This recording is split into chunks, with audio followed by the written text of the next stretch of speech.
Chapter 21. Threshold. Gudrun was away in London, having a little show of her work, with a friend, and looking round, preparing for flight from Beldover. Come what might, she would on the wing in a very short time. She received a letter from Winifred Critch, ornamented with drawings. Father also has been to London, to examined by the doctors. It made him very tired. They say he must rest a very great deal, so he is mostly in bed. He brought me a lovely tropical parrot in faience, of Dresden ware, also a man ploughing, and 2 mice climbing up a stalk, also in faience. The mice were Copenhagen ware. They are the best, but mice don't shine so much, otherwise they are very good. Their tails are slim and long. They all shine nearly like glass. Of CX, it is the glaze, but I don't like it. Gerald likes the man ploughing the best. His trousers are torn, he is ploughing with an ox, being I suppose a German. It is all grey and white shirt and grey trousers, but very shiny and clean. Mr. Birkin likes the girl best, under the hawthorn blossom, with a lamb, and with daffodils painted on her skirts, in the drawing room. But that is silly, because the lamb is not a real lamb, and she is silly too. Dear Miss Brangwen, are you coming back soon? You are very much missed here. I enclose a drawing of father sitting up in bed. He says he hopes you are not going to forsake us. Oh dear Miss Brangwen, I am sure you won't. Do come back and draw the ferrets, they are the most lovely noble darlings in the world. We might carve them in Hollywood, playing against a background of green leaves. Oh do let us, for they are most beautiful. Father says we might have a studio. Gerald says we old easily have a beautiful one over the stables. It would only need windows to be put in the slant of the roof, which is a simple matter. Then you could stay here all day and work, and we could live in the studio, like 2 real artists, like the man in the picture in the hall, with the frying pan and the walls all veered with drawings. I long to be free, to live the free life of an artist. Even Gerald told father that only an artist is free. As he lives in a creative world of his own. Gudrun caught the drift of the family intentions, in this letter. Gerald wanted her to be attached to the household at Shortlands. He was using Winifred as his stalking horse. The father thought only of his child. He saw a rock of salvation in Gudrun. And Gudrun admired him for his perspicacity. Child, moreover, was really exceptional. Gudrun was quite content. She was quite willing, given a studio, to spend her days at Shortlands. She disliked the grammar schcx, already thoroughly. She wanted to be free. If a studio were provided, she would be free to go on with her work. She would await the turn of events with complete serenity. And she was really interested in Winifred. She would be quite glad to understand the girl. So there was quite a little festivity on Winifred's account, the day Gudrun returned to Shortlands. You should make a bunch of flowers to give to Miss Brangwen when she arrives, Gerald said smiling to his sister. Oh no, cried Winifred, it's silly. Not at all. It is a very charming and ordinary attention. Oh, it is silly, protested Winifred, with all the extreme mauvaise honnie of her years. Nevertheless, the idea appealed to her. She wanted very much to carry it out. She flitted round the greenhouses and the conservatory looking wistfully at the flowers on their stems. And the more she looked, the more she longed to have a bunch of the blossoms she saw, the more fascinated she became with her little vision of ceremony, and the more consumedly shy and self-conscious she grew, till she was almost beside herself. She could not get the idea out of her mind. It was as if some haunting challenge prompted her, and she had not enough courage to take it up. So again she drifted into the greenhouses, looking at the lovely roses in their pots, and at the virginal cyclamens, and at the mystic white clusters of a creeper. The beauty, oh the of them, and oh the paradisal bliss, if she should have a perfect bouquet and could give it to Gudrun the next day. Her passion and her complete indecision almost made her ill. At last she slid to her father's side. "Daddy," she said, "Vivi hat, my precious." But she hung back, the tears almost coming to her eyes, in her sensitive confusion. Her father looked at her, and his heart ran hot with tenderness, an anguish of poignant love. "VV11 What do you want to say to me, my love?" "Daddy," her eyes smiled laconically, "isn't it silly if I give Miss Brangwen some flowers when she comes?" The sick man looked at the bright, knowing eyes of his child, and his heart burned with love. "No, darling, that's not silly. It's what they do to queens." This was not very reassuring to Winifred. She half suspected that queens in themselves were a silliness. Yet she so wanted her little romantic "Shall I then?" she asked. "Give Miss Brangwen some flowers?" "Do, Bertie. Tell Wilson I say you are to have what you want." The child smiled a small, subtle, unconscious smile to herself, in anticipation of her way. "But I won't get them till," she said. "Not till tomorrow, Bertie. Give me a kiss then." Winifred silently kissed the sick man, and drifted out of the room. She again went the round of the greenhouses and the conservatory, informing the gardener, in her high, peremptory, simple fashion, of what she wanted, telling him all the blooms she had selected. "VV11 What do you want these for?" Wilson asked. "I want them," she said. She wished servants did not ask questions. You've said as much. But what do you want them for decoration, or to send away, or what?" "I want them for a presentation bouquet." "A presentation bouquet? Who's coming then, the Duchess of Portland?" "No, oh, not her? Well, you'll have a rare poppy show if you put all the things you've mentioned into your bouquet." "Yes, I want a rare poppy show." "You do? Then there's no more to be said."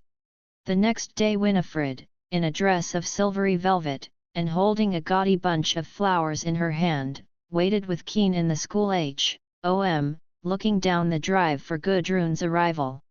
It was a wet morning. Under her nose was the strange fragrance of hothouse flowers. The bunch was like a little fire to her. She seemed to have a strange new fire in her heart. This slight sense of romance stirred her like an intoxicant.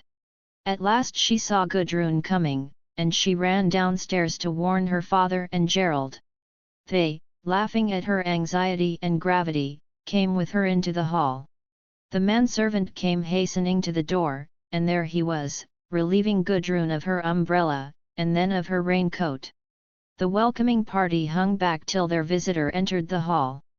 Gudrun was flushed with the rain, her hair was blown in loose little curls. She was like a flower just opened in the rain, the heart of the blossom just newly visible, seeming to emit a warmth of retained sunshine. Gerald winced in spirit, seeing her so beautiful and unknown. She was wearing a soft blue and her stockings were of dark red.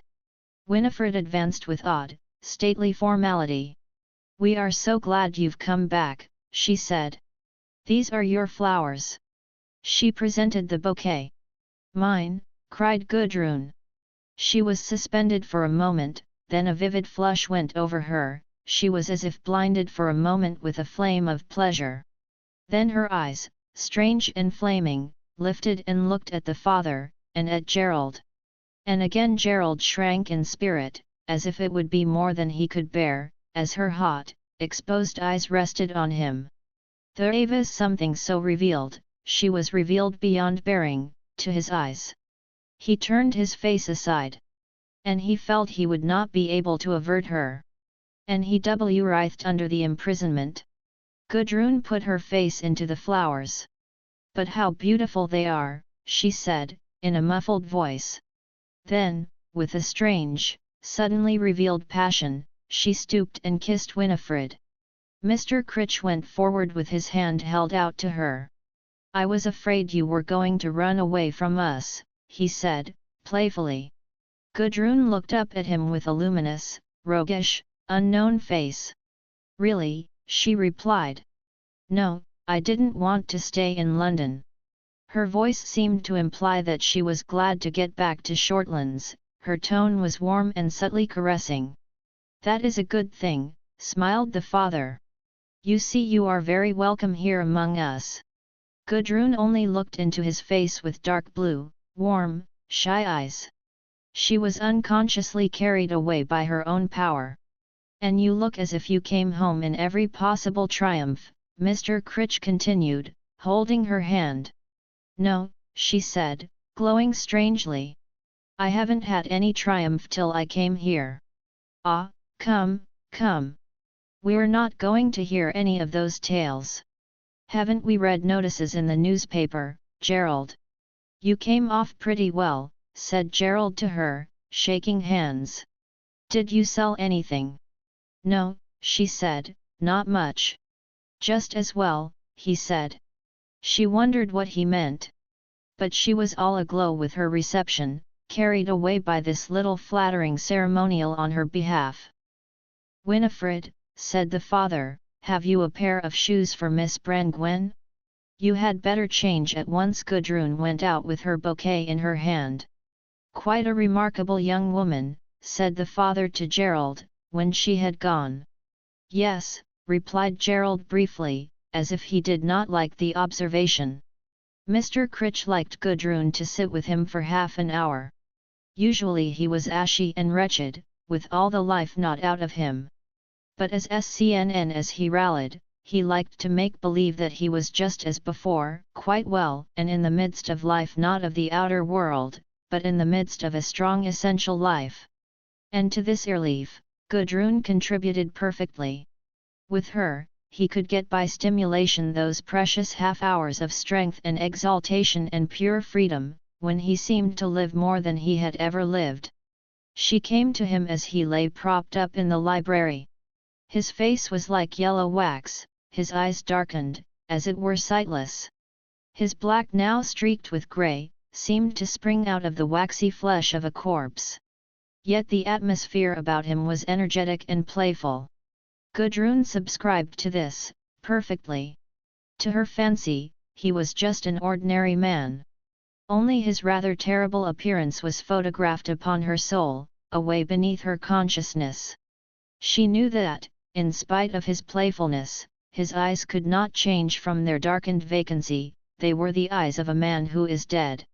"All, this is Miss Brangwen," he said, suddenly rousing as she entered, announced by the manservant. "Thomas, put Miss Brangwen a chair here. That's right." He at her soft, fresh face with pleasure.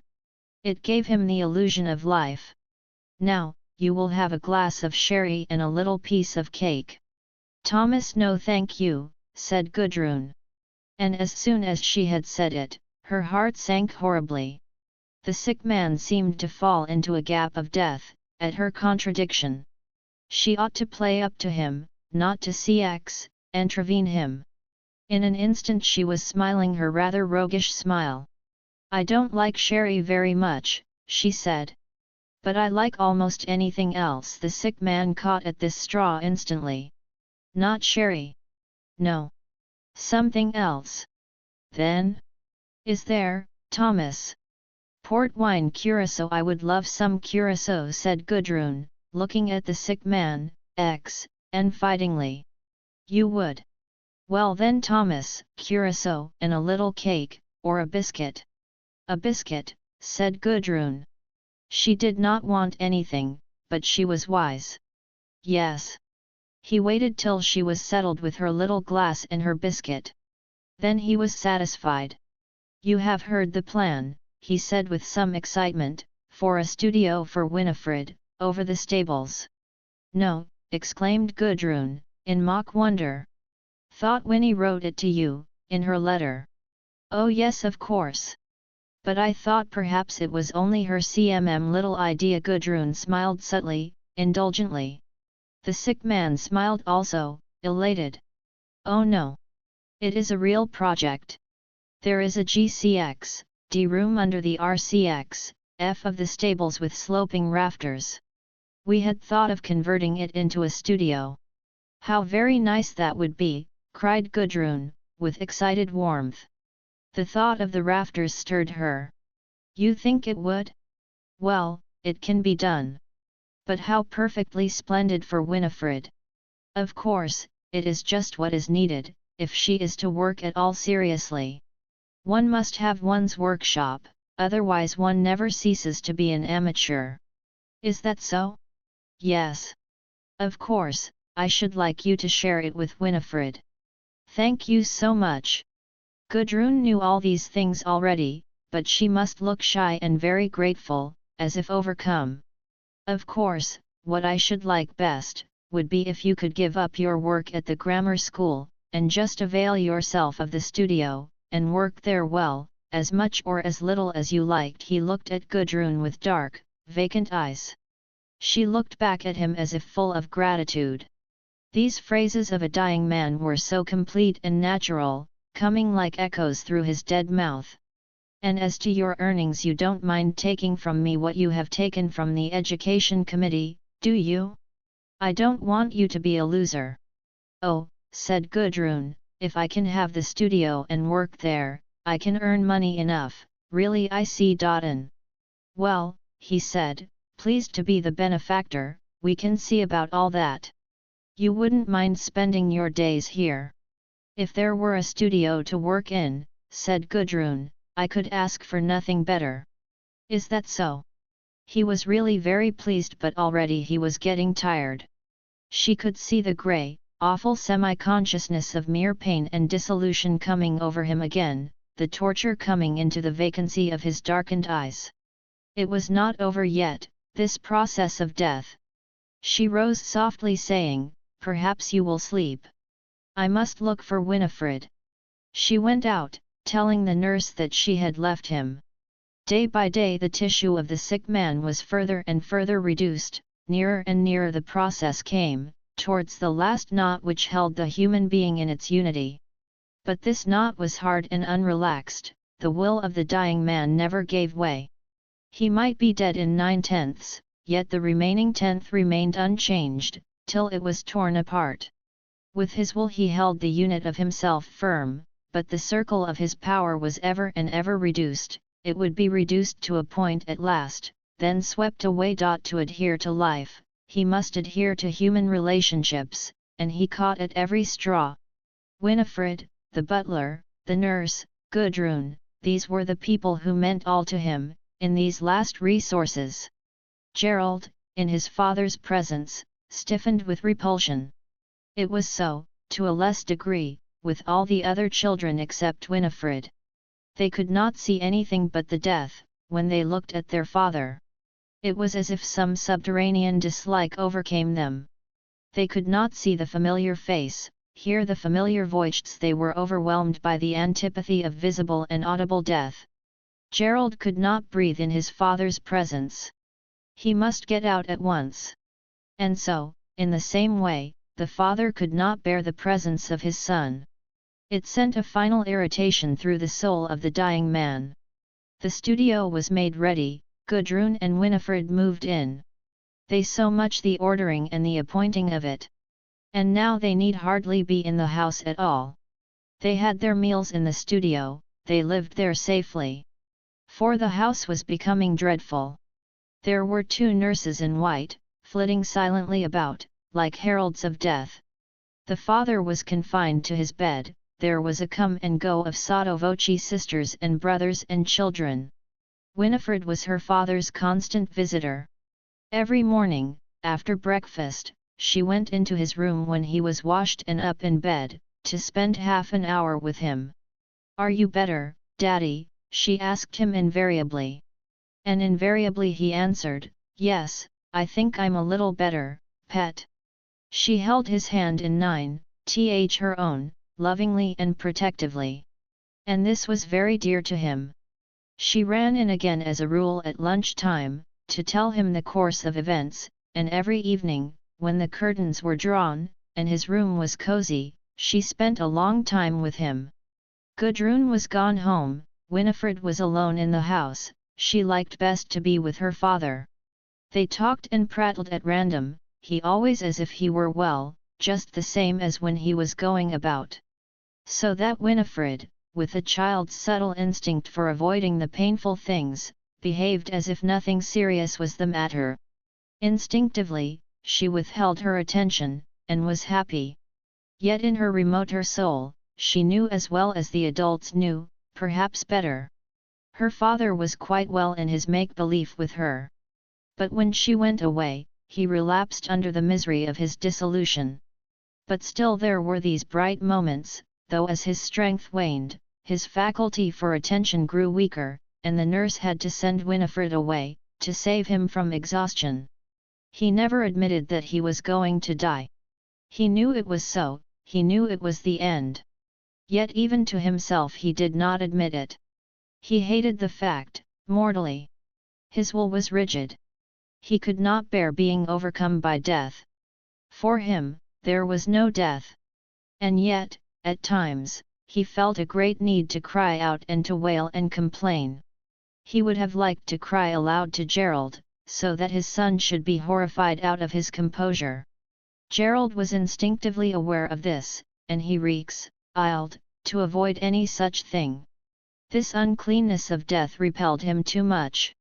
One should die quickly, like the Romans, one should master of one's fate in dying as in living.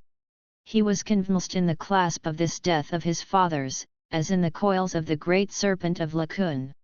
The great serpent had got the father, and the son was into the embrace of horrifying death along with him. He resisted always. And in some strange way, he was a tower of strength to his father. The last time the dying man asked to see Gudrun he was grey with near death. Yet he must see someone, he must, in the intervals of consciousness, catch into connection with the living world, lest he should have to accept his situation. Fortunately he was most of his time dazed and half gone. And he spent many hours dimly thinking of the past, as it were, dimly reliving his old experiences. But there were times even to the end when he was capable of realizing what was happening to him in the present, the death that was on him. And these were the times when he called in outside help, no matter whose. For to realize this death that he was dying was a death beyond death, never to be RNE. It was an admission never to made.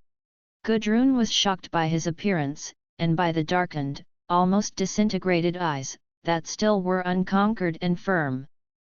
"Well," he said in his weakened voice, "and how are you and Winifred getting on?" "Oh, very well indeed," replied Gudrun. There were slight dead gaps in the conversation, as if the ideas called up were only elusive straws floating on the dark chaos of the sick man's dying. "The studio answers all right," he said. "Splendid. It couldn't be more beautiful and perfect," said Gudrun. She waited for what he would say next. "And you think Winifred has the makings of a sculptor?" It was strange how hollow the words were, meaningless. "I'm sure she has. She will do good things one day." "All. Then her life won't be altogether wasted, you think?" Gudrun was rather surprised. "Sure it won't," she exclaimed softly. "That's right." Again Gudrun waited for what he would say. "You find life pleasant, it is good to live, isn't it?" he asked, with a pitiful faint smile that was almost too much for Gudrun. "Yes," she smiled, "she would lie at random. I'll get a pretty good time, I believe." "That's right. A happy nature is a great asset." Again Gudrun smiled, though her soul was dry with repulsion. Did one have to die like this, having the life extracted forcibly from one, whilst one smiled and made conversation to the end? Was there no other way? Must one go through all the horror of this victory over death, the triumph of the integral will, that would not be broken till it disappeared utterly? One must, it was the only way. She admired the self-possession and the control of the dying man exceedingly. But she loathed the death itself. She was glad the everyday world held good, and she need not recognize anything beyond. "You are quite all right. We can do for you nothing you find in your session. Except that you are too good to me," said Gudrun. "Ah, well, the fault of that lies with yourself," he said, and he felt a little exultation, that he had made this speech. He was still so strong and living. But the nausea of death began to creep back on him, in reaction. Gudrun went away, back to Winifred. Mademoiselle had left, Gudrun stayed a good deal at Shortlands, and a tutor came in to carry on Winifred's education. But he did not live in the house, he was connected with the grammar school. One day, Gudrun was to drive with Winifred and Gerald and Birkin to town, in the car. It was a dark, showery day. Winifred and Gudrun were ready and waiting at the door. Winifred was very quiet, but Gudrun had not noticed. Suddenly the child asked, in a voice of unconcern, "Do you think my father's going to die, Miss Brangwen?" Gudrun started. "Elle don't know," she replied. "Don't you truly?" "Nobody knows for certain." "He may die, of course." The child pondered a few moments, then she asked, "But do you think he will die?" It was put almost like a question in geography or science, insistent, as if she would force an admission from the adult. The watchful, slightly triumphant child was almost diabolical. "Do I think he will die?" repeated Gudrun. "Yes, I do," but Winifred's large eyes were fixed on her, and the girl did not move. "He is very ill," said Gudrun. A small smile came over Winifred's face, subtle and sceptical. "I don't believe he will," the child asserted, mockingly, and she moved away into the drive. Gudrun watched the isolated figure, and her heart stood still. Winifred was playing with a little rivulet of water, absorbedly as if nothing had been said. "I've made a proper dam," she said, out of the moist distance. Gerald came to the door from out of the hall behind. "It is just as well she doesn't choose to believe it," he said. Gudrun looked at him. Their eyes met, and they exchanged a sardonic understanding. "Just as well," said Gudrun. He looked at her again, and a fire flickered up in his eyes. "Best to dance while Rome burns, it must burn, don't you think?" he said. She was rather taken aback. But, gathering herself together, she replied, "Dance then wail, certainly. So I think." And they both felt the subterranean desire to let go, to fling away everything, and lapse into a sheer unrestraint, brutal and licentious. A strange black passion surged up pure in Gudrun. She felt strong. She felt her hands so strong, as if she could tear the world asunder with them. She remembered the abandonments of Roman license, and her heart grew hot. She knew she wanted this herself also, or something equivalent. Ah, if that which was unknown and suppressed in her were let loose, what an orgiastic and satisfying event it would be! And she wanted it. She trembled slightly from the proximity of the man, who stcxd just behind her, suggestive of the same black licentiousness that rose in herself. She wanted it with him, this unacknowledged frenzy. For a moment the clear perception of this preoccupied her, distinct and in its final reality. Then she shut it off completely, saying, "We might as well go down to the lodge after Winifred. We can get in the C.R. there." "So we can," he answered, going with her. They found Winifred at the lodge admiring the litter of white puppies. The girl looked up, and there was a rather ugly, unseeing cast in her eyes as she turned to Gerald and Gudrun. She did not want to see them. "Look," she cried. 3 new puppies. Marshall says this one seems perfect. Isn't it a sweetling? But it isn't so as its mother." She turned to caress the fine white bull terrier bitch that stood uneasily near her. "My dearest Lady Critch," she said, "you are beautiful as an angel on earth." "Angel, angel, don't you think she's good enough and beautiful enough to go to heaven, Gudrun?" "They will be in heaven, won't they, and especially my darling Lady Critch?" "Mrs. Marshall, I say." "Yes, Miss Winifred," said the woman, appearing at the door. "Oh, do call this one Lady Winifred, if she turns out perfect, will you? Do tell Marshall to call it Lady Winifred." I'll tell him, but I'm afraid that's a gentleman puppy, Miss Winifred. Oh no! There was the sound of a car. There's Rupert, cried the child, and she ran to the gate. Birkin, driving his car, pulled up outside the lodge gate. We're ready, cried Winifred. I want to sit in front with you, Rupert. May 1. I'm afraid you'll fidget T1T and fall out, he said. No, I won't. I do want to sit in front next to you. It makes my feet so lovely and warm. From the engines. Birkin helped her up, amused at sending Gerald to sit by Gudrun in the body of the car.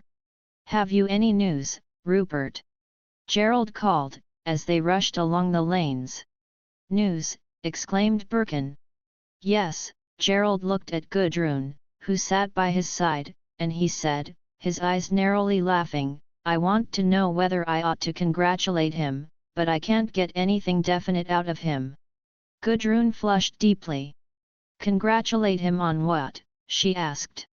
There was some mention of an engagement at least, he said something to me about it. Gudrun flushed darkly. You mean with Ursula, she said, in challenge. Yes. That is so, isn't it? I don't think there's any engagement, said Gudrun, coldly. That's so? Still no developments, Rupert, he called. Matrimonial? No, how's that? Called Gudrun. Birkin glanced quickly round. There was irritation in his eyes also. He replied. What do you think of it, Gudrun? Oh, she cried, determined to fling her stone also into the pool, since they had don't think she wants an engagement. Naturally, she's a bird that prefers the bush. Gudrun's voice was clear and gong-like. It reminded Rupert of her father's, so strong and vibrant. And I, said Birkin, his face playful but yet determined, I want a binding contract, and am not keen on love, particularly free love. They were both amused. Why this public avowal? Gerald seemed suspended a moment, in amusement. Love isn't good enough for you, he called. No, shouted Birkin. Ha, well that's being over-refined, said Gerald, and the car ran through the mud. The matter, really, said Gerald, turning to Gudrun. This was an assumption of a sort of intimacy that irritated Gudrun almost like an affront. It seemed to her that Gerald was deliberately insulting her, and infringing on the decent privacy of them all. Mad is it, she said, in her high, repellent voice. Don't ask me, I'll know nothing about ultimate marriage, I assure you, or even penultimate. Only the ordinary unwarrantable brand, replied Gerald. Just so same here. I am no expert on marriage, and degrees of ultimateness. It seems to be a bee that buzzes loudly in bonnet. Exactly. But that is his trouble, exactly. Instead of wanting a woman for herself, he wants his idfas fulfilled. Wish, when it comes to actual practice, is not good enough. Oh no. Best go slap for what's womanly in woman, like a bull at a gate. Then he seemed to glimmer in himself. You think love is the ticket, do you? He asked. Certainly, while it lasts you only can't insist on permanency, came Gudrun's voice, strident above the noise. Marriage or no marriage, ultimate or penultimate or just the love as you find it. As you please, or as you don't please, she echoed. Marriage is a social arrangement, I take it, and has nothing to do with the question of love. His eyes were flickering on her all the time. She felt as he were kissing her freely and malevolently. It made the color burn in her cheeks, but her heart was quite firm and unfailing. You think Rupert is off his head a bit? Gerald asked. Her eyes flashed with acknowledgement. As regards a woman, yes, she said, I'll do. There is such a thing as two people being in love for the whole of their, but marriage is neither here nor there, even then. If they are in love, well and good. If not, why break eggs about it? Yes, said Gerald. That's how it strikes me. But what about Rupert? I can't make out neither can he nor anybody. He seems to think that if you marry you can get through marriage into a third heaven, or something all very vague. Very. And who wants a third heaven? As a matter of fact, Rupert has a great yearning to be safe to tie himself to the mast. Yes. It seems to me he's mistaken there too, said Gudrun. I'm sure a mistress is more likely to be faithful than a wife just because she is her OVVN mistress. No, he says that a man and wife can go further than any other two beings, but where, is not explained. They can know each other, heavenly and hellish, but particularly hellish, so perfectly that they go beyond heaven and hell into there, it all breaks down into nowhere. Into paradise, he says, laughed Gerald. Gudrun shrugged her shoulders. Mean fish of your paradise, she said. Not being a Mohammedan, said Gerald. Birkin sat motionless, driving the car, quite unconscious of what they said. And Gudrun, sitting immediately behind him, felt a sort of ironic pleasure in thus exposing him. He says, she added, with a grimace of irony, that you can find an eternal equilibrium in marriage, if you accat the unison, and still leave yourself separate, don't try to fuse. Doesn't inspire me, said Gerald. That's just it, said Gudrun. I believe in love, in a real abandon, if you're capable of it, said Gerald. So do I, said she. And so does Rupert, too, though he is always shouting. No, said Gudrun. He won't abandon himself to the other person. You can't be sure of him. That's the trouble, I think. Yet he wants marriage. Marriage et pousse. Le paradis, mocked Gudrun. Birkin, as he drove, felt a creeping of the spine, as if somebody was threatening his neck. But he shrugged with indifference. It began to rain. Here was a change. He stopped and got down to put up the hood. Chapter 22. Woman to woman they came to the town, and left Gerald at the railway station. Gudrun and Winifred were to come to tea with Birkin, who expected Ursula also. In the afternoon, however, the first person to turn up was Hermione. Birkin was out, so she went in the drawing room, looking at his 9/0 and papers, and playing on the piano. Then Ursula arrived. She was surprised, unpleasantly so, to see Hermione, of whom she had heard nothing for some time. It is a surprise to see you, she said. Yes, said Hermione. Lve been away at IXO, for your health. Yes. The two women looked at each other. Ursula resented Hermione's long, grave, downward-looking face. There was something of the stupidity and the unenlightened self-esteem of a horse in it. She's got a horse face, Ursula said to herself, she runs between blinkers. It did seem as if Hermione, like the moon, had only one side to her penny. There was no obverse. She stared out all the time on the narrow, but to her, complete world of the extant consciousness. In the darkness, she did not exist. Like the moon, one half of her was lost to life. Herself was all in her head, she did not know what it was spontaneously to run or move, like a fish in the water, or a weasel on the grass. She must always know. But Ursula only suffered from Hermione's one-sidedness. She only felt Hermione's cool evidence, which seemed to put her down as nothing. Hermione, who brooded and brooded till she was exhausted with the ache of her effort at consciousness, spent and ashen in her body, who gained so slowly and with such effort her final and barren conclusions of knowledge, was apt, in the of other women, whom she thought simply female, to wear the conclusions of her bitter assurance like jewels which conferred on her an unquestionable distinction, established her in a higher order of life. She was apt, mentally, to condescend to women such as Ursula, whom she regarded as purely emotional. Poor Hermione, it was her one possession, this aching certainty of hers, it was her only justification. She must be confident here, for God knows, she felt rejected and deficient enough elsewhere. In the life of thought, of the spirit, she was one of the elect. And she wanted to be universal.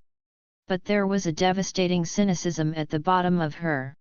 She did not believe in her universals, they were sham. She did not believe in the inner life, it was a trick, not a reality. She did not believe in the spiritual world, it was an affectation. In the last resort, she believed in Mammon, the flesh, and the devil, these at least were not sham. She was a priestess without belief, without conviction, suckled in a creed outworn, and cx, endemned to the reiteration of mysteries that were not divine to her.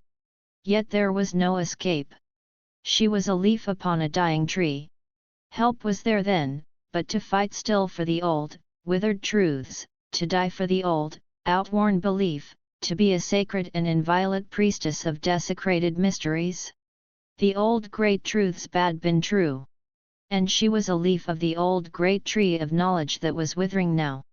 To the old and last truth then she must be faithful, even though cynicism and mockery took place at the bottom of her soul. "I am so glad to see you," she said to Ursula, in her slow voice, that was like an incantation. "You and Rupert have become quite friends." "Oh yes," said Ursula. "He is always somewhere in the background." Hermione paused before she answered. She saw perfectly well the other woman's vaunt, it seemed truly vulgar. "Is he?" she said slowly, and with perfect equanimity. "And do you think you will marry?" The question was so calm and mild, so simple and bare and dispassionate that Ursula was somewhat taken aback, rather attracted. It pleased her almost like there was some delightful naked irony in Hermione. "Well," replied Ursula, "he wants to, awfully, but I'm not so sure." Hermione watched her with slow calm eyes. She noted this new expression of vaunting. How she envied Ursula a certain unconscious positivity. Even her vulgarity. "Vvhy aren't you sure?" she asked, in her easy sing-song. She was perfectly at her ease, perhaps even rather happy in this conversation. "You don't really love him?" Ursula flushed a little at the mild impertinence of this question. And yet she could not definitely take offense. Hermione seemed so calmly and sanely candid. After all, it was rather great to be able to be so sane. "He says it isn't love he wants," she replied. "Is it then?" Hermione was slow and level. "He wants me really to accept him in marriage." Hermione was silent for some time, watching Ursula with slow, pensive eyes. "Does he?" she said at length, without expression. Then, rousing, "And what is it you don't want?" "You don't want marriage?" "No, I don't, not really. I don't want to give the sort of submission he insists on. He wants me to give myself up and I simply don't feel that I can do it." Again there was a long pause, before Hermione replied, "Not if you don't want to." Then again there was silence. Hermione shuddered with a strange desire. Ah, if only he had asked her to subserve him, to be his slave. She shuddered with desire. "You see I can't, but exactly in what does?" They had begun at once, they both stopped. Then, Hermione, assuming priority of speech, resumed as if wearily, "To what does he want you to submit?" "He says he wants me to accept him non-emotionally, and finally I really don't know what he means. He says he wants the demon part of himself to be mated physically, not the human being. You see, he says one thing one day, and another the next, and he always contradicts himself and always thinks about himself, and his own dissatisfaction," said Hermione slowly. "Yes," cried Ursula. "As if there were no one but himself concerned. That makes it so impossible." But immediately she to retract. "He insists on my accepting God knows what in him," she resumed. "He wants me to accept him as an absolute, but it seems to me he doesn't want to give anything. He doesn't want real warm intimacy, he won't have it, he rejects it. He won't let me think, really, and he won't let me feel, he hates feelings." There was a long pause, bitter for Hermione. "Ah, If only he would have made this demand of her?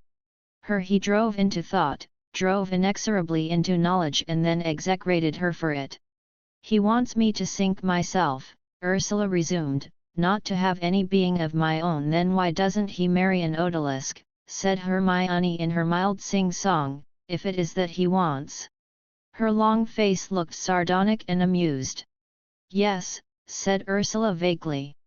After all, the tiresome thing was, he did not want an Enlask, he did not want a slave. Hermione would have been his slave. There was in her a horrible desire to prostrate herself before a man who worshipped her, however, and admitted her as the supreme thing. He did not want an odalisk. He wanted a woman to take something from him, to give herself up so much that she could take the last realities of him, the last facts, the last physical facts, physical and unbearable. And if she did, would he acknowledge her? Would he be able to acknowledge her through everything, or would he use her just as his instrument, use her for his own private satisfaction, not admitting her? That was what the other men had done. They had wanted their own show, and they would not admit her. They turned all she was into nothingness. Just as Hermione now betrayed herself as a woman. Hermione was like a man, she believed only in men's things. She betrayed the woman in herself. And Birkin, would he acknowledge, or would he deny her? Yes, said Hermione, as each woman came out of her own separate reverie. It would be a mistake. I think it would be a mistake to marry him, asked Ursula. Yes, said Hermione slowly. I'll think you need a man soldierly, strong-willed. Hermione held out her hand and clenched it with rhapsodic intensity. You should have a man like the old heroes. You need to stand behind him as he goes into battle, you need to see his strength, and to hfar his shout. You need a man physically strong, and virile in his will, not a sensitive man.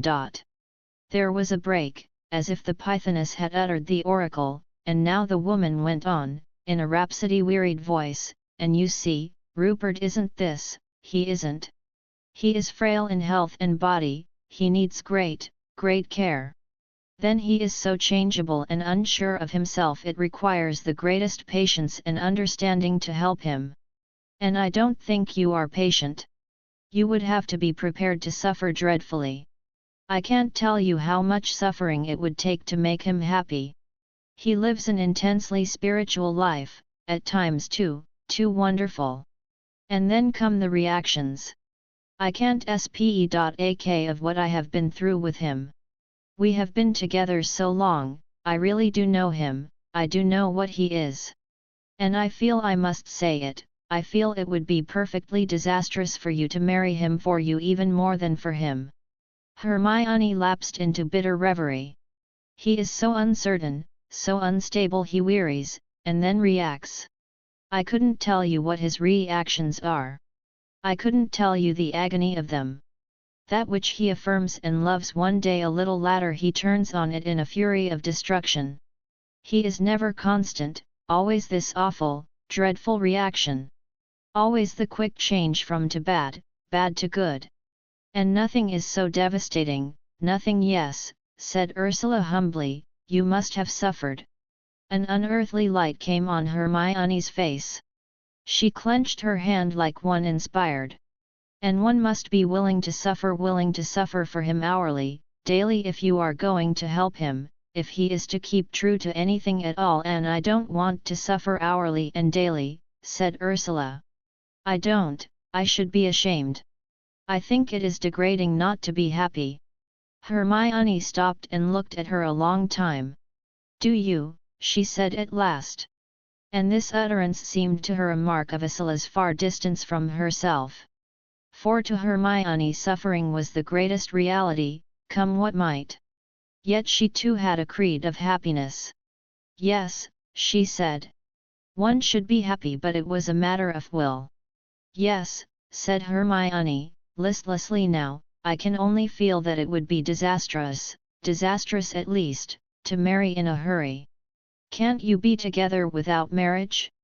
Can't you go away and live somewhere without marriage? I do feel that marriage would be fatal for both of you. I think for you even more than for him, and I think of his health, of course," said Ursula. "I don't care marriage, it isn't really important to me, it's he who wants it." "It is his idea for the moment," said Hermione, with that weary finality, and a sort of sl jeunesse savate infallibility. There was a pause. Then Ursula broke into faltering challenge. "You think I'm merely a physical woman, don't you?" "No indeed," said Hermione. "No, indeed. But I think you are vital and young. It isn't a question of years, or even of experience, it is almost a question of race. Rupert is race old, he comes of an old race, and you seem to me so young, you come of a young, inexperienced race." "Duel," said Ursula. "But I think he is awfully young, on one side." "Yes, perhaps childish in many respects." Nevertheless they both lapsed into silence. Ursula was filled with deep resentment and a touch of hopelessness. "It isn't true," she said to herself, silently addressing her adversary. "It isn't true. And it is you who want a physically strong, bullying man, not I. It is you who want an unsensitive man, not L. You don't know anything about Rupert, not really, in spite of the years you have had with him. You don't give him a woman's love, you give him an ideal love, and that is why he reacts away from you. You don't know. You only know the dead things. Any kitchen maid would know something about him, you don't know. Vivihat, do you think your knowledge is but dead understanding? That doesn't mean a thing. You are so false, and untrue, how could you know anything? 1% it is the good of your talking about love, you untrue spectre of a woman. How can you know anything, when you don't believe? You don't believe in yourself and your own womanhood, so what good is your conceited, shallow cleverness?" The two women sat on in antagonistic silence. Hermione felt injured, that all her good intention, all her offering, only left the other woman in vulgar antagonism. But then, Ursula could not understand, never would understand, never be more than the usual jealous and unreasonable female, with a good deal of powerful female emotion, female attraction, and a fair amount of female understanding, but no mind. Hermione had decided long ago that where there was no mind, it was useless to appeal for reason, one had merely to ignore the ignorant. And Rupert, he had now reacted towards the strongly female, healthy, selfish woman. It was his reaction for the time being, there was no helping it all. It was all a foolish backward and forward, a violent oscillation that would at length be too violent for his coherency, and he would smash and be dead. There was no saving him. This violent and directionless reaction between animalism and spiritual truth would go on in him till he tore himself in two between the opposite directions, and disappeared meaninglessly out of life. It was no good, he too was without unity, without mind, in the ultimate stages of living, not quite man enough to make a destiny for a woman. They sat on till Birkin came and found them together. He felt at once the antagonism in the atmosphere, something radical and insuperable, and he bit his lip. But he affected a bluff manner.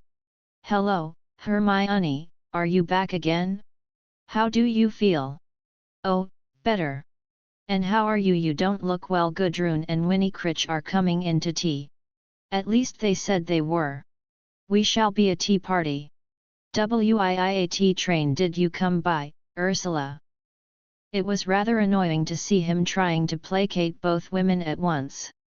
Both women watched him, Hermione with deep resentment and pity for him, Ursula very impatient. He was nervous and apparently in quite good spirits, chattering the conventional commonplaces. Ursula was amazed and indignant at the way he made small talk. He was adept as any fat in Christendom. She became quite stiff, she would not answer. It all seemed to her so false, and still Gudrun did not appear. "I think I shall go to Florence for the winter," said Hermione at length. "Will you?" he answered. "But it is so cold there." "Yes, but I shall stay with Palestra. It is quite comfortable." "Takes you to Florence?" I don't know, said Hermione slowly. Then she looked at him with her slow, heavy gaze. Barnes is starting his School of Aesthetics, and Olandis is going to give a set of discourses on the Italian national policy, both rubbish, he said. No, I don't think so, said Hermione. Do you admire, then? I admire both. Barnes is a pioneer. And then I am interested in Italy, in her coming to national consciousness. I wish she'd come to something different from national consciousness, then, said Birkin, especially as it only means a sort of commercial industrial consciousness. I hate Italy and her national rant. And I think Barnes is an amateur. Hermione was silent for some moments, in a state of hostility. But yet, she had got Birkin back again into her world. How subtle her influence was, she seemed to start his irritable attention into her direction exclusively, in 1 minute. He was her creature. No, she said, you are wrong. Then a sort of tension came over her, she raised her face like the Pythoness inspired with oracles, and went on, in rhapsodic manner, 11 Sandro mi scrive che ha ac colto il più grande entusiasmo, tutti I giovani, e fanciulli I ragazzi, sono tutti. She went on in Italian, as if, in thinking of the Italians, she thought in their language. He listened with a shade of distaste to her rhapsody, then he said, for all that, I don't like it. Their nationalism is just industrialism, that and a shallow jealousy I detest so much. I think you are Mtong, I think you are Mtong, said Hermione.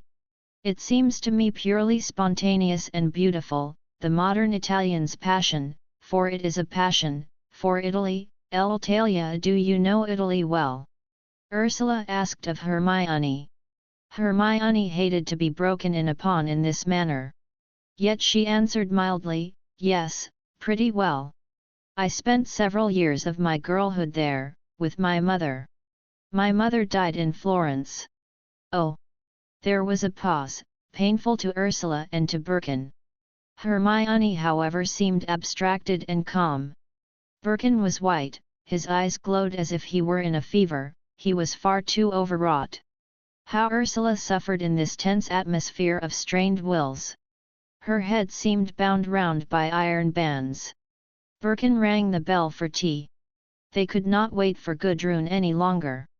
Vivienne, the door was opened, the cat walked in. Michio! Michio! Called Hermione, in her slow, deliberate sing-song. The young cat turned to look at her, then, with his slow and stately walk he advanced to her side. Vieni vieni qua, Hermione was saying, in her strange caressive, protective voice, as if she were always the elder, the mother superior. Vieni dire buongiorno alla zia. Mi ricord bene non è vero, pictu? E vero che mi ricordi? E vero. And slowly she rubbed his head, slowly and with ironic indifference. Does he understand Italian? Said Ursula, who knew nothing of the language. Yes, said Hermione at length. His mother was Italian.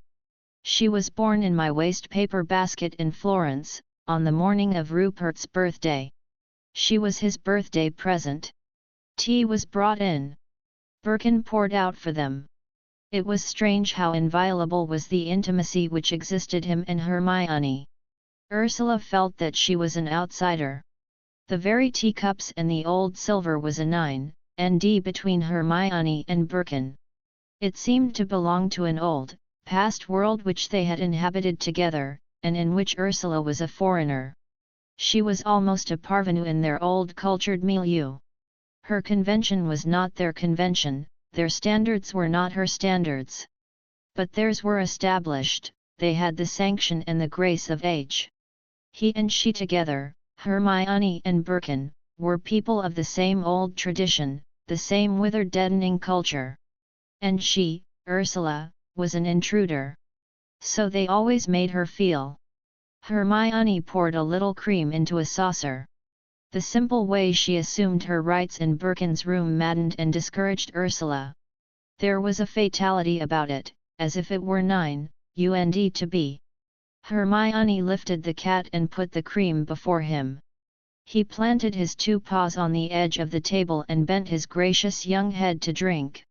Sicuro che capis italiano, sang Hermione, non l'avrà dimenticato, la lingua della mamma.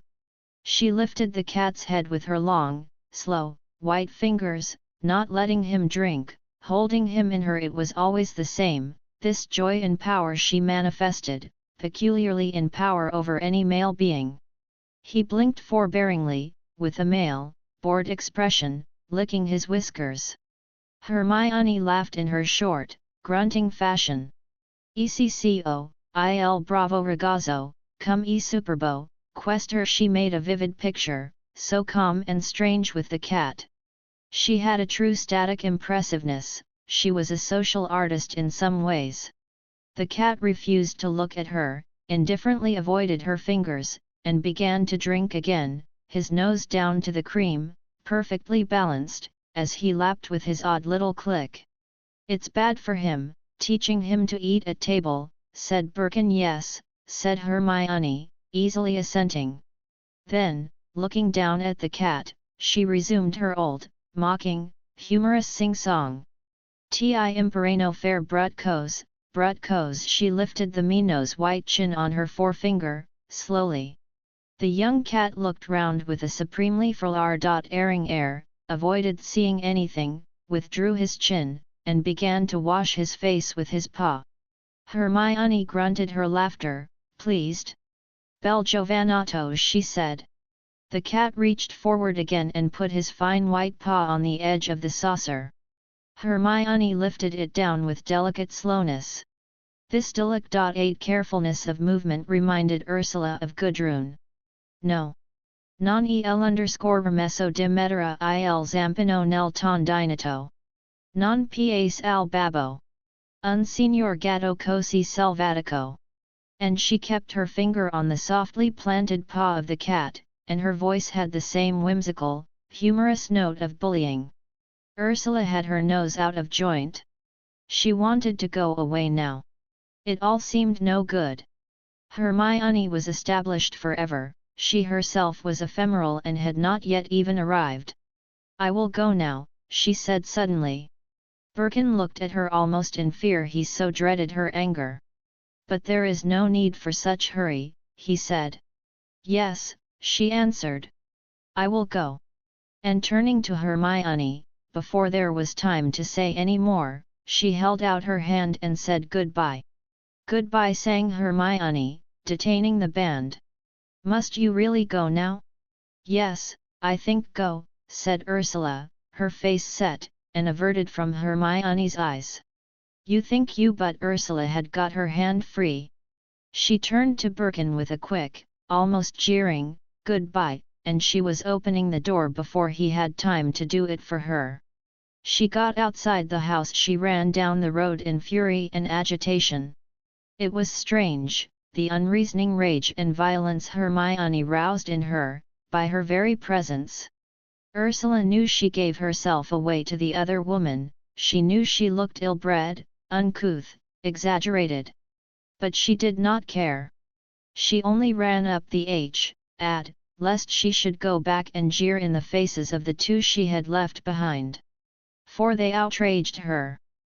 Chapter 23. Excurse. Next day Birkin sought Ursula out. It happened to be the half-day at the grammar school. He towards the end of the morning, and asked her, would she drive with him in the afternoon. She consented. But her face was closed and unreal ending, and his heart sank. The afternoon was fine and dim. He was driving the motor car, and she sat beside him. But still her face was closed against him, unresponding. She became like this, like a wall against him, his heart contracted. His life now seemed so reduced, that he hardly cared any more. At moments it seemed to him he did not care a straw whether Ursula or Hermione or anybody else existed or did not exist.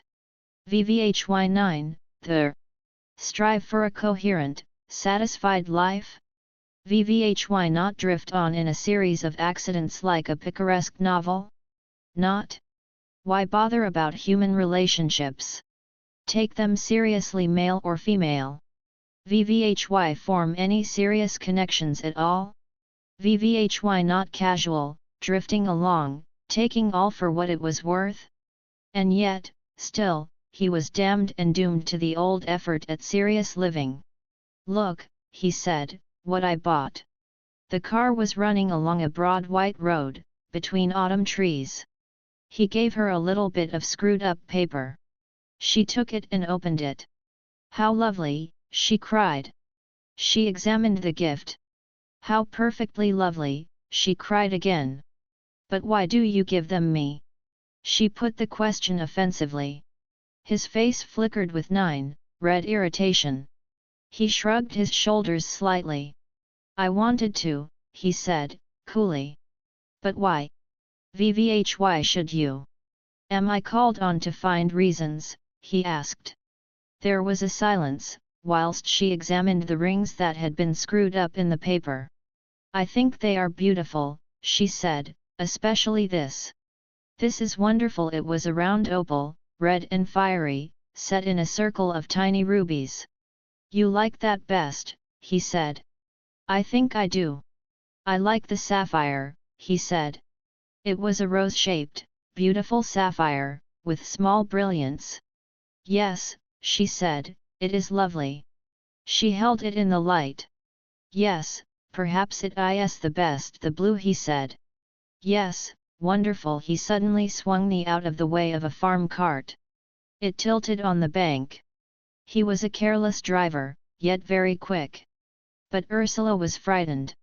There was always that something regardless in him which terrified her. She suddenly felt he might kill her, by making some dreadful accident with the motor car. For a moment she was stony with fear. Isn't it rather dangerous, the way you drive? She asked him. No, it isn't dangerous, he said. And then, after a pause, don't you like the yellow ring at all? It was a squarish topaz set in a frame of steel, or some other similar mineral, finely wrought. Yes, she said, I do like it. But why did you buy these rings? I wanted them. They are second-hand. You bought them for yourself, Pino. Rings look wrong on my hands. Did you buy them then? Elle bought them to give to you.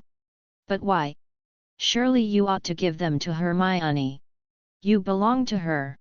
He did not answer. She remained with the jewels shut in her hand. She wanted to try them on her fingers, but something in her would not let her. And more rare, she was afraid her hands were too large. She shrank from the mortification of a failure to put them on any but her little finger. They travelled in silence. The empty lanes. Driving in a motor car excited her, she forgot his presence even. Vivi, here are we? She asked suddenly. Not far from workshop. And where are we going? Anywhere. It was the answer she liked. She opened her hand to look at the rings. They gave her such pleasure, as they lay, the 3 circles, with their knotted jewels, entangled in her palm. She would have to try them on. She did so secretly, unwilling to let him see, so that he should not know her finger was too large for them. But he saw nevertheless. He always saw, if she wanted him not to. It was another of his hateful, watchful characteristics. Only the opal, with its thin wire loop, would go on her ring finger. And she was superstitious. No, there was ill portent enough, she would not accept this ring from him in pledge. Look, she said, putting forward her hand, that was half closed and shrinking. The others don't fit me. He looked at the red glinting, soft stone, on her oversensitive skin. Yes, he said, but opals are unlucky, aren't they? She said wistfully. No, I prefer unlucky things. Luck is vulgar. Wants what luck would bring? I don't. But why? She laughed. And, consumed with a desire to see how the other rings would look on her hand, she put them on her little finger.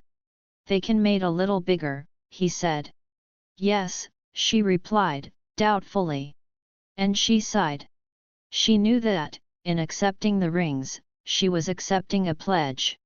Yet fate seemed more than herself. She looked again at the jewels. They were very beautiful to her eyes, not as ornament, or wealth, but as tiny fragments of loveliness. "I'm glad you bought them," she said, putting her hand, half unwillingly, gently on his arm. He smiled, slightly. He wanted her to come to him. But he was angry at the bottom of his soul, and indifferent. He knew she had a passion for him, really. But it was not finally interesting. There were depths of passion when one became impersonal and indifferent, unemotional. Ursula was still at the emotional personal level, always so abominably personal. He had taken her as he had never been taken himself. He had taken her at the roots of her darkness and shame like a demon, laughing over the fountain of mystic corruption which was one of the sources of her being, laughing, shrugging, accepting finally. As for her, when would she so much go beyond herself as to accept him at the quick of death? She now became quite happy. The motor-c.ar ran on, the afternoon was soft and dim. She talked with lively analyzing people and their motives. Gudrun, Gerald. He answered vaguely. He was not very much interested anymore in personalities and in people. Iropal were all different, but they were all enclosed nowadays in a definite limitation, he said. There were only about 2 great ideas, 2 great streams of activity remaining, with various forms of reaction therefrom. The reactions were all varied in various people, but they followed a few great laws, and intrinsically there was no difference. They acted and reacted involuntarily according to a few great laws, and once the laws, the great principles, were known, were no longer mystically interesting. They were all essentially alike, the differences were only variations on a theme. None of them transcended the given terms. Ursula did not agree. People were still an adventure to her, but perhaps not as much as she tried to persuade herself. Perhaps there was something mechanical, now, in her interest. Perhaps also her interest was destructive, her analyzing was a real tearing to pieces. There was an underspace in her where she did not care for people and their idiosyncrasies, even to destroy them. She seemed to touch for a moment this under-silence in herself. She became still, and she turned for a moment purely to Birkin. "Won't it lovely to go home in the dark?" she said. "We might have tea rather late, shall we, and have high tea? Wouldn't that be rather nice?" "I promised to be at Shortlands for dinner," he said. "But it doesn't matter, you can go tomorrow. Hermione is there," he said, in rather an uneasy voice. "She is going away in 2 days. I suppose I ought to say goodbye to her. I shall never see her again." Ursula drew away, closed in a violent silence. He knitted his brows, and his eyes began to sparkle again in anger. "You don't mind, do you?" he asked irritably. "No, I don't care. Should I? Why should I mind?" Her tone was jeering and offensive. "That's what I ask myself," he said. "Why should you mind? But you seem to." His brows were tense with violent irritation. "I assure you I don't mind in the least. Go where you belong, it's what I want you to do." "Ah, you fool," he cried, "with your go where you belong.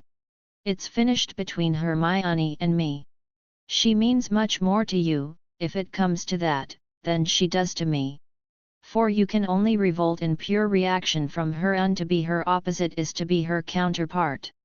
"Ah, opposite," cried Ursula. "I know your dodges. I am not taken in by your word twisting. You belong to Hermione and her dead show. Well, if you do, you do. I don't blame you. But then you've nothing to do with." In his inflamed, overwrought exasperation, he stopped the car, and they sat there, in the middle of the country lane, to have it out. It was a crisis of war between them, so they did not see the ridiculousness of their situation. "If you weren't a fool, if only you weren't a fool," he cried in bitter despair, "you'd see that one could be decent, even when one has been VVH, NG. I was VNong to go on all those years with Hermione. It was a deathly process. But after all, one can have a little human decency. But no, you would tear my soul out with your jealousy at the very mention of Hermione's name. I jealous. I jealous. You are mistaken if you think that. I'm not jealous in the least of Hermione, she is nothing to me, not that. And Ursula snapped her fingers. No, it's you who are a liar. It's you who must return, like a dog to his vomit. It is what Hermione stands for that I hate. I hate it. It is lies, it is false, it is death. But you want it, you can't help it, you can't help yourself. You belong to that old, deathly way of living, then go back to it. But don't to me, for I've nothing to do with it. And in the stress of her violent emotion, she got down from the car and went to the hedgerow, picking unconsciously some flesh-pink spindleberries, some of which were burst, showing their orange seeds. Ah, you are a fool, he cried, bitterly, with some contempt. Yes, I am. I am a fool. And thank God for it. I'm too big a fool to swallow your cleverness. God be praised. You go to your women, go to them, they are your sort, you've always had a string of them trailing after you and you always will. Go to your spiritual brides, but don't come to me as well, because I'm not having any, thank you. You're not satisfied, are you? Your spiritual brides can't give you what you want, they aren't common and fleshy enough for you, aren't they? So you come to me, and keep them in the background. You marry me for daily use. But you'll keep yourself well provided with spiritual brides in the background. Ignore your dirty little game. Suddenly a flame ran over her, and she stamped her foot madly on the road, and he winced, afraid that she would strike him. And I'm not spiritual enough, I'm not as spiritual as that Hermione. Her brows knitted, her eyes blazed like a tiger's. Then go to her, that's all I say, go to her, go. Ha, she spiritual spiritual, she. A dirty materialist as she is. She spiritual? 1% at does she care for, what is her spirituality? V% at is it. Her fury seemed to blaze out and burn his face. He shrank a little. I tell you it's dirt, dirt, and nothing but dirt. And it's dirt you want, you crave for it. Spiritual. Is that spiritual, her bullying, her conceit, her sordid materialism? She's a fishwife, she is such a materialist. And also sordid. I % it does she work out to, in the end, with all her seal passion, as you call it. Social passion, what social passion has it, is it? She wants petty, immediate power, she wants the illusion that she is a great woman, that is all. In her soul she's a devilish unbeliever, common as dirt. That's what she is at the bottom. And all the rest is pretense, but you love it. You love the sham spirituality, it's your food. And why? Because of the dirt underneath. Do you think I don't know the foulness of your sex life and hers? I do. And it's that foulness you want, you liar. Then have it, have it. You're such a liar.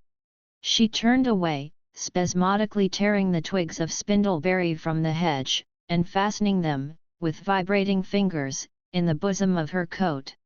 He stood watching in silence. A wonderful tenderness burned in him, at the sight of her quivering, so sensitive fingers, and at the same time he was full of rage and callousness. This is a degrading exhibition, he said coolly. Yes, degrading indeed, she said. But more to me than to you. Since you choose to degrade yourself, he said. Again the flash came over her face, the yellow lights in her eyes. You, she cried. You. You truth lover. You purity monger. It stinks, your truth and your purity. It stinks of the offal you feed on, you scavenger dog, you eater of corpses. You are foul, foul, and you must know it. Your purity, your candor, your goodness, yes, thank you, we've had some. You are is a foul, deathly thing, obscene, that's what you are, obscene and perverse. You, and love. You may well say, you don't want love. No, you want yourself, and dirt, and death, that's what you want.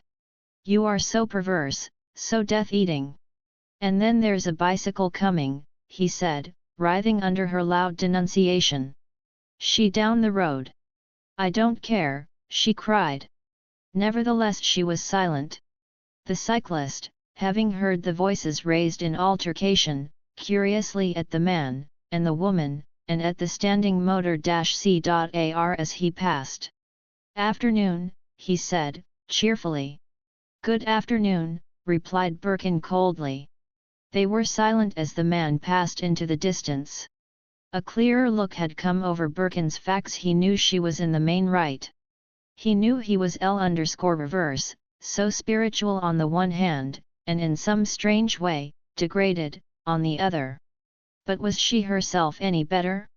Was anybody any better? It may all be true, lies and stink and all, he said.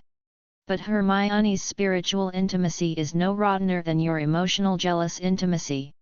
One can preserve the decencies, even to one's enemies, for one's own sake. Hermione is my enemy to her last breath. That's why I must bow her off the field. You and your enemies and your beaux. A pretty picture you make of yourself. But it takes nobody in but yourself. I jealous. Vivi had I say, her voice sprang into flame, I say because it is true, do you see, because you are you, a foul and false liar, a whited sepulchre. That's why I say it. And you hear it. And be grateful, he added, with a satirical grimace. Yes, she cried, and if you have a spark of decency in you, be grateful. Not having a spark of decency, however, he retorted. No, she cried, you haven't a spark. And so you can go your way, and I'll go mine. It's no good, not the slightest. So you can leave me now, I don't want to go any further with you. Leave me, you don't even know where you are, he said. Oh, don't bother, I assure you I shall be all right. I've got 10 shillings in my purse, and that will take me back from anywhere you have brought me to. She hesitated. The rings were still on her fingers, 2 on her little finger, 1 on her ring finger. Still she hesitated. Very good, he said. The only hopeless thing is a fool. You are quite right, she said. Still she hesitated. Then an ugly, malevolent LCX-K came over her face. She pulled the rings from her fingers, and tossed them at him. One touched his face, the others hit his coat, and they into the mud. And take your rings, she said, and go and buy yourself a female elsewhere. There are plenty to be had, who will quite glad to share your spiritual to have your physical mess, and leave your spiritual mess to Hermione. With which she walked away, desultorily, up the road. He stood motionless, watching her sullen, rather ugly walk. She was sullenly picking and pulling at the twigs of the hedge as she passed. She grew smaller, she seemed to pass out of his sight. A darkness came over his mind. Only a small, mechanical of consciousness hovered near him. He felt tired and weak. Yet also he was relieved. He gave up his old position. He went and sat on the bank. No doubt Ursula was right. It was true, really, what she said. He knew that his spirituality was concomitant of a process of depravity, a sort of pleasure in self-destruction. Her really was a certain stimulant in self-destruction, for him especially when it was translated spiritually. But then he knew it, and had done. And was not Ursula's way of emotional intimacy, emotional and physical, was it not just as dangerous as Hermione's abstract spiritual intimacy? Fusion, this horrible fusion of two beings, which every woman and most men insisted on, was it not nauseous and horrible anyhow, whether it was a fusion of the spirit or of the emotional body? Hermione saw herself as the perfect idea, to which all men must come, and Ursula was the perfect womb, the bath of birth, to which all men must come. And both were horrible. Why could they not remain individuals, limited by their overn limits? This dreadful all-comprehensiveness, this hateful tyranny? Not leave the other being free, why try to absorb, or melt, or merge? One might abandon oneself utterly to the moments, but not to any other being. He could not bear to see the rings lying in the pale mud of the road. He picked them up, and wiped them unconsciously on his hands. They were the little tokens of the reality of beauty, the reality of happiness in warm creation. But he had made his hands all dirty and gritty. There was a darkness over his mind. The terrible knot of consciousness that had persisted there like an obsession was broken, gone, his life was dissolved in darkness over his limbs and his body. But there was a point of anxiety in his heart now. He wanted her to come back. He breathed lightly and regularly like an infant, that breathes innocently, beyond the touch of responsibility. She was coming back. He saw her drifting desultorily under the high, advancing towards him slowly. He did not move, he did not look again. He was as if asleep, and utterly relaxed. She came up and stood before him, hanging her head. "See what a flower I found you," she said, wistfully holding a piece of purple-red bell heather under his face.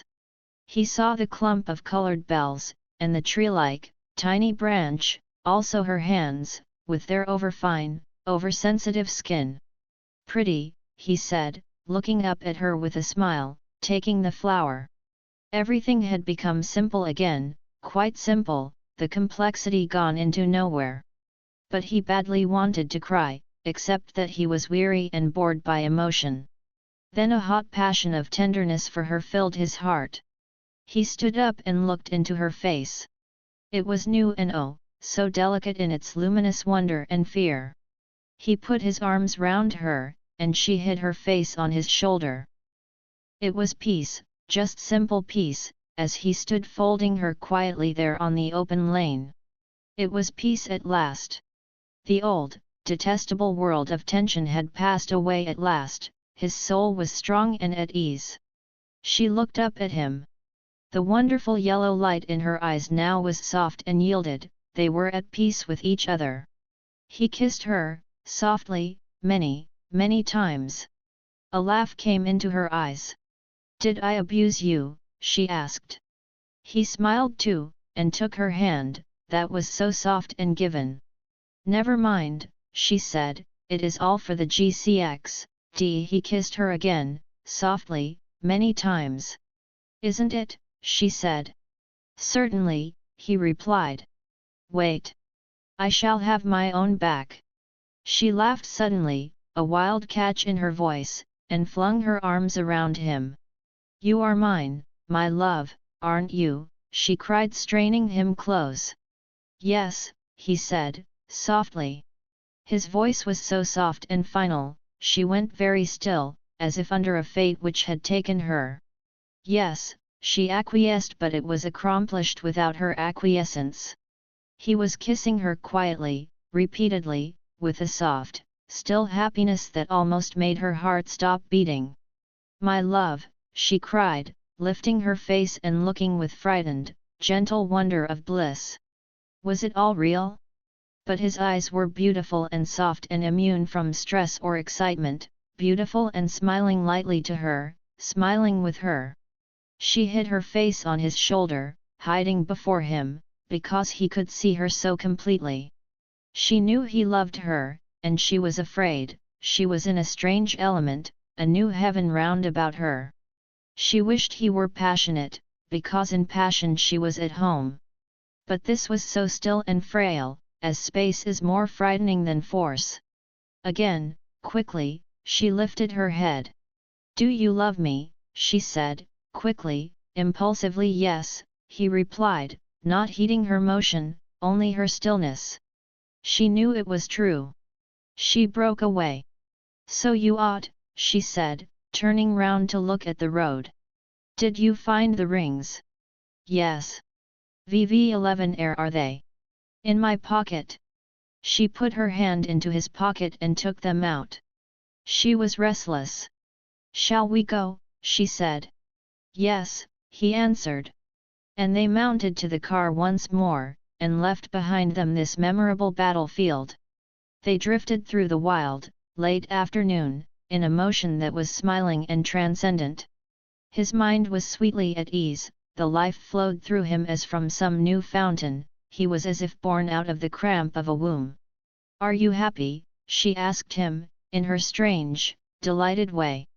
Yes, he said. So am I, she cried in sudden ecstasy, putting her arm round him and clutching him violently against her, as he steered the motor car. Don't drive much, Mose, she said. I don't want you to be always doing something. No, he said. When finish this little trip, and then we'll be free.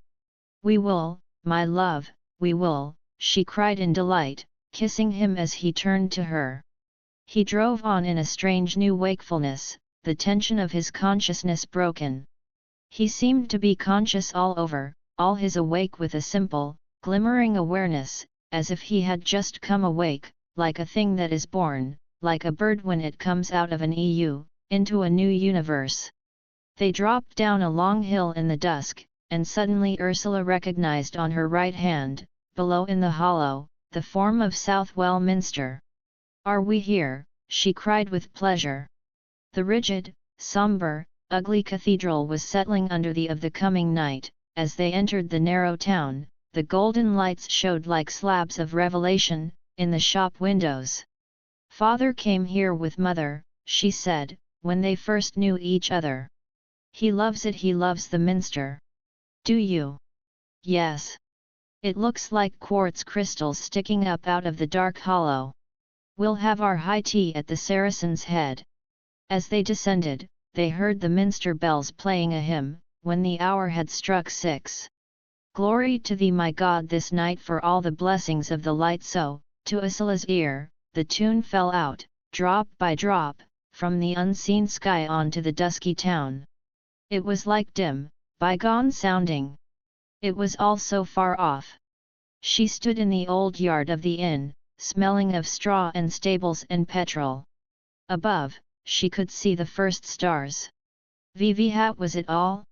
This was no actual world, it was the dream world of one's childhood, a great circumscribed reminiscence. The world had become unreal. She herself was a strange, transcendent reality. They sat together in a little parlour by the fire. Is it true? She said, wondering. What? Everything is everything true. The best is true, he said, grimacing at her. Is it? She replied, laughing, but unassured. She looked at him. He seemed still so separate. New eyes were opened in her soul. She saw a strange creature from another world, in him. It was as if she were enchanted, and everything were metamorphosed. She recalled again the old magic of the book of Genesis, where the sons of God saw the daughters of men, that they were fair. And he was one of these strange creatures from the beyond, looking down at her, and seeing she was fair. He stood on the hearth rug looking at her face that was upturned exactly like a flower, a fresh, luminous flower, glinting faintly golden with the dew of the first light. And he was smiling faintly as if there were no speech in the world, save the silent delight of flowers in each other. Smilingly they delighted in each other's presence, pure presence, not to be thought of, even known.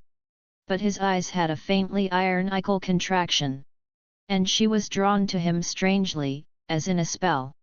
Kneeling on the hearth-rug before him, she put her arms round his loins, and put her face against his thigh. Riches! Riches! She was overwhelmed with a sense of a heaven full of riches. We love each other, she said in delight. More than that, he answered, looking down at her with his glimmering, easy face. Unks, anxiously, with her sensitive fingertips, she was tracing the back of his thighs, following some mysterious life flow there. She had discovered something something more than wonderful, more wonderful than life itself. It was the strange mystery of his life motion, there, at the back of the thighs, down the flanks. It was a strange reality of his being, the very stuff of being, there in the straight down flow of the thighs. It was here she discovered him, one of the sons of God such as were in the beginning of the world, not a man, something other, something more. This was release at last. She had had lovers, she had known passion. But this was neither love nor passion. It was the daughters of men coming back to the sons of God, the strange inhuman sons of God who are in the beginning. Her face was now one dazzle of released, golden light, as she looked up at him, and laid her hands full on his thighs, behind, as he stood before her. He looked down at her with a rich bright brow like a diadem above his eyes. She was beautiful as a new marvelous flower opened at his knees, a paradisal flower she was, beyond womanhood, such a flower of luminousness. Yet something was tight and unfree in him. He did not like this crouching, this radiance, not altogether. It was all achieved, for her. She had found one of the sons of God from the beginning, and he had found one of the first most luminous daughters of men. She with her hands the line off eyes, loins and thighs, at the back, and a living fire ran through her, from him, darkly. It was a dark flood of electric passion she released from him, drew into herself. She had established a rich new circuit, a new current of passional electric energy, between the two of them, released from the darkest poles of the body and established in perfect circuit. It was a dark fire of that rushed from him to her, and flooded them ixoth with rich peace, satisfaction. "My love," she cried, lifting her face to him, her eyes, her mouth open in transport. "My love," he answered, bending and kissing her, always kissing her. She closed her hands over the full, rounded body of his loins. As he stooped over her, she seemed to touch the quick of the mystery of darkness that was bodily him. She seemed to faint beneath, and he seemed to faint, stooping over her. It was a perfect passing away for both of them, and at the same time the most intolerable accession into being, the marvelous fullness of immediate gratification, overwhelming, out-flooding from the source of the deepest life force, the darkest, strangest life source of the human body, at the back and base of the loins. After a lapse of stillness, after the rivers of strange dark fluid richness had passed over her, flooding, carrying away her mind and flooding down her spine and down her knees, past her feet, a strange flood, sweeping away everything and leaving her an essential new being, she was left quite free, she was free in Siamenplat ease, her Siamenplat self. So she rose, stilly and blithe, smiling at him. He stood before her. Glimmering, so awfully real, that her heart almost stopped beating. He stood there in his strange, whole body, that had its marvelous fountains, like the bodies of the sons of God who were in the beginning. There were strange fountains of his 9dy, more mysterious and 9/10 than any she had imagined or known, more satisfying, finally, mystically physically satisfying. She had thought there was no source deeper than the phallic source. And now, behold, from the smitten rock of the man's body, from the strange marvelous flanks and thighs, deeper, further in mystery than the phallic source, came the floods of ineffable darkness and ineffable riches. They were glad, and they could forget perfectly. They laughed, and went to the meal provided.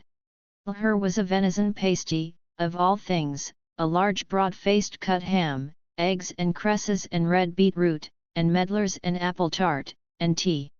"Vivi had good things," she cried with pleasure. "How noble it looks, shall I pour out the tea?" She was usually nervous and uncertain at performing these public duties, such as giving tea. But today she forgot, she was at her ease, entirely forgetting to have misgivings. The teapot poured beautifully from a proud slender spout. Her eyes were warm with smiles as she gave him his tea. She had learned at last to be still and perfect. "Everything is ours," she said to him. Everything, he answered. She gave a queer little crowing sound of triumph. I'm so glad, she cried, with relief. So am I, he said. But I'm thinking we'd better get out of our responsibilities as quick as we can. Vivi had responsibilities, she asked, wondering. We must drop our jobs, like a shot. A new understanding dawned into her face. Of course, she said, there's that we must get out, he said. There's nothing for it but to get out, quick. She looked at him doubtfully across the table. But where, she said. I don't know, he said. Just wander about for a bit. Again she looked at him quizzic. Ally. Elle should be perfectly happy at the mill, she said. It's very near the old thing, he said. Let us wander a bit. His voice could be so soft and happy-go-lucky, it went through her veins like an exhilaration. Nevertheless she dreamed of a valley, and wild gardens, and peace. She had a desire too for splendor, an aristocratic extravagant splendor. Wandering seemed to her like restlessness, dissatisfaction. VV11 Where will you wander to, she asked. I don't know. I feel as if I would just meet you and we'd set off just towards the distance. But where can one go, she asked anxiously. After all, there is only the world, and none of it is very distant. Still, he said, I should like to go with you nowhere. It would be rather wandering just to nowhere. That's the place to get to nowhere. One wants to wander away from the world somewheres, into our own nowhere. Still she meditated. You see, my love, she said, I'm so afraid that while we are only people, we've got to take the world that's given because there isn't any other. Yes there is, he said. There's somewhere where we can be free, somewhere where one needn't wear much clothes, none even, where one meets a few people who have gone through enough, and can take things for granted, where you be yourself, without bothering. There is somewhere there are one or two people, but where, she sighed, somewhere anywhere. Let's wander off. That's the thing to do, let's wander off. Yes, she said, thrilled at the thought of travel. But to her it was only travel. To be free, he said. To be free, in a free place, with a few other people. Yes, she said wistfully. Those few other people depressed her. It isn't really a locality, though, he said. It's a perfected relation between you and me, and others, the perfect relation so that we are free together. It is, my love, isn't it, she said. It's you and me. It's you and me, isn't it? She out her arms to him. He went across and stooped to kiss her face. Her arms closed round him again, her hands spread upon his shoulders, moving slowly there, moving slowly on his back, down his back slowly, with a strange recurrent, rhythmic motion, yet moving slowly dcmm, pressing mysteriously over his loins, over his flanks. The sense of the awfulness of riches that could never be impaired flooded her mind like a swoon, a death in most marvelous possession, mystic sure. She possessed him so utterly and intolerably, that she herself lapsed out. And yet she was only sitting still in the chair, with her hands pressed upon him, and lost. Again he softly kissed her. We shall never go apart again, he murmured quietly. And she did not speak, but only pressed her hands firmer down upon the source of darkness in him. They decided, when they woke again from the pure swoon, to write their resignations from the world of work there and then. She wanted this. He rang the and ordered notepaper without a printed address. The waiter cleared the table. Now then, he said, yours first. Put your home address, and the date then. Director of Education, Town Hall. Sir, now don't know how one really stands. I suppose one could get out of it in less than month anyhow. Sir, I beg to resign my post as class mistress in Thuile Green Grammar School. I should be very grateful if you would liberate me as soon as possible, without waiting for the expiration of the month's notice. That'll do. Have you got it? Let me look. Ursula Brangwen. Good. Now I'm right mine. I ought to give them 3 months, but I see underscore and plead health. I can arrange it all right. He sat and emote out his formal resignation. Now, he said, when the envelopes were sealed and addressed, shall we post them here, both together? I know Jackie will say, here's a coincidence, when he receives them in all their identity. Shall we let him say it, or not? I don't care, she said. No, he said, pondering. It doesn't matter, does it? She said. Yes, he replied. Their imaginations shall not work on us. I'll post yours here, mine after. I cannot be in their imaginings. He looked at her with his strange, non-human singleness. Yes, you are right, she said. She lifted her face to him, all shining and open. It was as if he might enter straight into the source of her radiant. His face a little distracted. Shall we go? He said. As you like, she replied. They were soon out of the little town, and running through the uneven lanes of the country. Ursula nestled near him, into his constant warmth, and watched the pale-lit revelation racing ahead, the visible night. Sometimes it was a wide old road, with grass spaces on either side, flying magic and elfin in the greenish illumination, sometimes it was trees looming overhead, sometimes it was bramble bushes, sometimes the walls of a crew yard and the butt of a barn. Are you going to Shortlands to dinner? Ursula asked him suddenly. He started. Good God, he said. Shortlands. Never again. Not that. Besides, we should be too late. Vivi, here are we going then to the mill? If you like. Pity to go anywhere on this good dark night. Pity to come out of it, really. Pity we can't stop in the good darkness. It is better than anything ever would be, this good immediate darkness. She sat wondering. The car lurched and swayed. She knew there was no leaving him, the darkness held them both and contained them, it was not to be surpassed. Besides, she had a full mystic knowledge of his suave loins of darkness, dark-clad and suave, and in this knowledge there was some of the inevitability and the beauty of fate, fate which one asks for, which one accepts in full. He sat still like an Egyptian pharaoh, driving the car. He felt as if he were seated in immemorial potency, like the great carven statues of real Egypt, as real and as fulfilled with subtle strength, as these are, with a vague inscrutable smile on the lips. He knew what it was to have the strange and magical current of force in his back and loins, and down his legs, force so perfect that it stayed him immobile, and left his face subtly, mindlessly smiling. He knew what it was to be awake and potent in that other basic mind, the deepest physical mind. And from this source he had a pure and magic control, magical, mystical, a force in darkness, like electricity.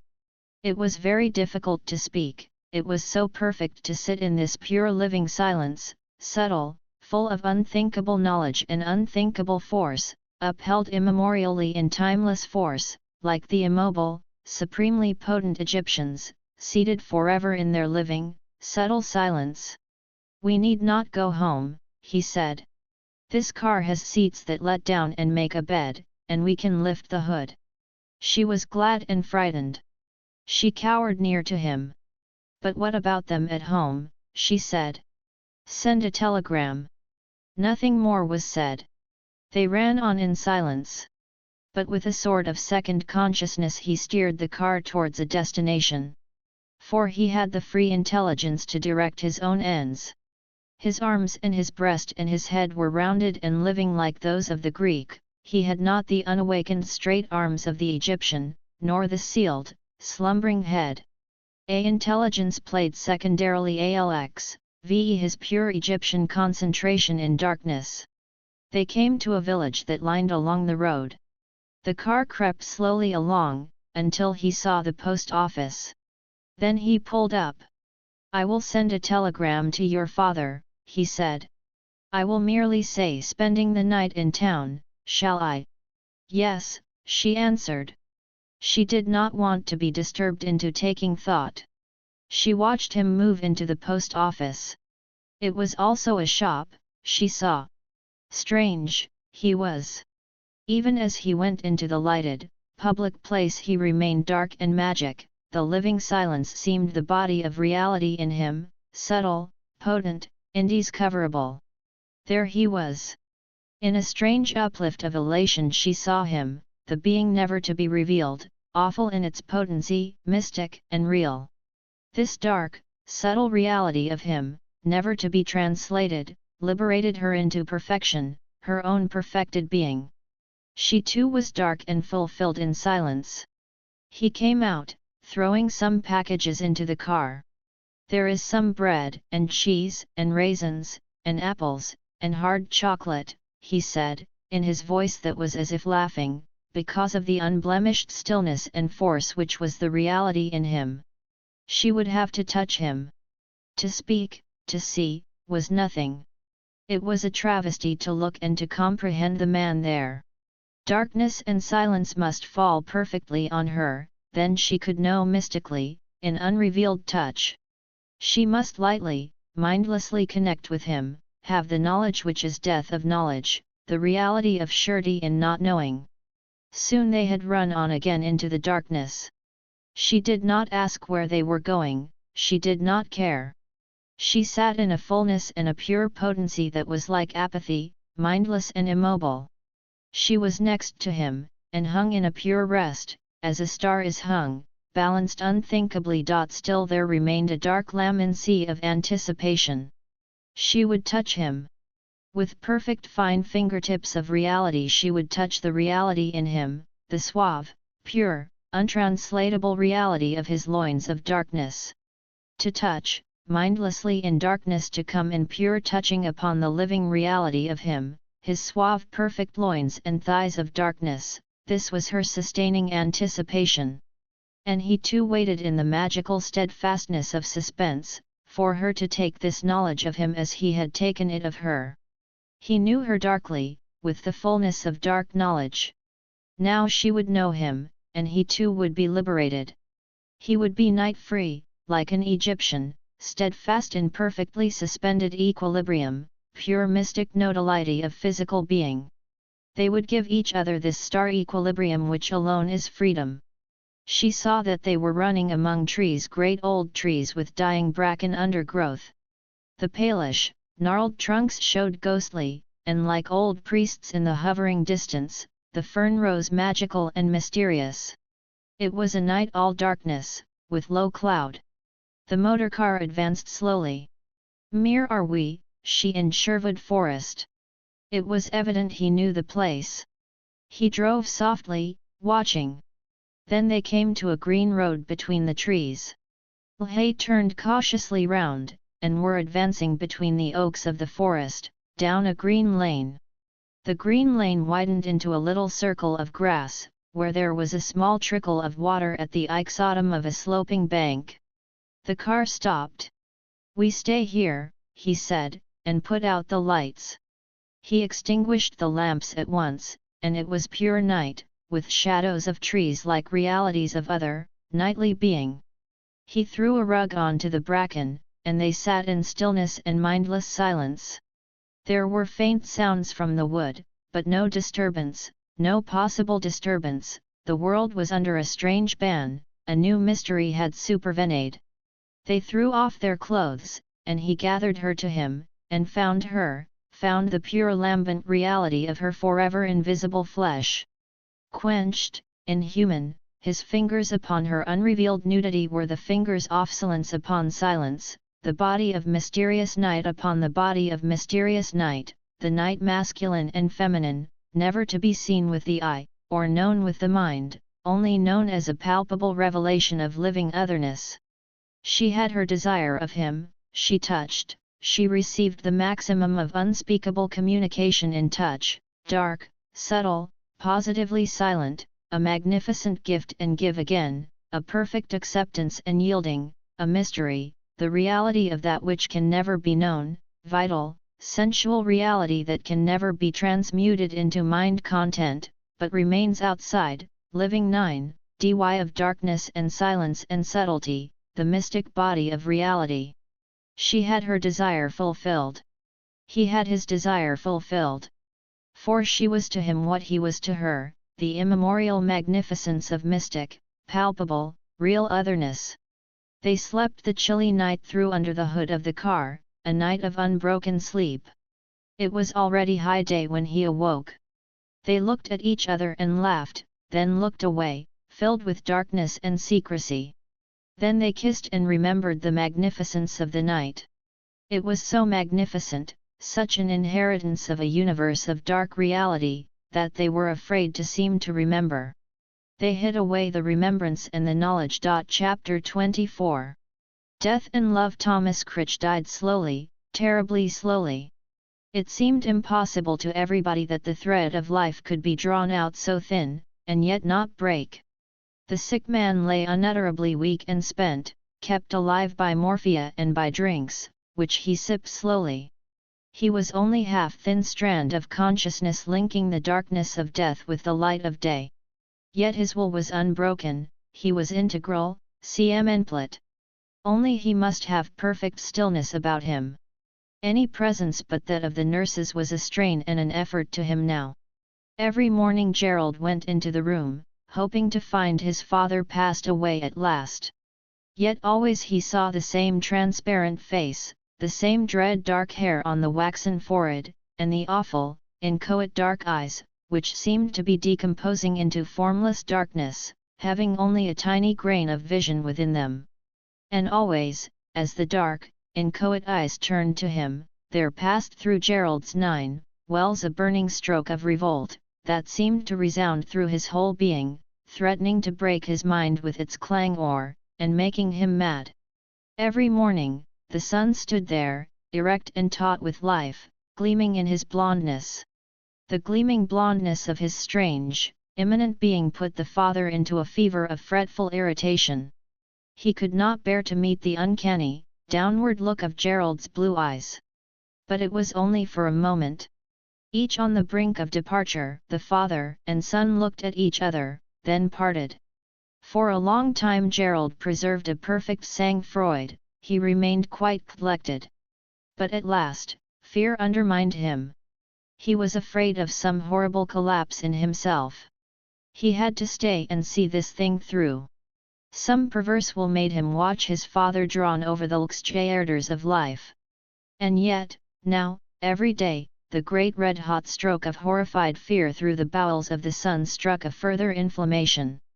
Gerald went about all day a tendency to cringe, as if there were the point of a sword of Damocles pricking the nape of his neck. There was no escape, he was bound up with his father, he had to see him through. And the father's will never relaxed or to death. It would have to snap when death at last snapped it if it did not after a physical death. In the same way, the will of the son never yielded, he stood firm and immune, he was outside this death and this dying. It was a trial by ordeal.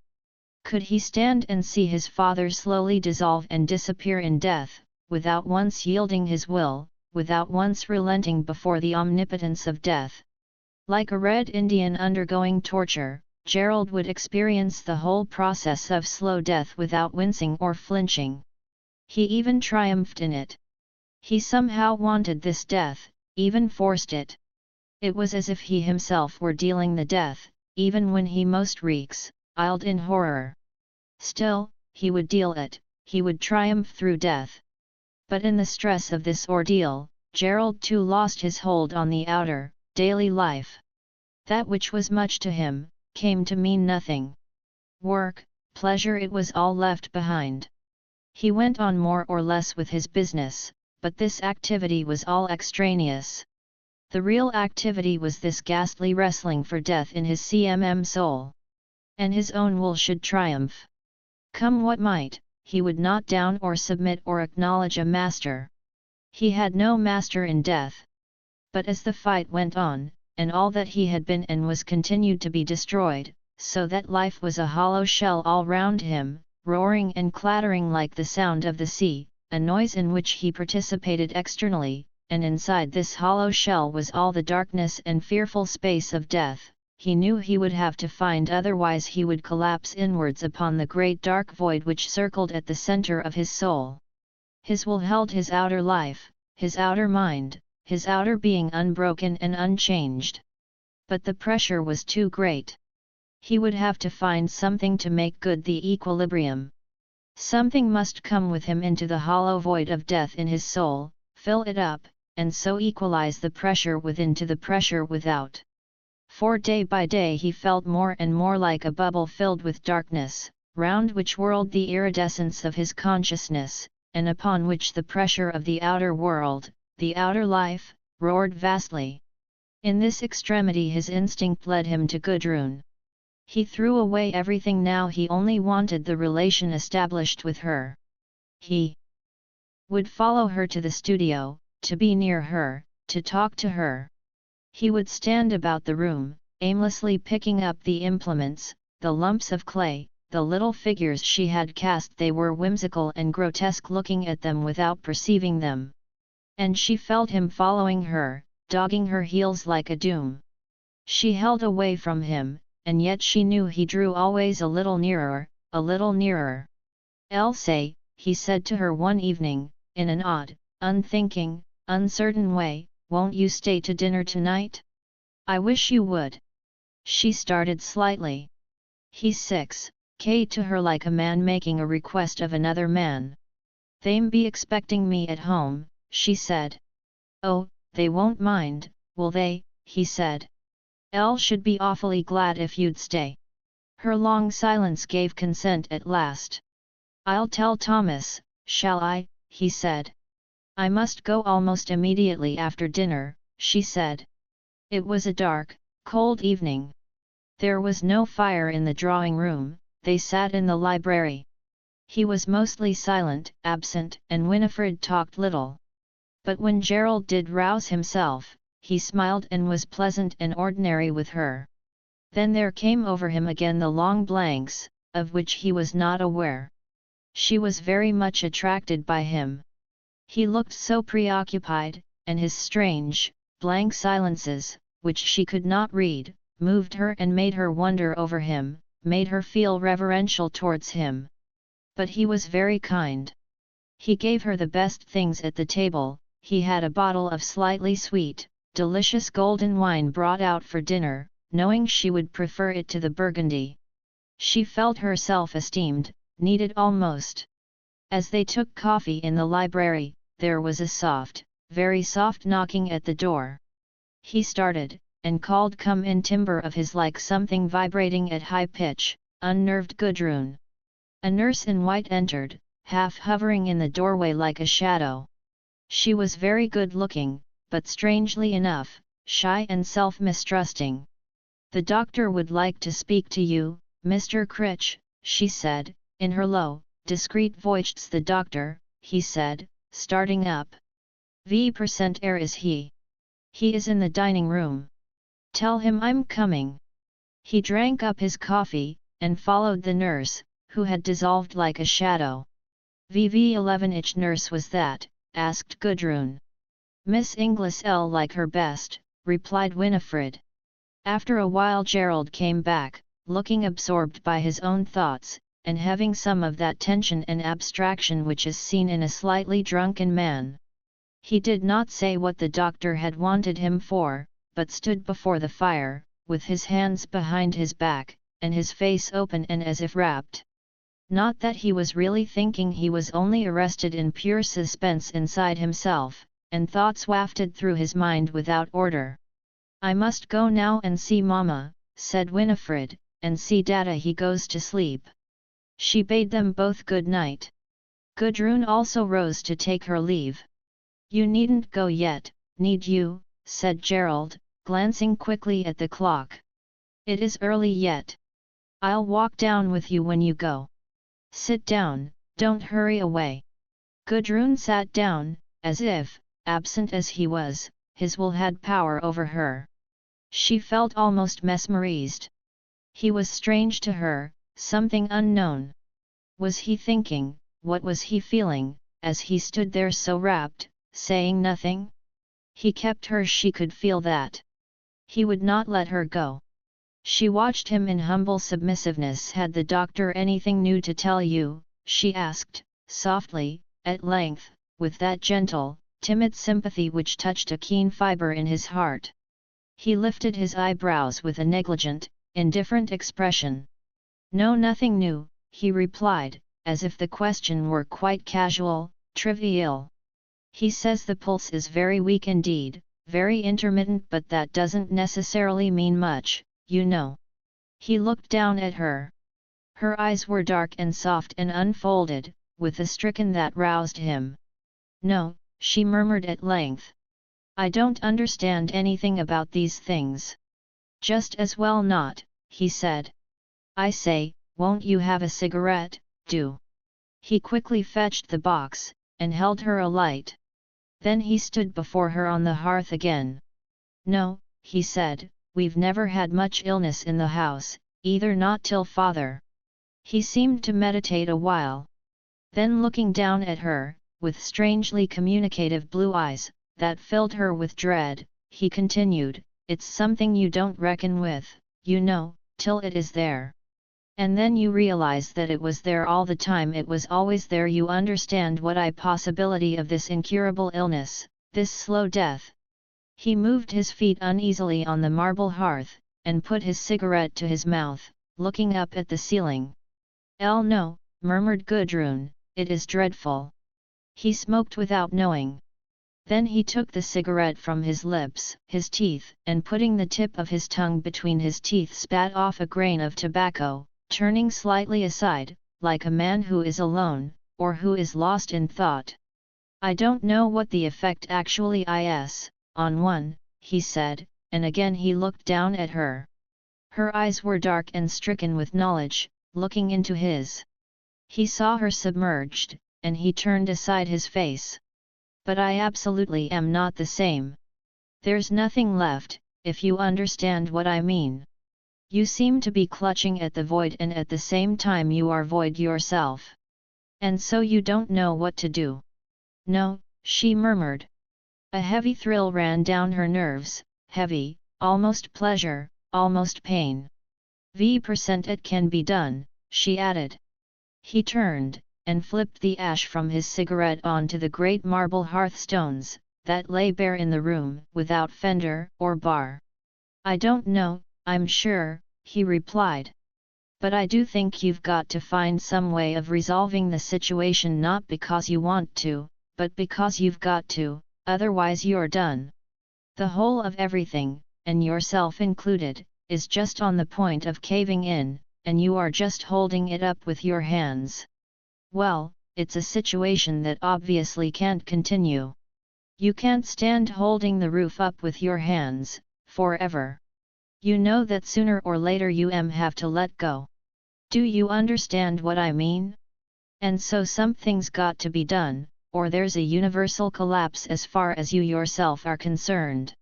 He shifted slightly on the hearth, crunching a cinder under his heel. He looked down at it.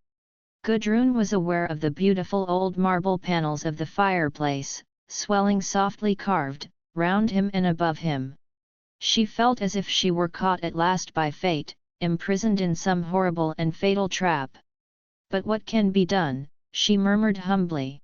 You must use me if I can be of any help at all, but how can I don't see how I can help you. He looked down at her critically. I don't want you to help, he said, slightly irritated, because there's nothing to be done. I only want sympathy, do you see? I want some Alex, I can talk to sympathetically. That eases the strain. And there is nobody to talk to sympathetically. That's the curious thing. There is nobody. There's Birkin. But then he isn't sympathetic, he wants to dictate. And that is no use whatsoever. She was caught in a strange snare. She looked down at her hands. Then there was the sound of the door softly opening. Gerald started. He was chagrined. It was his starting that really startled Gudrun. Then he went forward, with quick, graceful, intentional courtesy. Oh, mother, he said. How nice of you to come down. How are you? The elderly woman, loosely and bulkily tapped in a purple gown, came forward silently, slightly hulked, as usual. Her son was at her side. He pushed her up a chair, saying, "You know Miss Brangwen, don't you?" "Ihe mother," at Gudrun indifferently. "Yes," she said. Then she turned her wonderful, forget-me-not blue eyes up to her son, as she slowly sat down in the chair he had brought her. "I came to ask you about your father," she said, in her rapid, scarcely audible voice. "Elle didn't know you had company." "No? Didn't Winifred tell you?" "Miss Brangwen stayed to dinner, to make us a little more lively." Mrs. Critch turned slowly round to Gudrun, and looked at her, but with unseeing eyes. "I'm afraid it would be no treat to her." Then she turned again to her son. "Winifred tells me the doctor had something to say about your father." "Is it?" "Only that the pulse is very weak, misses altogether a good many times, so that he might not last the night out," Gerald replied. Mrs. Critch sat perfectly impassive, as if she had not heard. Her bulk seemed hunched in the chair, her fair hair hung slack over her ears. But her skin was clear and fine, her hands, as she sat with them forgotten and folded, were quite beautiful, full of potential energy. A great mass of energy seemed decaying up in that silent, hulking form. She looked up at her son, as he stood, keen and soldierly, near to her. Her eyes were most wonderfully blue, bluer than forget-me-nots. She seemed to have a certain confidence in Gerald, and to feel a certain motherly mistrust of him. "How are you?" she muttered, in her strangely quiet voice, as if nobody should hear but him. "You're not getting into a state, are you? You're not letting it make you hysterical?" The curious challenge in the last words startled Gudrun. "Elle don't think so, mother," he answered, rather coldly cheery. "Somebody's got to see it through, you know." "Have they?" "Have they?" answered his mother rapidly. "Should you take it on yourself? Mad have you got to do, seeing it through? It will see itself through. You are not needed." "No, I don't suppose I can do any GCX-D," he answered. "It's just how it affects us, you see. You like to be affected, don't you? It's quite nuts for you. You would have to be important. You have no need to stop at home. Hi, don't you go away." These sentences, evidently the grain of many dark hours, took Gerald by surprise. "I don't think it's any good going away now, mother, at the last minute," he said, coldly. "You take care," replied his mother. "You mind yourself, that's your business. You take too much on yourself. You mind yourself, or you'll find yourself in Queer Street, that's what will to you. You're hysterical, always were." "I'm all right, mother," he said. "There's no need to worry about me, I assure you. Let the dead bury their dead, don't go and bury yourself along with them, that's what I tell you. I know you well enough." He did not answer this, not knowing what to say. The mother sat bunched up in silence, her beautiful white hands, that had no rings whatsoever, clasping the pommels of her armchair. "You can't do it," she said, almost bitterly. "You haven't the nerve. You're as weak as a cat, really always were. Is this young woman staying here?" "No," said Gerald. "She is going home tonight." "Then she'd better have the dog cart." "Does she go far?" "Only to Beldover." "Ah." The elderly woman never looked at Gudrun, yet she seemed to take knowledge of her presence. "You are inclined to take too much on yourself, Gerald," said the mother, pulling herself to her feet, with a little difficulty. "Will you go, mother?" he asked, politely. "Yes, I go up again," she replied. Turning to Gudrun, she bade her good night. Then she went slowly to the door, as if she were unaccustomed to walking. At the door she lifted her face to him, implicitly. He kissed her. "Don't come any further with me," she said, in her barely audible voice. "I don't want you any further." He bade her good night, watched her across to the stairs and mount slowly. Then he closed the door and came back to Gudrun. Gudrun rose also, to go. A queer being, my mother, he said. Yes, replied Gudrun. She has her own thoughts. Yes, said Gudrun. Then they were silent. You want to go? He asked. Half a minute, I'll just have a horse put in. No, said Gudrun. I'll want to walk. He had promised to walk with her down the long, lonely mile of drive, and she wanted this. You might just as well drive, he said. I'd much rather walk, she asserted, with emphasis. You would? Then I will come along with you. You know where your things are? I'll put boots on. He put on a cap, and an overcoat over his evening dress. They went out into the night. Let us light a cigarette, he said, stopping in a sheltered angle of the porch. You have one too. So, with the scent of tobacco on the night air, they set off down the dark drive that ran between close-cut hedges through sloping meadows. He wanted to put his arm round her. If he could put his arm round her, and draw her against him as they walked, he would equilibrate himself. For now he felt like a pair of scales, the half of which tips down and down into an indefinite void. He must recover some sort of balance. And here was the perfect recovery. Blind to her, thinking only of himself, he slipped his arm softly round her waist, and drew her to him. Her heart fainted, feeling herself taken. But then, his arm was so strong, she quailed under its powerful close grasp. She died a little death, and was drawn against him as they walked down the stormy darkness. He seemed to balance her perfectly in opposition to himself, in their dual motion of walking. So, suddenly, he was liberated and perfect, strong, heroic.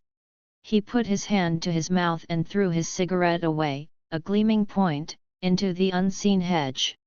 Then he was quite free to balance her. That's better, he said, with exultancy. The exultation in his voice was like a sweetish, poisonous drug to her. Did she then mean so much to him? She sipped the poison. Are you happier? She asked, wistfully. Much better, he said, in the same exultant voice, and I was rather far gone. She nestled against him. He felt her all soft and warm. She was the rich, lovely substance of his being. Warmth and motion of her walk suffused through him wonderfully. I'm so glad if I help you, she said. Yes, he answered. There's nobody else could do it, if you wouldn't. That is true, she said to herself, with a thrill of strange, fatal elation. As they walked, he seemed to lift her nearer and nearer to himself, till she moved upon the firm vehicle of his body. He was so strong, so sustaining, and he could not be opposed. She drifted along in a wonderful interfusion of physical motion, down the dark, blowy hillside. Far across shone the little yellow lights of Beldover, many of them, spread in a thick patch on another dark hill. But he and she were walking in perfect, isolated darkness, outside the world. But how much do you care for me? Came her voice, almost querulous. You see, I don't know, I don't understand. How much? His voice rang with a painful elation. I don't know either, but everything. He was startled by his own declaration. It was true. So he stripped himself of every safeguard, in making this admission to her. He cared everything for her, she was everything. But I can't believe it, said her low voice, amazed, trembling. She was trembling with doubt and exultance. This was the thing she wanted to hear, only this. Yet now she heard it, heard the strange clapping vibration of truth in his voice as he said it. She could not believe. She did not believe. Yet she believed, triumphantly, fatal exultance. Not, he said. Don't you believe it? It's true. It is true, as we stand at this moment. He stood still with her in the wind. I care for nothing on earth, or in heaven, outside this spot where we are. And it isn't my own presence I care about, it is all yours. I'd sell my soul 100 times, but I couldn't bear not to have you here. I couldn't bear to be alone. My brain would burst. It is true. He drew her closer to him, definite movement. No, she murmured, afraid. Yet this was what she wanted. Did she so lose courage? They resumed their strange walk. They were such strangers, and yet they were so frightfully, unthinkably near. It was like a madness. Yet it was what she wanted, it was what she wanted. They had descended the hill, and now they were coming to the square arch where the road passed under the colliery railway. The arch, Gudrun knew, had walls of squared stone, mossy on one side with water that trickled down, dry on the other side. She had stood under it to hear the train rumble thundering over the logs overhead. And she knew that under this dark and lonely bridge the young Clears stood in the darkness with their sweethearts, in rainy weather. And so she wanted to stand under the bridge with her sweetheart, and be kissed under the bridge in the invisible darkness. Her steps dragged as she drew near. So, under the bridge, they came to a standstill, and he lifted her upon his breast. His body vibrated taut and powerful as he closed upon her and crushed her, breathless and dazed and destroyed, crushed her upon his breast. It was terrible, and perfect. Under this bridge, the colliers pressed their lovers to their and now, under the bridge, the master of them all pressed her to himself? And how much more powerful and terrible was his embrace than theirs, how much more and supreme his love was, than theirs in the same sort. She felt she would swoon, die, under the vibrating, inhuman tension of his arms and his body. She would pass away. Then the unthinkable high vibration slackened and became more undulating. He slackened and drew her with him to stand with his back to the wall. She was almost unconscious. So the colliers' lovers would stand with their backs to the walls, holding their sweethearts and kissing them as she was being kissed. But would their kisses be fine and powerful as the kisses of the firm-mouthed master? Even the keen, short-cut mustache the colliers would not have that. And the colliers' sweethearts would, like herself, hang their heads back limp over their shoulder, and look out from the dark archway, at the close patch of yellow lights on the unseen hill in the distance, or at the vague form of trees, and at the buildings of the colliery woodyard, in the other direction. His arms were fast around her, he seemed to be gathering her into himself, her warmth, her softness, her adorable weight, drinking in the suffusion off her physical being, avidly. He lifted her, and seemed to pour her into himself, like wine into a cup. "Is worth everything," he said, in a strange, penetrating voice. So she relaxed, and seemed to melt, to flow into him, as if she were some infinitely warm and precious suffusion filling into his veins, like an intoxicant. Her arms were round his neck, he kissed her and held her perfectly suspended. She was all slack and flowing into him, and he was the firm, strong cup that receives the wine of her life. So she lay cast upon him, stranded, lifted up against him, melting and melting under his kisses, melting into his limbs and bones, as if he were soft iron becoming surcharged with her electric life. Till she seemed to swoon, gradually her mind went, and she passed away, everything in her was melted down and fluid, and she lay still, become contained by him, in him as lightning sleeps in a pure, soft stone. So she was passed away and gone in him, and he was perfected. She opened her eyes again, and saw the patch of lights in the distance. It seemed to her strange that the world still existed, that she was standing under the bridge resting her head on Gerald's breast. Gerald, who was he? He was the exquisite adventure, the desirable unknown to her. She looked up, and in the darkness saw his face her, his shapely, male face. There seemed a faint, white light emitted from him, a white aura, as if he were visitor from the unseen. She reached up, like Eve reaching to the apples on the tree of knowledge, and she kissed him, though her passion was a transcendent fear of the thing he was, touching his face with her infinitely delicate, encroaching wondering fingers. Her fingers went over the mold of his face, over his features. How perfect and foreign he was, ah, how dangerous! Her soul thrilled with, complete knowledge.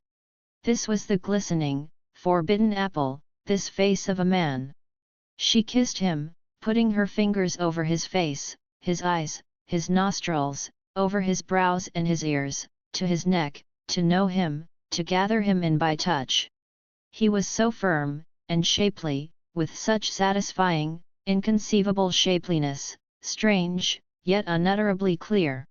He was such an unutterable enemy, yet glistening with uncanny white fire. She wanted to touch him and touch him and touch him, till she had him all in her hands, till she had strained him into her knowledge. Ah, if she could have the precious knowledge of him, she would be filled, and nothing could deprive her of this. For he was so unsure, so risky in the common world of day. You are so beautiful, she murmured in her throat. He wondered, and was suspended. But she felt him quiver, and she came down involuntarily nearer upon him. He could not help himself. Her fingers had him under their power. Fathomless, fathomless desire they could evoke in him was deeper than death, where he had no choice. But she knew now, and it was enough. For the time, her soul was destroyed with the exquisite shock of his invisible fluid lightning. She knew. And this knowledge was a death from which she must recover. How much more of him was there to know? Ah, much, much, many days harvesting for her large, yet perfectly subtle and intelligent hands upon the field of his living, radioactive body. All, her hands were eager, greedy for knowledge. But for the present it was enough, as much as her soul could bear. Too much, and she would shatter herself, she would fill the fine vial of her soul too quickly, and it would break. Enough now, enough for the time being. There were all the after days when her hands, like birds, could feed upon the fields of him mystical plastic form. Till then enough. And even he was glad to be checked, rebuked, held back. For to desire is better than to possess. The finality of the end was dreaded as deeply as it was desired. They walked on towards the town, towards where the lamps threaded singly, at long intervals down the dark high road of the valley. They came at length to the gate of the drive. "Don't come any further," she said. "You'd rather I didn't?" he asked, relieved. He did not want to go up the public streets with her, his soul all naked and alight as it was. "Much rather. Good night." She held out her hand. He grasped it, then touched the perilous, potent fingers with his lips. "Good night," he said. "Tomorrow." And they parted. He went home full of the strength and the power of living desire. But the next day, she did not come. She sent a note that she was kept indoors by a cold. Here was a torment. But he, his soul in some sort of patience, writing a brief answer, telling her how sorry he was not to see her. The day after this, he stayed at home. It seemed so futile to go down to the office. His father could not live the week out. And he wanted to be at home, suspended. Gerald sat on a chair by the window in his father's room. The landscape outside was black and winter-sodden. His father lay grey and ashen on the bed. A nurse moved silently in her white dress, neat and elegant, even beautiful. There was a of eau de cologne in the room. The nurse went out of the room. Gerald was alone with death, facing the winter black. "Is there much more water in Denley?" came the faint voice, determined and querulous, from the bed. The dying man was asking about a leakage from Willie Water into one of the pits. "Some more we shall have to run off the lake," said Gerald. "Will you?" The faint voice filtered to extinction. There was dead stillness. The grey-faced, sick man lay eyes closed, more dead than death. Gerald looked away. He felt his heart was seared, it would perish if this went on much longer. Suddenly he heard a strange noise. Turning Mund, he saw his father's eyes wide open, strained and rolling in a frenzy of inhuman struggling. Gerald started to his feet, and stood transfixed in horror. Venmo Aohh came a horrible choking rattle from his father's throat, the fearful, frenzied eye, rolling awfully in its wild fruitless search for help, passed blindly over Gerald, then up came the dark blood and mess pumping over the face of the agonized being. The tense body relaxed, the head fell aside, down the pillow. Gerald stood transfixed, his soul echoing in horror. He would move, but he could not. He could not move his limbs. His brain seemed to re-echo, like a pulse. The nurse in white softly entered. She glanced at Gerald, then at the bed. Came her soft whimpering cry, and she hurried forward to the dead man. The slight sound of her agitated distress, as she stood bending over the bedside. Then she recovered, turned, and came for towel and sponge. She was wiping the dead face carefully, and murmuring, almost whimpering, very softly, "Poor Mr. Critch. Poor Mr. Critch. Is he dead?" clanged Gerald's sharp voice. "Oh yes, he's gone," replied the soft, moaning voice of the nurse, as she looked up at Gerald's face. She was young and quivering. A strange sort of grin went over Gerald's face, over the horror. And he walked out of the room. He was going to tell his mother. On the landing he met his brother Basil. "He's gone, Basil," he said, scarcely able to subdue his voice, not to let an unconscious, frightening exultation sound through. "Vivi hat!" cried Basil, going pale. Gerald nodded. Then he went on to his mother's room.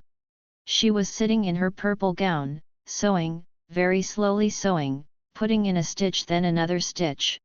She looked up at Gerald with her blue undaunted eyes. "Father's gone," he said. "He's dead?" "Says so."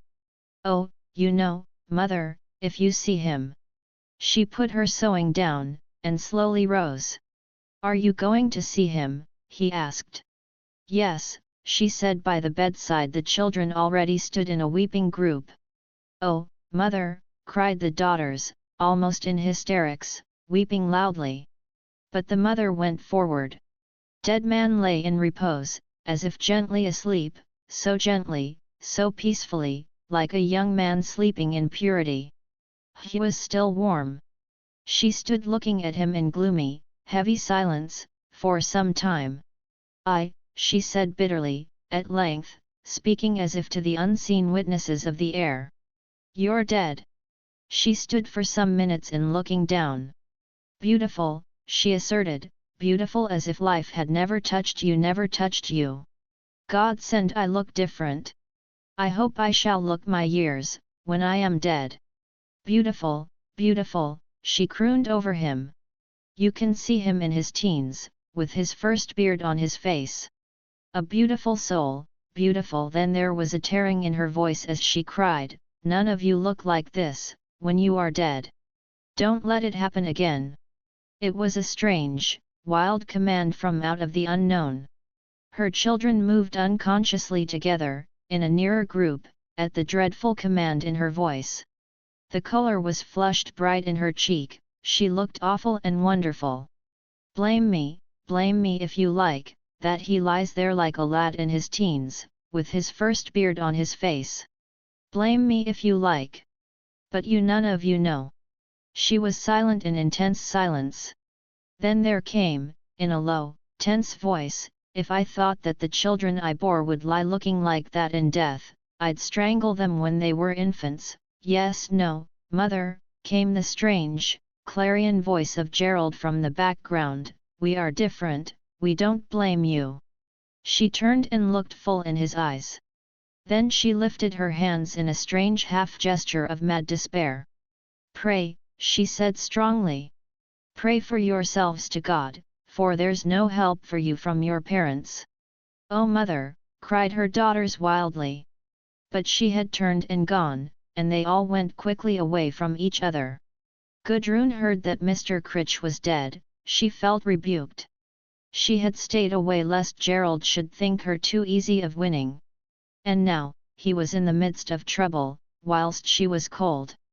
The following day she went up as usual to Winifred, who was glad to see her, glad to get away into the studio.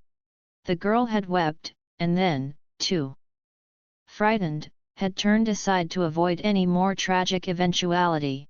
She and Gudrun resumed work as usual, in the isolation of the studio, and this seemed an immeasurable happiness, a pure world of freedom, after the aimlessness and misery of the house. Gudrun stayed on till evening. She and Winifred had dinner brought up to the studio, where they ate in freedom, away from all the people in the house. After dinner Gerald came up. Great High Studio was full of shadow and a fragrance of coffee. Gudrun and Winifred had a little table near the fire at the far end, with a white lamp whose light did not travel far. They were a tiny world to themselves, the two girls surrounded by lovely shadows, the beams and rafters shadowy overhead, the benches and implements shadowy down the studio. "You are cozy enough here," said Gerald, going up to them. There was a low brick fireplace, full of fire, an old blue Turkish rug, the little oak table with the lamp and the white and blue cloth and the dessert, and Gudrun making coffee in an odd brass coffee maker, and Winifred scalding a little milk in a tiny saucepan. "Have you had coffee?" said Gudrun. "I'll have, but I'll have some more with you," he replied. "Then you must have it in a glass. There are only 2 cups, said Winifred. "It is the same to me," he said, taking a chair and coming into the charmed circle of the girls. How happy they were, how cozy and glamorous it was with them, in a world of lofty shadows. The outside world, in which he had been transacting funeral business all the day, was completely wiped out. In an instant he snuffed glamour and magic. They had all their things very dainty, 2 odd and lovely little cups, scarlet and solid gilt, and a little black jug with scarlet discs, and the curious coffee machine, whose spirit flame flowed steadily, almost invisibly. There was the effect of rather sinister richness, in which Gerald at once escaped himself. They all sat down, and Gudrun carefully poured out the coffee. "Will you have milk?" she asked calmly, yet nervously poising the little black jug with its big red dots. She was always so completely controlled, yet so bitterly nervous. "No, I won't," he replied. So, with a curious humility, she placed him the little cup of coffee, and herself took the awkward tumbler. She seemed to want to serve him. "Why don't you give me the glass? It is so clumsy for you," he said. He would much rather have had it, and seen her daintily served. But she was silent, pleased with the disparity, with her self-abasement. "You are quite en ménage," he said. "Yes. We aren't really at home to visitors," said Winifred. "You're not? Then I'm an intruder." For once he felt his conventional dress was out of place, he was an outsider. Gudrun was very quiet. She did not feel drawn to talk to him. At this stage, silence was best, or mere light words. It was best to leave serious things aside. So they talked gaily and lightly, till they heard the man below lead out the horse, and call it to back, into the dog-cart that was to take Gudrun home.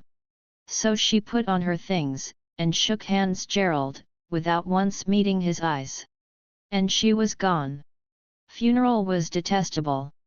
Afterwards, at the tea table, the daughters kept saying he was a good father to us, the best father in the world, or else we shan't easily find another man as GCX, as father was. Gerald acquiesced in all this. It was the right conventional attitude, and, as far as the world went, he believed in the conventions. He took it as a matter of course. But Winifred hated everything, and hid in the studio, and cried her heart out, and wished Gudrun would come. Luckily everybody was going away. The Critches never stayed long at home. By dinner time, Gerald was left quite alone. Even Winifred was carried off to Indon, for a few days with her sister Laura. But when Gerald was really left alone, he could not bear it. One day passed by, and another. And all the time he was like a man hung in chains over the edge of an abyss. Struggle as he might, he could not turn himself to the solid earth, he could not get footing. He was on the edge of a void, writhing. The whatever he thought of, was the abyss, whether it were friends or strangers, or work, or play, it all showed him only the same timeless void, in which his heart swung perishing. There was no escape, there was nothing to grasp hold of. He must writhe on the edge of the chasm, suspended in chains of invisible physical life. At first he was quiet, he kept still, expecting the extremity to pass away, to find himself released into the world of the living, after this extremity of penance. But it did not pass, and a crisis gained upon him. As the evening of third day came on, his heart rang with fear. He not bear another night. Another night was coming on, for another night he was to be suspended in chain of physical life, over the bottomless pit of nothingness. And he could not bear it. He could not bear it. He was frightened deeply, and coldly, frightened in his soul. He did not believe in his own strength any more. He could not fall into this infinite void, and rise again. If he fell, he would be gone forever. He must withdraw, he must seek reinforcements. He did not in his own single self, any further than this. After dinner, faced with the ultimate experience of his own nothingness, he turned aside.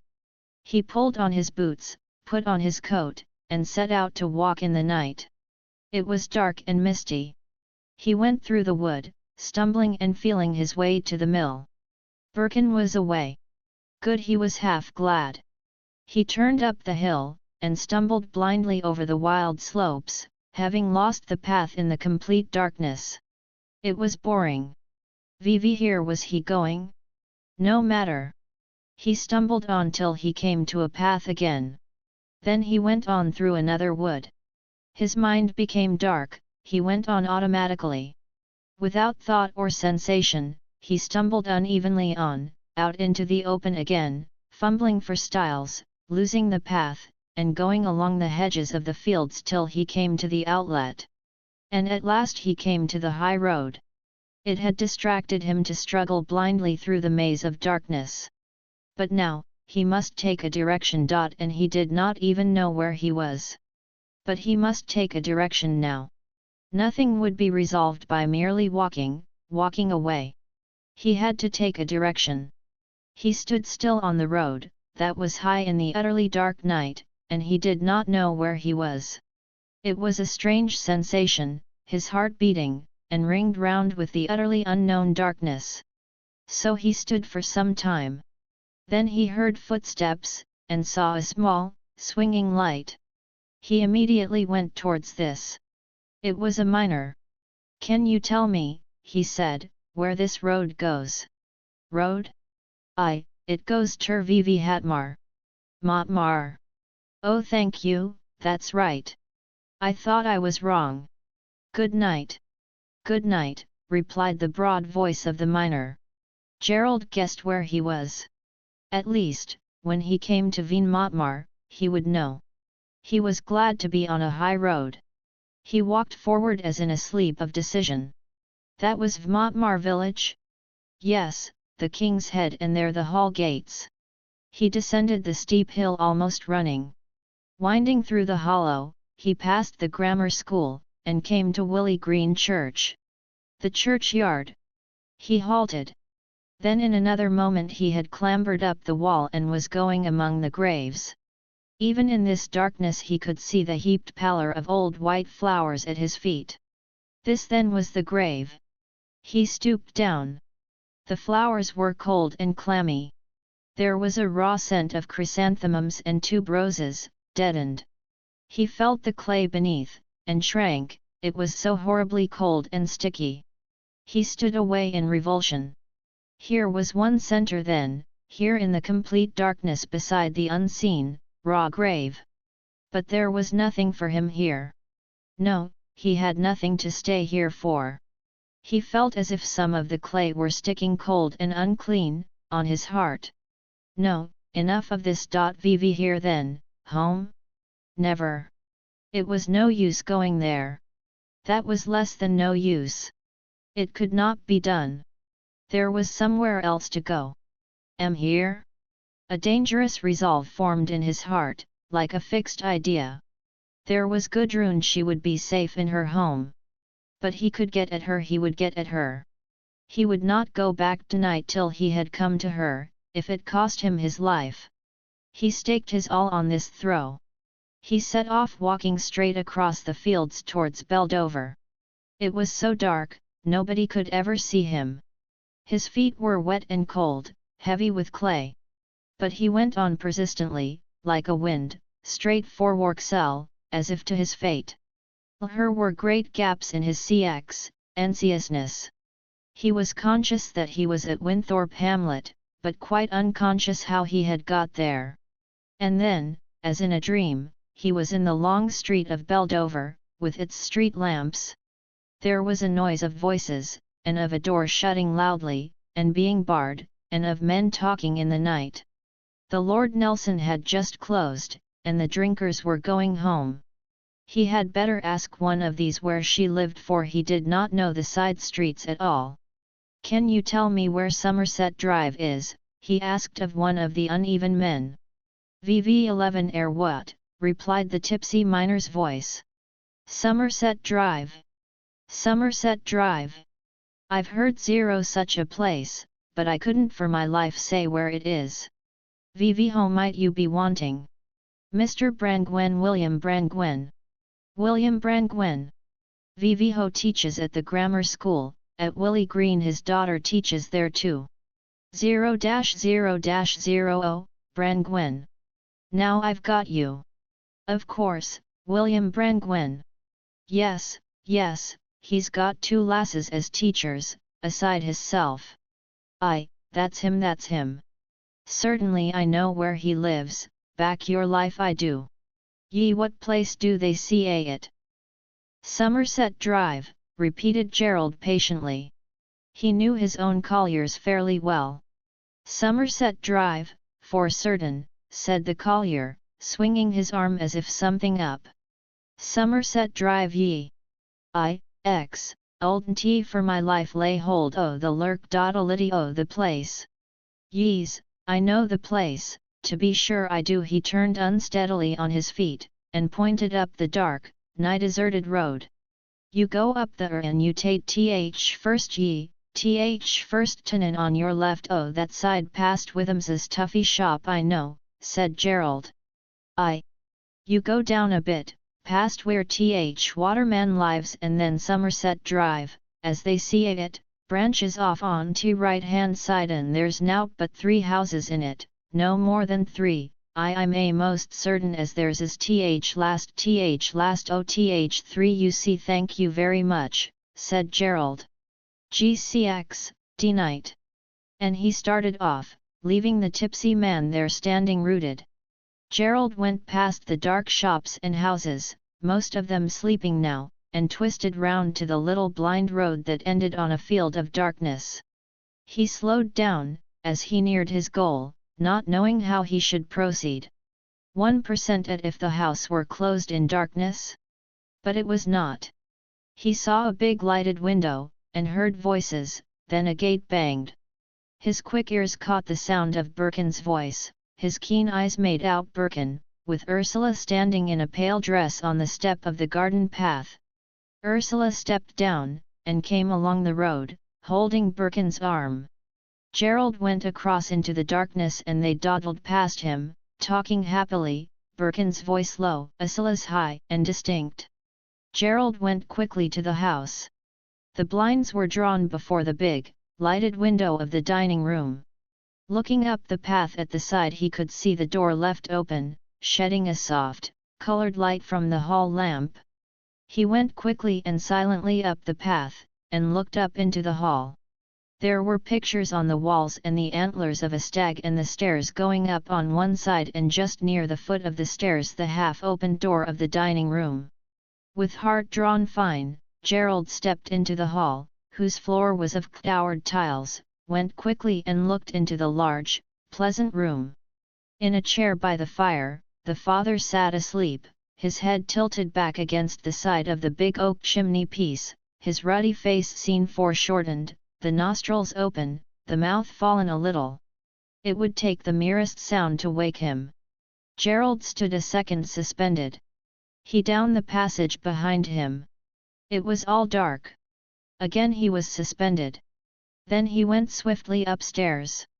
His senses were so finely, almost supernaturally keen, that he seemed to cast his own will over the half-unconscious house. He came to the first landing. Here he stood, breathing. Again, corresponding to the door low, there was a door again. That would be the mother's room. He could hear her moving about in the candlelight. She would be her husband to come up. He looked along the dark landing. Then, silently, on infinitely careful feet, he went along the passage, feeling the wall with the extreme tips of his fingers. There was he stood and listened. He could hear two people's breathing. It was not that. He went stealthily forward. There was another door, slightly open. The room was in darkness. Empty. Then there was the bathroom, he could smell the soap and the heat. Then at the end another bedroom, one soft breathing. This was she. With an almost occult carefulness he turned the door handle, and the door an inch. It creaked slightly. Then he opened it another inch, then another. His heart did not beat, he seemed to create about himself, an obliviousness. He was in the room. Still the sleeper breathed softly. It was very dark. He felt his way forward inch by inch, with his feet and hands. He touched the bed, he could hear the sleeper. He drew nearer, bending close as if his eyes would disclose whatever there was. And then, very near to his face, to his fear, he saw the dark head of a boy. He recovered, turned mund, saw the door ajar, a faint light revealed. And he retreated swiftly, drew the door to without fastening it, and passed rapidly down the passage. At the head of the stairs he hesitated. There was still time to flee. But it was unthinkable. He would maintain his will. He turned past the door of the parental bedroom like a shadow, and was climbing the flight of stairs. They creaked under his weight. It was exasperating. Ah, what disaster, if the mother's door opened just beneath him, and she saw him. It would have to if it were so. He held the control still. He was not quite up these stairs when he heard a quick running of feet below. The outer door was closed and locked. He heard Ursula's voice, then the father's sleepy exclamation. He pressed on swiftly to the upper landing. Again it was ajar, a room was empty. His way forward, with the tips of his fingers, travelling rapidly, like a blind man, anxious lest Ursula should come upstairs, he found another door. There, with his preternaturally fine sense alert, he listened. He heard someone moving in bed. This would be she. Softly now, like one who has only one sense, the tactile sense, he turned the latch. It clicked. He held still. The bedclothes rustled. His heart did not beat. Then again he drew the latch back, and very gently pushed the door. It made a sticking noise as it gave. "Ursula," said Gudrun's voice, frightened. He quickly opened the and pushed at him. "Is it you, Ursula?" came Gudrun's frightened voice. He heard her sitting up in bed. In another moment she would scream. "No, it's me," he said, feeling his way towards her. "It is Gerald." She sat motionless in sheer astonishment. She was astonished, too much taken by surprise, even too afraid. "Gerald," she echoed, in blank amazement. He had found his way to the bed, and his outstretched hand touched her warm breast blindly. She shrank away. "Let me make a light," she said, springing out. He stood motionless. He heard her touch the matchbox, he heard her fingers in their movement. Then he saw her in the light of a match, which she held to the candle. Light rose in the room, then sank to a small dimness, as the flame sank down on the candle, before it mounted again. She looked at him, as he stood near the other side of the bed. His cap was pulled low over his brow, his black overcoat was buttoned close up to his chin. His face was strange and luminous. He was inevitable as a supernatural being. When she had seen him, she knew. She knew there was something fatal in the situation, and she must accept it. Yet she must challenge him. "How did you come up?" she asked. "I walked up the stairs. The door was open." She looked at him. "I haven't closed this door, either," he said. She walked swiftly across the room, and closed her door, softly, and locked it. Then she came back. She was wonderful, with startled eyes and flushed cheeks, and her plait of hair rather short and thick down her back, and her long, fine white night dress falling to her feet. She saw that his boots were all clayey, even his trousers were plastered with clay. And she wondered if he had made footprints all the way up. He was a very strange figure, standing in her bed near the tossed bed. "Have you seen any?" she asked, almost querulous. "I wanted to," he replied. And this she could see from his face. It was fate. "You are so muddy," she said, in distaste, but gently. He looked down at his feet. "I was walking in the dark," he replied. But he felt vividly elated. There was a pause. He stood on one side of the tumbled bed, she on the other. He did not even take his cap from his brows. "And what do you want of me?" she challenged. He looked aside, and did not answer. Save for the extreme beauty and mystic attractiveness of this distinct, strange face, she would have sent him away. But his face was too wonderful and undiscovered to her. It fascinated her with the fascination of pure beauty, cast a spell on her, like nostalgia, an ache. "Do you want of me?" she repeated in an estranged voice. He pulled off his cap, in a movement of dream liberation, and went across to her. But he could not touch her, because she stood barefoot in her night dress, and he was muddy and damp. Her eyes, wide and large and wondering, watched him, and asked him the ultimate question. "I came because I must," he said. "Why do you ask?" She looked at him in doubt and wonder. "I must ask," she said. He shook his head slightly. "There is no answer," he replied, with strange vacancy. There was about him a curious, and almost godlike air of simplicity and native directness. He reminded her of an apparition, the young Hermes. "But why did you come to me?" she persisted. "Because it has to be so. If there weren't you in the world, then I shouldn't be in the world, either." She stood looking at him, with large, wide, wondering, stricken eyes. His eyes were looking steadily into hers all the time, and he seemed fixed in an odd supernatural steadfastness. She sighed. She was lost now. She had no choice. "Won't you take off your 9.0ts?" she said. "They must be wet." He dropped his cap on a chair, unbuttoned his overcoat, lifting up his chin to unfasten the throat buttons. His short, keen hair was ruffled. He was so beautifully blonde, like wheat. He pulled off his overcoat.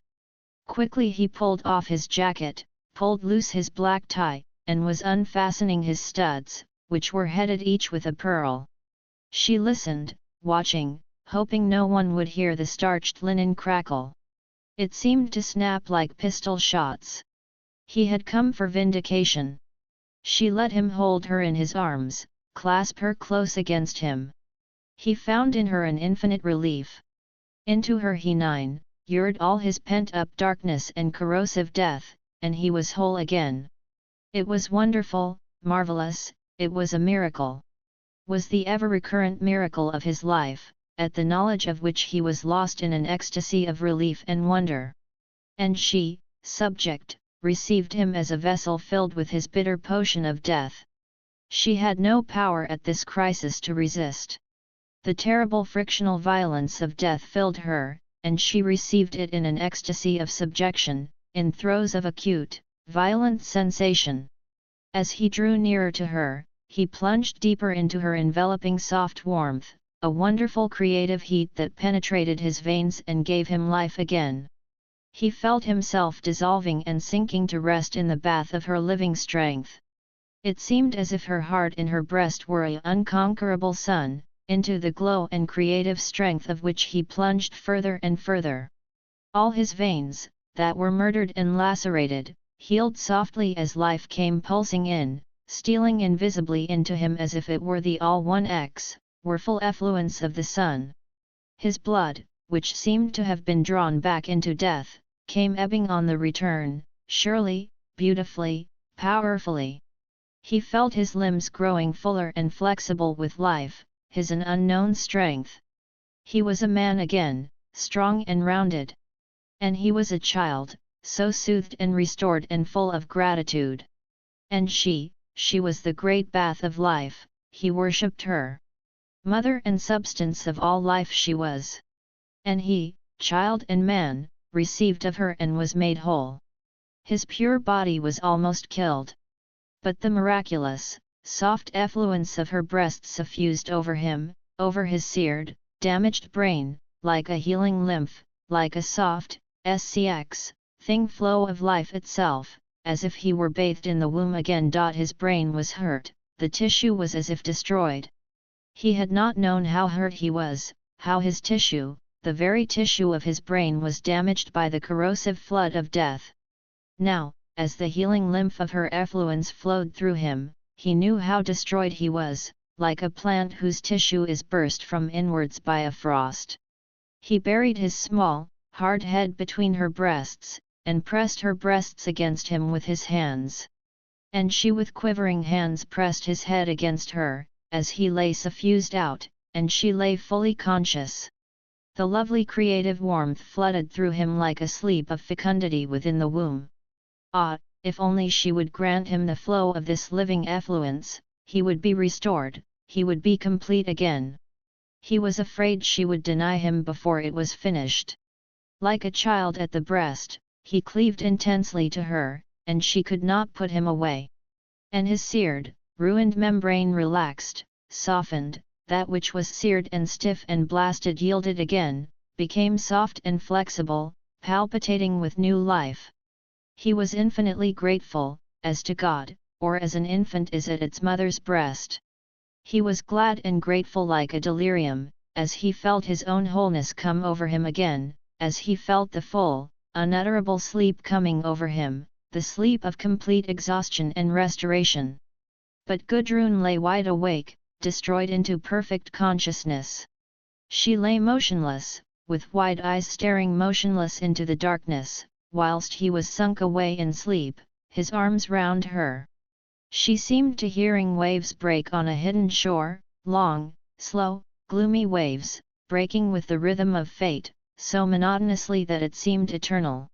Endless breaking of slow, sullen waves of fate held her life a possession, whilst she lay with dark, wide eyes looking into the darkness. She could see so far as eternity, yet she saw nothing. She was in perfect consciousness, and of what was she conscious? This mood of extremity, when she lay staring into eternity, utterly suspended, and conscious of everything, to the last limits, passed and left her uneasy. She had lain so long motionless. She moved, she self-conscious. She wanted to look at him, to see him. But she dared not make a light, because she knew he would wake, and she did not want to break his perfect that she knew he had got of her. She disengaged herself, softly, and rose up a little to look at him. There was a faint light, it seemed to her, in the room. She could just distinguish his features, as he slept the perfect in this darkness, she seemed to see him so distinctly. But he was far off, in another world. Ah, she could shriek with torment, he was so far off, and perfected, in another world. She seemed to look at him as at a pebble far away under clear dark water. And here was she, left with all the anguish of consciousness, whilst he was sunk deep into the other element of mindless, remote, living shadow gleam. He was beautiful, far off, and perfected. They would never be together. Ah, this awful, inhuman distance which would always be interlex, said between her and the other there was nothing to do but to lie still and endure. She felt an overwhelming tenderness for him, and a dark, understirring of jealous hatred, that he should lie so perfect and immune, in an other world, whilst she was tormented with violent wakefulness, cast out in the outer darkness. She lay in intense and vivid consciousness, an exhausting superx, anxiousness. Church clock struck the hours, it seemed to her, in quick succession. She heard them distinctly in the tension of her vivid consciousness. And he slept as if time were one moment, unchanging and unmoving. She was exhausted, wearied. Yet she must continue in this state of violent active superconsciousness. She was conscious of everything: her childhood, her girlhood, all the forgotten incidents, all the unrealized influences and all the happenings she had not understood, pertaining to herself, to her family, to her friends, her lovers, her acquaintances, everybody. It was as if she drew a glittering rope of knowledge out of the sea of darkness, drew and drew and drew it out of the fathomless depths of the past, and still it did not come to an end. There was no end to it. She must haul and haul at the rope of glittering CX, anxiousness, pull it out phosphorescent from the endless depths of the unconsciousness, till she was weary, aching, exhausted, and fit to break, and yet she had not done. If only she might wake him. She turned uneasily. Vvn could she rouse him and send him away? V%n could she disturb him? And she relapsed into her activity of automatic consciousness, that would never end. But the time was drawing near when she could wake him. It was like a release. The clock had struck 4, outside in the night. Thank God the night had passed almost away. At 5 he must go, and she would be released. Then she could relax and fill her own place. Now she was driven up against his perfect sleeping motion like a knife white hot on a grindstone. There was something monstrous about him, about his juxtaposition against her. The last hour was the longest. And yet, at last it passed. Her heart leapt with relief. Yes, there was the slow, strong stroke of the church clock at last, after this night of eternity. She waited to catch each slow, fatal reverberation. 3, 4, 5. There, it was finished. A weight rolled off her. She raised herself, leaned over him tenderly, and kissed him. She was sad to wake him. After a few moments, she kissed him again. But he did not stir. The darling, he was so deep in sleep. LV% at a shame to take him out of it. She let him lie a little longer. But he must go, he must really go. With full overtenderness she took his face between her hands, and kissed his eyes. The eyes he remained motionless, looking at her. Her heart stood still. To hide her from his dreadful opened eyes, in the darkness, she bent down and kissed him, whispering, "You must go, my love." But she was sick with terror, sick. He put his arms round her. Her heart sank. "But you must go, my love. It's late." "What time is it?" he said. Strange, his man's voice. She quivered. It was an intolerable oppression to her. "Past 5 o'clock, she said. But he only closed his arms round her again. Her heart cried within her in torture. She herself firmly. "You really must go," she said. "Not for a minute," he said. She lay still, nestling against him, but unyielding. "Not for a minute," he repeated, clasping her closer. "Yes," she said, unyielding, "I'm afraid if you stay any longer." There was a quickness in her voice that made him release her, and she broke away, rose and lit the candle. That then was the end. He got up. He was warm and full of life and desire. Yet he felt a little bit ashamed, humiliated, putting on his clothes before her, in the candle light.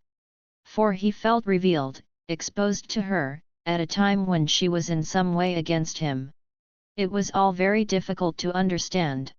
He dressed himself quickly, without collar or tie. Still he felt full and complete, perfected.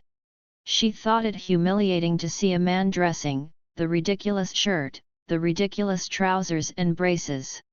But again an idea saved her. It is like a workman getting up to go to work, thought Gudrun. And I am like a workman's wife. But an ache like nausea was upon her, a nausea of him. He pushed his collar and tie into his overcoat pocket.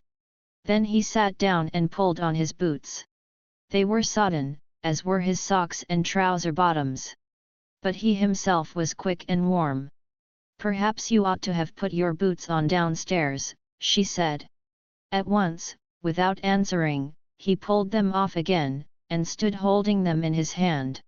She had thrust her feet into slippers, and flung a loose robe round her. She was ready. She looked at him as he stood waiting, his black coat buttoned to the chin, his cap pulled down, his IXD0TS in his hand. And the passionate, almost hateful fascination revived in her for a moment. It was not exhausted. His face was so warm-looking, wide-eyed, and full of newness, so perfect. She felt old. She went to him heavily, to be kissed. He kissed her quickly. She wished his warm, expressionless beauty did not so fatally put a spell on her, compel her and subjugate her.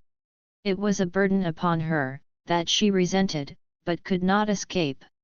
Yet when she looked at his straight man's brows, and at his rather small, well-shaped nose, and at his blue, indifferent eyes, she knew her passion for him was not yet satisfied, perhaps never could be satisfied. Only now she was weary, with an ache like nausea. She wanted him gone. They went downstairs quickly. It seemed they made a prodigious noise. He followed her as, mapped in her vivid green wrap, she preceded him with the light. She suffered badly with fear, lest her people should be roused. He hardly cared. He did not care now who knew. And she hated this in him. One must be cautious. One must preserve oneself. She led the way to the kitchen.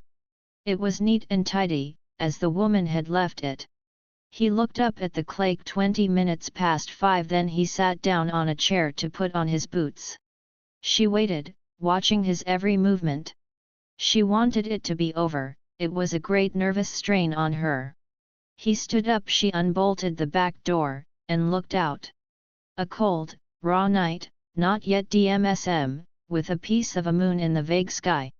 She was glad she need not go out. "Goodbye then," he murmured. "Hi, come to the gate," she said. And again she hurried on in front, to warn him of the steps. And at the gate, once more she stood on the step whilst he stood below her. "Goodbye," she whispered. He kissed her dutifully, and turned away. She suffered torments hearing his firm tread going so distinctly down the road. Ah, the insensitiveness of that firm tread! She closed the gate, and crept quickly and noiselessly back to bed. Vivienne, she was in her room, and the door closed, and all safe. She breathed freely, and a great weight fell off her. She nestled down in bed, in the groove his body had made, in the warmth he had left. And excited, worn out, yet still satisfied, she fell soon into a deep, heavy sleep. Gerald walked quickly through the raw darkness of the coming dawn. He met nobody. His mind was beautifully still and thoughtless, like a still pool, and his body full and warm and rich. He went quickly along towards Shortlands, in a grateful self-sufficiency. Chapter 25. Marriage or not, the Brangwen family was going to move from Beldover. It was necessary now for the father to be in town. Birkin had taken out a marriage license, yet Ursula deferred from day to day. She would not fix any definite time. She still wavered. Her month's notice to leave the grammar school was in its 3rd week. Christmas was not far off. Gerald waited for the Ursula Birkin marriage. It was something crucial to him. "Shall we make it a double-barreled affair?" he said to Birkin one day. "MMO for the second shot?" asked Birkin. Gudrun and me, said Gerald, the venturesome twinkle in his eyes. Birkin looked at him steadily, as if somewhat taken aback. Serious or joking, he asked. Oh, serious. Shall I? Shall Gudrun and I rush in along with you? Do by all means, said Birkin. I didn't know you'd got that length. VV hat length, said Gerald, looking at the other man, and laughing. Oh yes, we've gone all the lengths, remains to put it on a broad social basis, and to achieve a high moral purpose, said Birkin. Something like that, the length and breadth and height of it, replied Gerald, smiling. Oh well, said Birkin, it's a very admirable step to take, I should say. Gerald looked at him closely. Why aren't you enthusiastic, he asked. I thought you were such dead nuts on marriage. Birkin lifted his shoulders. One might as well be dead nuts on noses. There are all sorts of noses, snub and otherwise. Gerald laughed. And all sorts of marriage, also snub and otherwise, he said. That's it. And you think if I marry, it will be snub? Asked Gerald quizzically, his head a little on one side. Birkin laughed quickly. How do I know what it will be, he said. Don't lambaste me with my own parallels. Gerald pondered a while. But I should like to know your opinion, exactly, he said. On your marrying? Should you want my opinion? I've got no opinions. I'm not interested in legal marriage, one way or another. It's a mere question of convenience. Still Gerald watched him closely. More than that, I think, he said seriously. However, you may be bored by the ethics of marriage, yet really to marry, in one's own personal case, is something critical, final. You mean there is something final in going to the registrar with a woman? If you're coming back with her, I do, said Gerald. It is in some way irrevocable. Yes, I agree, said Birkin. No matter how one regards legal marriage, yet to enter into the married state, in one's own personal instance, is final. I believe it is, said Birkin. Somewhere the question remains then, should one do it, said Gerald. Birkin watched him narrowly, with amused eyes.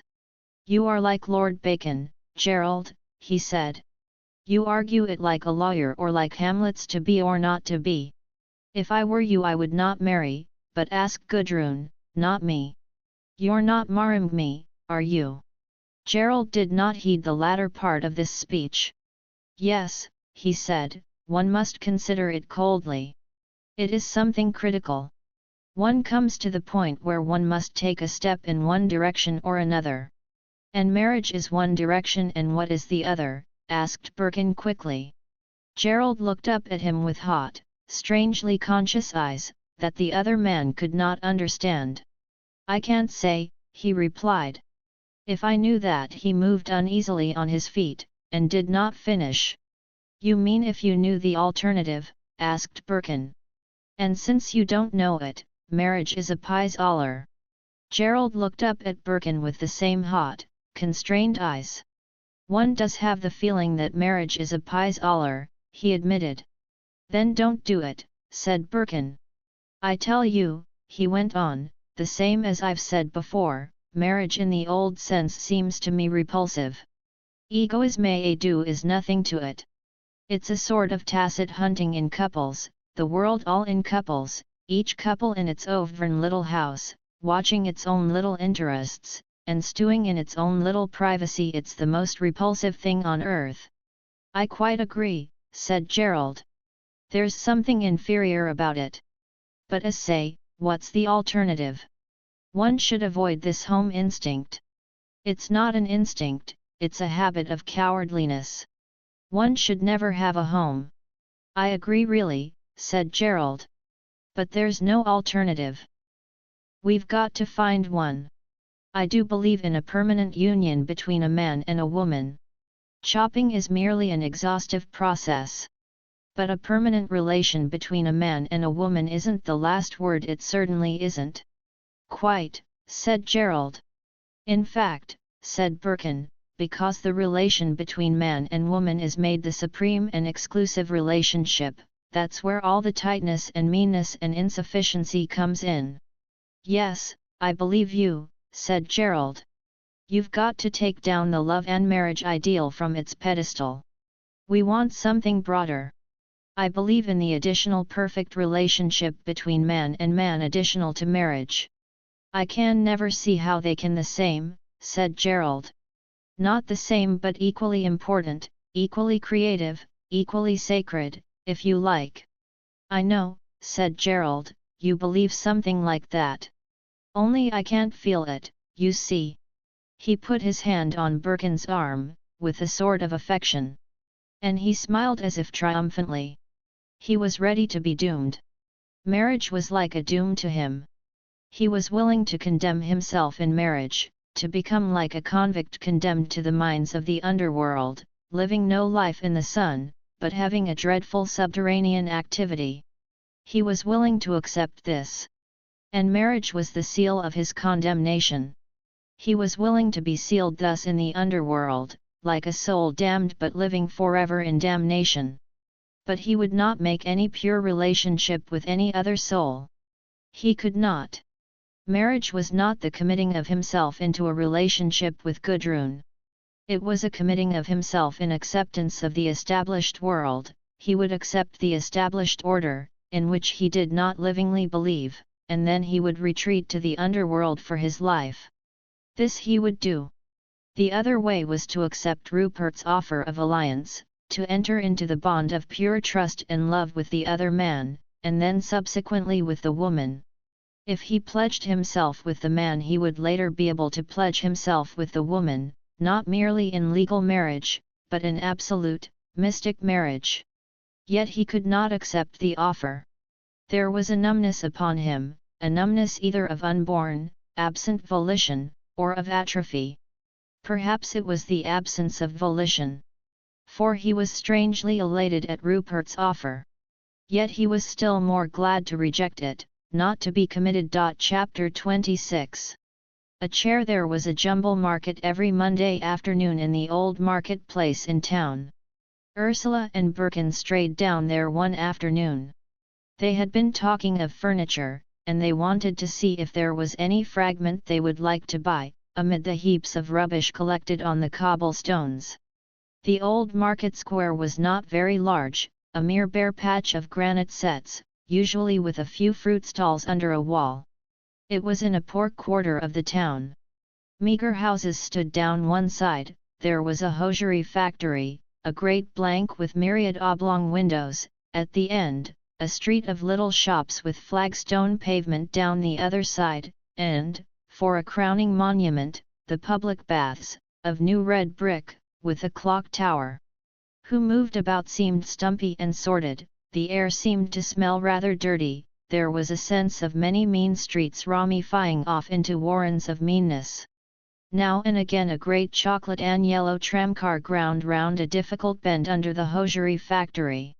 Ursula was superficially thrilled when she found herself out among the common people, in the jumbled place piled with old bedding, heaps of old iron, shabby crockery in pale lots, muffled lots of unthinkable clothing. She and Birkin went unwillingly down the narrow aisle between the rusty wares. He was looking at the goods, she at the people.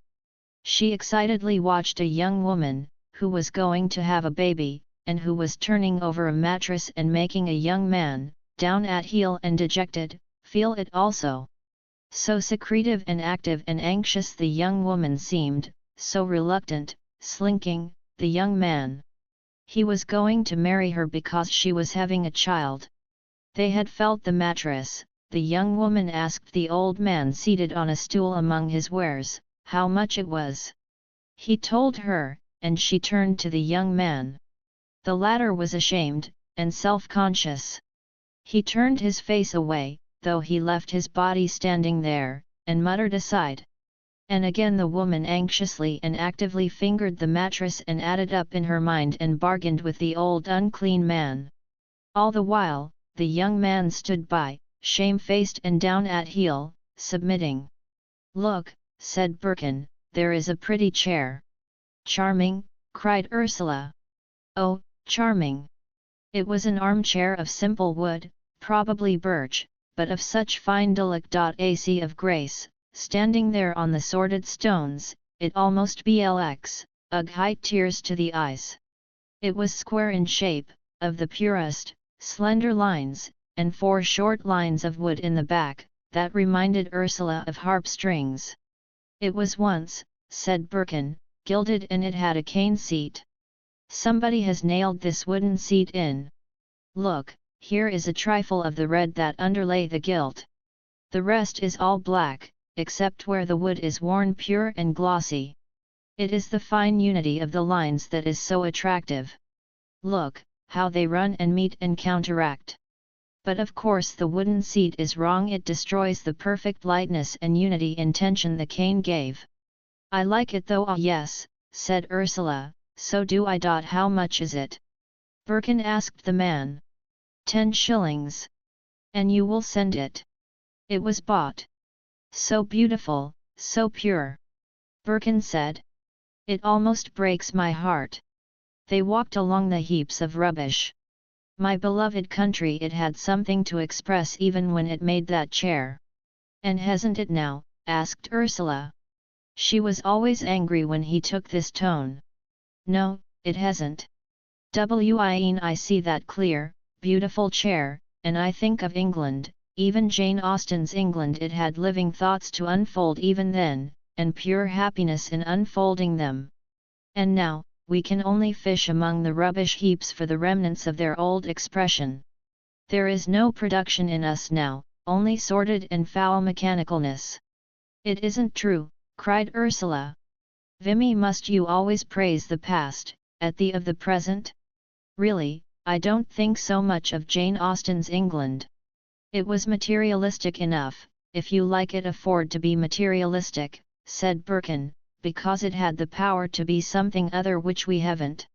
We are materialistic, we haven't the power to be anything else. Try as we may, we can't bring off anything but materialism, mechanism, the very soul of materialism.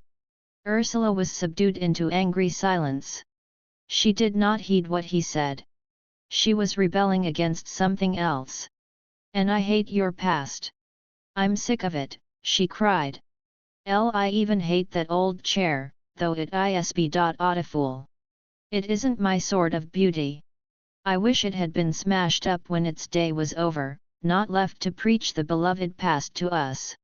I'm sick of the beloved past. Not so sick as I am of the accursed present, he said. Yes, just the same.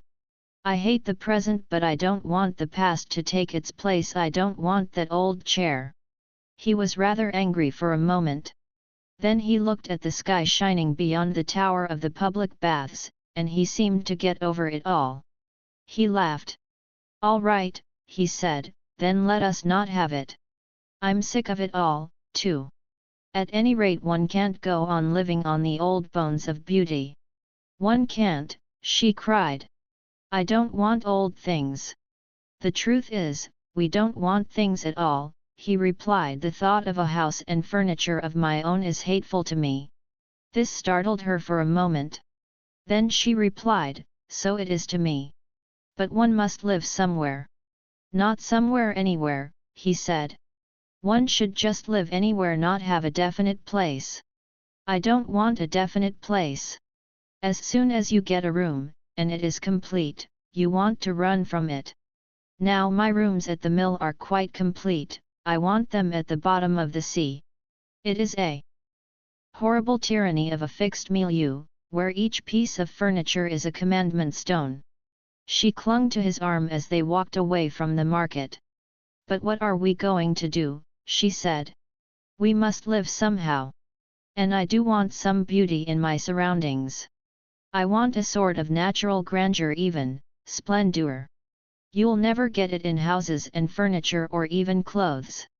Houses and furniture and clothes, they are all terms of an old base world, a detestable society of man. And if you have a Tudor house and old, beautiful furniture, it is only the past perpetuated on top of you, horrible. And if you have a perfect modern house done for you by Poirot, it is something else perpetuated on top of you. It is all horrible. It is all possessions, bullying you and turning you into a generalization. You have to be like Rodin, Michelangelo, and leave a piece of raw rock unfinished to your figure. You must leave your surroundings sketchy, unfinished, so that you are never entertained, never confined, never dominated from the outside. She stood in the street contemplating. And we are never to have a complete of our never a home, she said. Pray God, in this world, no, he answered. But there's only this world, she objected. He spread out his hands with a gesture of indifference. Meanwhile, then, we'll avoid having things of our own, he said. But you've just 9, ugh, hide a chair, she said. I can tell the man I don't want it, he replied. She pondered again. Then a queer little movement twitched her face. No, she said, we don't want it. I'm sick of old things. New ones as well, he said. They retraced their steps. There in front of some furniture, stood the young couple, the woman who was going to have a baby, and the narrow-faced youth. She was fair, rather short, stout. He was of medium height, attractively built. His dark hair fell sideways over his brow, from under his cap, he stood strangely aloof, like one of the damned. Let us give it to them, Ursula. Look, they are getting a home together.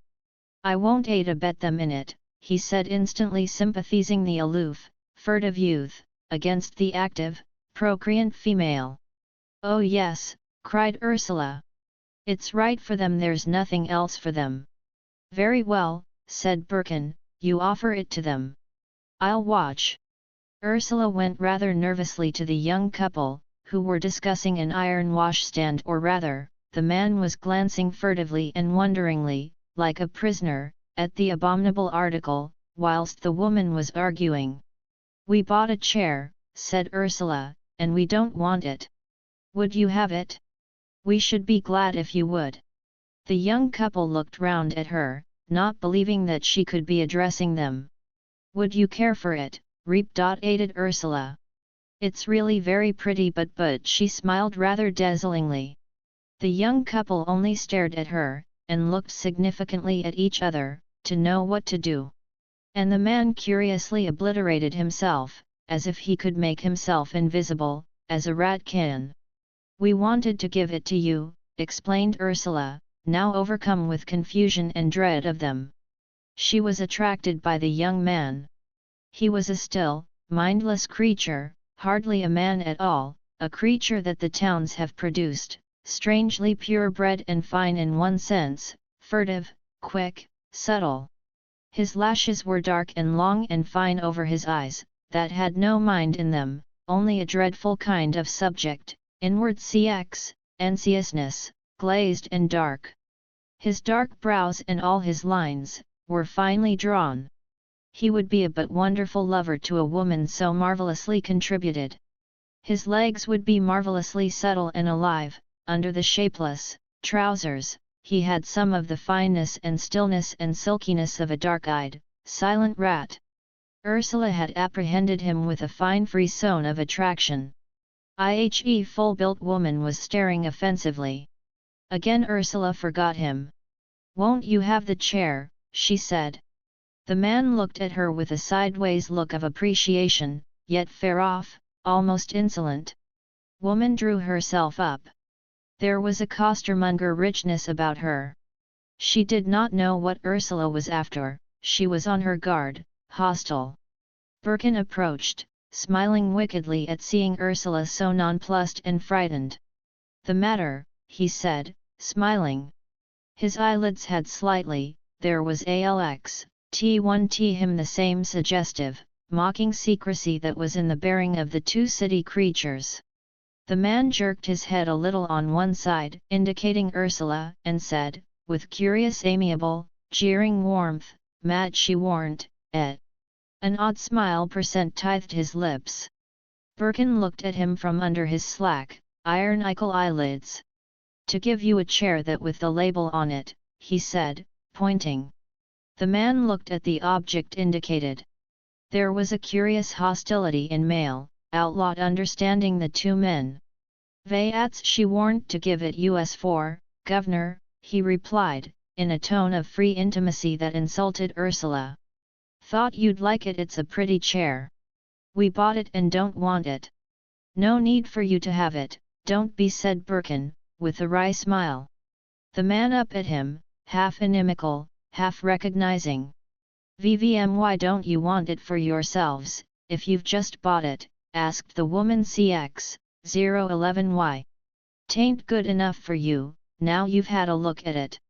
Frightened it's got something in it, eh?" She was looking at Ursula, admiringly, but with some resentment. "I'd never thought of that," said Birkin. "But no, the wood's too thin everywhere." "You see," said Ursula, her face luminous and pleased. "We are just going to get married, and we thought we'd buy things. Then we decided, just now, that we wouldn't have furniture, we'd go abroad full-built." Slightly blowsy city girl looked at the fine face of the other woman, with appreciation. They appreciated each other. The youth stood aside, his face expressionless and timeless, the thin line of the black mustache drawn strangely suggestive over his rather closed mouth. He was impassive, abstract, like some dark suggestive presence, a gutter presence. "It's all right to be some folks," said the city girl, turning to her own young man. He did not look at her, but he smiled with the lower part of his face, putting his head aside in an odd gesture of assent. His eyes were unchanging, with darkness. "Costs something to change your mind," he said, in an incredibly low accent. "Only 10 shillings this time," said Birkin. The man looked up at him with a grimace of a smile, furtive, unsure. "Cheap at ARF a quid, governor," he said. "Not like getting divorced." "We're not married yet," said Birkin. "No, no more aren't we," said the young woman loudly. "But we shall be, a Saturday." Again she looked at the young man with a determined, protective look, at once overbearing and very gentle. He grinned sicklily, turning away his head. She had got his manhood, but Lord, what did he care? He had a strange furtive pride and slinking singleness. "Good luck to you," said Birkin. "Same to you," said the young woman. "Ehen," rather tentatively, "yours coming off, then?" Birkin looked round at Ursula. "It's for the lady to say," he replied. "We go to the registrar the moment she's ready." Ursula laughed, covered with confusion and bewilderment. "No Yuri," said the young man, grinning suggestive. "Oh, don't break your neck to get there," said the young woman. "'Slike when you're dead you're long time married." Young man turned aside as if this hit him. "The longer the better, let us hope," said Birkin. "That's it, governor," said the young man admiringly. "Enjoy it while it lasts, never whip a dead donkey." "Only when he's shamming dead," said the young woman, looking at her young man with caressive tenderness of authority. "Ah, there's a difference," he said satirically. "Vivi had about the chair," said Birkin. "Yes, all right," said the woman. They trailed off to the dealer, the handsome but young fellow hanging a little aside. "That's it," said Birkin. "Will you take it with you, or have the address altered?" "Oh, Fred can carry it. Make him do what he can for the dear old ome." "My cues of him," said Fred, grimly humorous, as he took the chair from the dealer. His movements were yet curiously abject, slinking. "'Ere's mother's cozy chair," he said. "Warrants a cushion." And he stood it down on the market stones. "Don't you think it's pretty, Ursula?" "Oh, I do," said the young woman. "Ave a sit in it, you'll wish you'd kept it," said the young man. Ursula promptly sat down in the middle of the marketplace. "Awfully comfortable," she said. "But rather hard. You try it." She invited the young man to a seat. But he turned uncouthly, awkwardly aside, glancing up at her with quick bright eyes, oddly suggestive, like a quick, live rat. Don't spoil him, said the young woman. He's not used to armchairs, he isn't. Young man turned away, and said, with averted grin, only warrant's legs on is. The four parted. The young woman thanked them. Thank you for the chair, it'll last till it gives way. Keep it for an ornament, said the young man. Good afternoon, good, said Ursula and Birkin. Good luck to you, said the young man, glancing and avoiding Birkin's eyes, as he turned aside his head. The two couples went asunder, Ursula clinging to Birkin's arm. V% and they had gone some distance, she back and saw the young man going beside the full, easy young woman. His trousers sank over his heels, he moved with a sort of slinking evasion, more crushed with odd self-consciousness now he had the slim old armchair to carry, his arm over the back, the four fine, square tapering legs swaying near the granite sets of the pavement. And yet he was somewhere indomitable and separate, like a quick, vital rat. He had a queer, subterranean beauty, repulsive too. How strange they are, said Ursula. Children of men, he said. They remind me of Jesus, the meek shall inherit the earth. But they aren't the meek, said Ursula. Yes, I don't know why, but they are, he replied. They waited for the tramcar.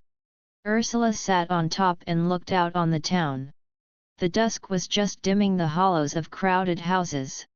And are they going to inherit the earth, she said. Yes they. What are we going to do, she asked. We're not like them, are we? We're not the meek. No. We've got to live in the chinks they leave us. How horrible, cried Ursula. I don't want to live in chinks. Don't worry, he said. They are the children of men, they like marketplaces and street corners best. That leaves plenty of chinks. All the world, she said. Oh no, but some room. The tramcar mounted slowly up the hill, where the ugly winter grey masses of houses looked like a vision of hell that is cold and angular. They sat and looked. Away in the distance was an angry redness of sunset. It was all CXLD, somehow small, crowded, and like the end of the world. I don't mind it even then, said Ursula, looking at the repulsiveness of it all. It doesn't concern me. No more it does, he replied, holding her hand. One needn't see. One goes one's way. In my world it is sunny and spacious, it is, my love, isn't it? She cried, hugging near to him on the top of the tramcar, so that the other passengers stared at them. And we will wander about on the face of the earth, he said, and we'll look at the world beyond just this bit. There was a long silence. Her face was radiant like gold, as she sat thinking. I don't want to inherit the earth, she said. I don't want to inherit anything. He closed his hand over hers. Neither do I. I want to be disinherited. She clasped his fingers closely. We won't care about anything, she said. He sat still, and laughed. And be married, and have done with them, she added. Again he laughed. It's one way of getting rid of everything, she said, to get married. And one way of accepting the whole world, he added. A whole other world, yes, she said happily. Perhaps there's Gerald and Gudrun, he said. If there is, you see, she said. It's no good our worrying. We can't really alter them, can we? No, he said. One has no right to try, not with the intentions in the world. Do you try to force them? She asked. Perhaps, he said. Should I want him to be free, if it isn't his business? She paused for a time. We can't make him happy, anyhow, she said. He'd have to be it of himself. No, he said.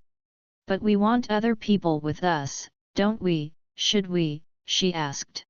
I don't know, he said uneasily. One has a hankering after a sort of further fellowship. But why? She insisted. Why should you hanker after other people? Should you need them? This hit him right on the quick. His brows knitted. Does it end with just our two selves, he asked, tense. Yes, what more do you want? If anybody likes to come along, let them. But why must you run after them? His face was tense and unsatisfied. You see, he said, I always imagine our being really happy with some few other people, a little freedom with people. She pondered for a moment. Yes, one does want that. But it must happen. You can't do anything for it with your will.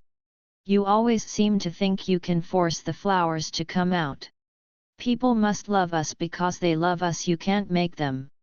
I know, he said. But must one take no steps at all?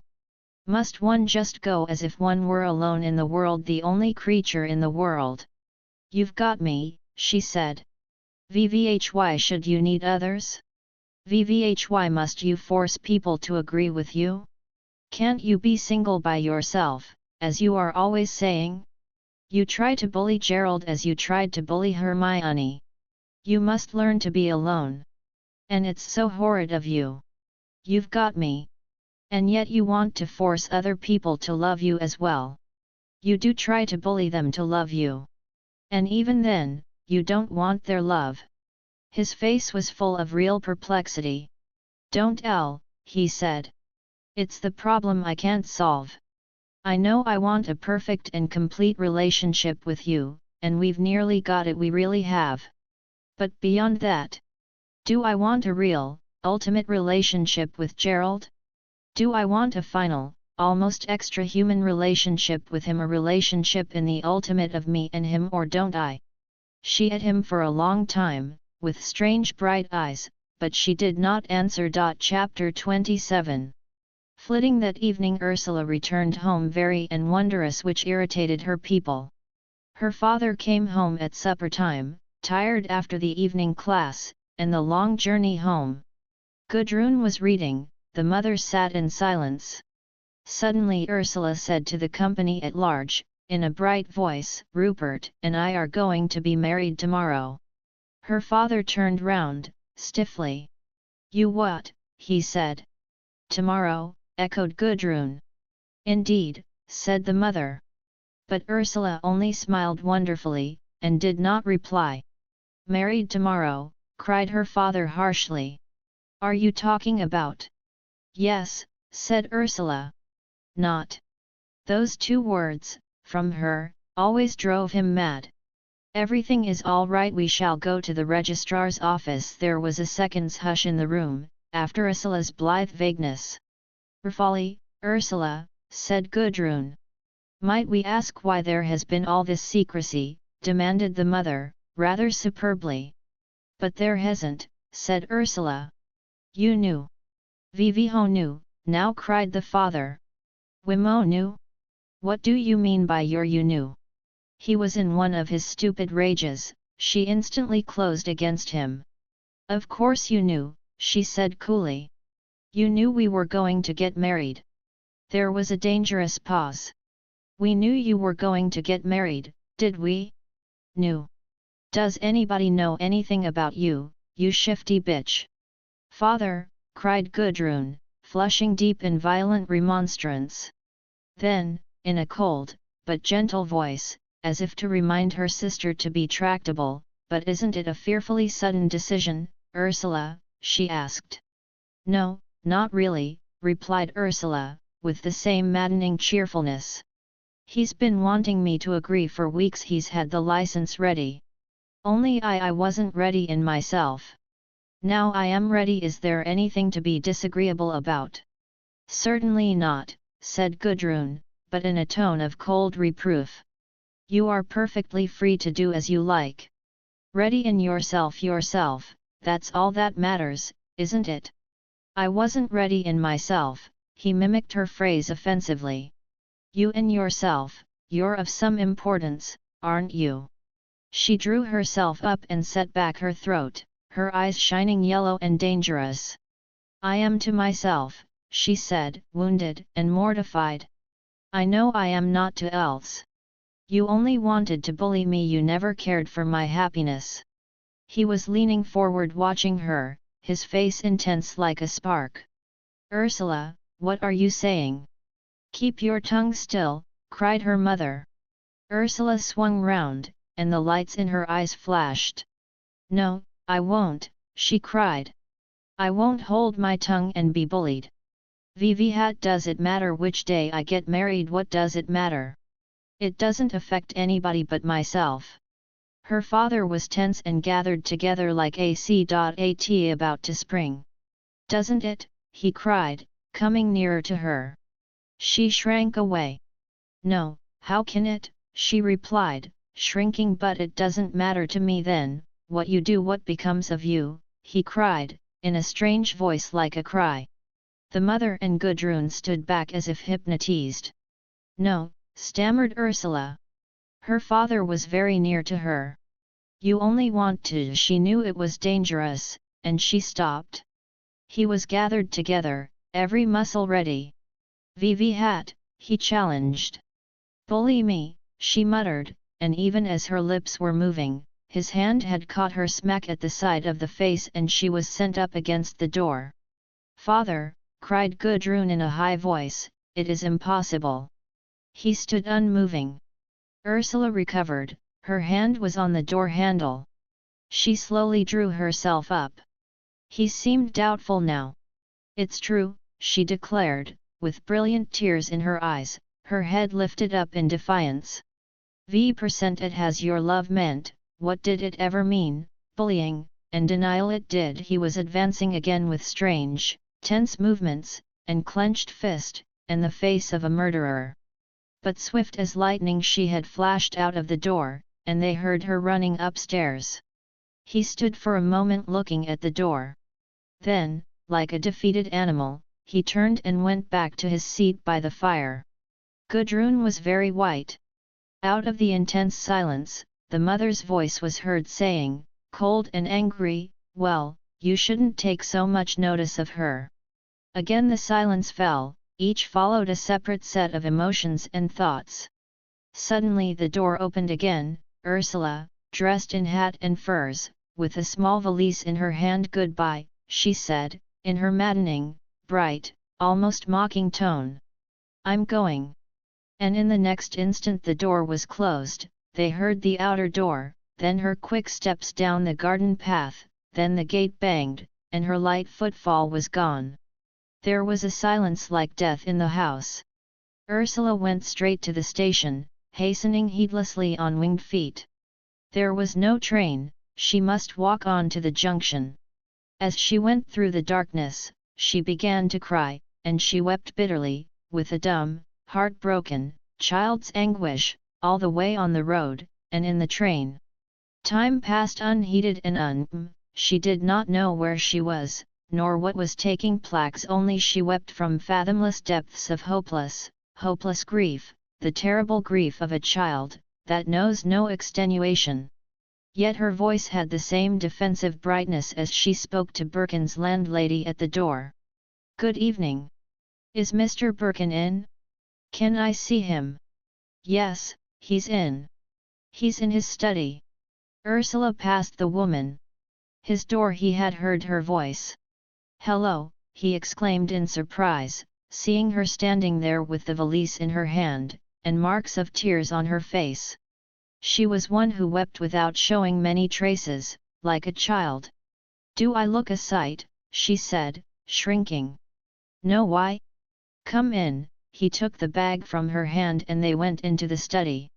There immediately, her lips began to tremble like those of a child that remembers Agam, and the tears came rushing up. "What's the matter?" he asked, taking her in his arms. She sobbed violently on his shoulder, whilst he held her still, waiting. "What's the matter?" he said again, when she was quieter.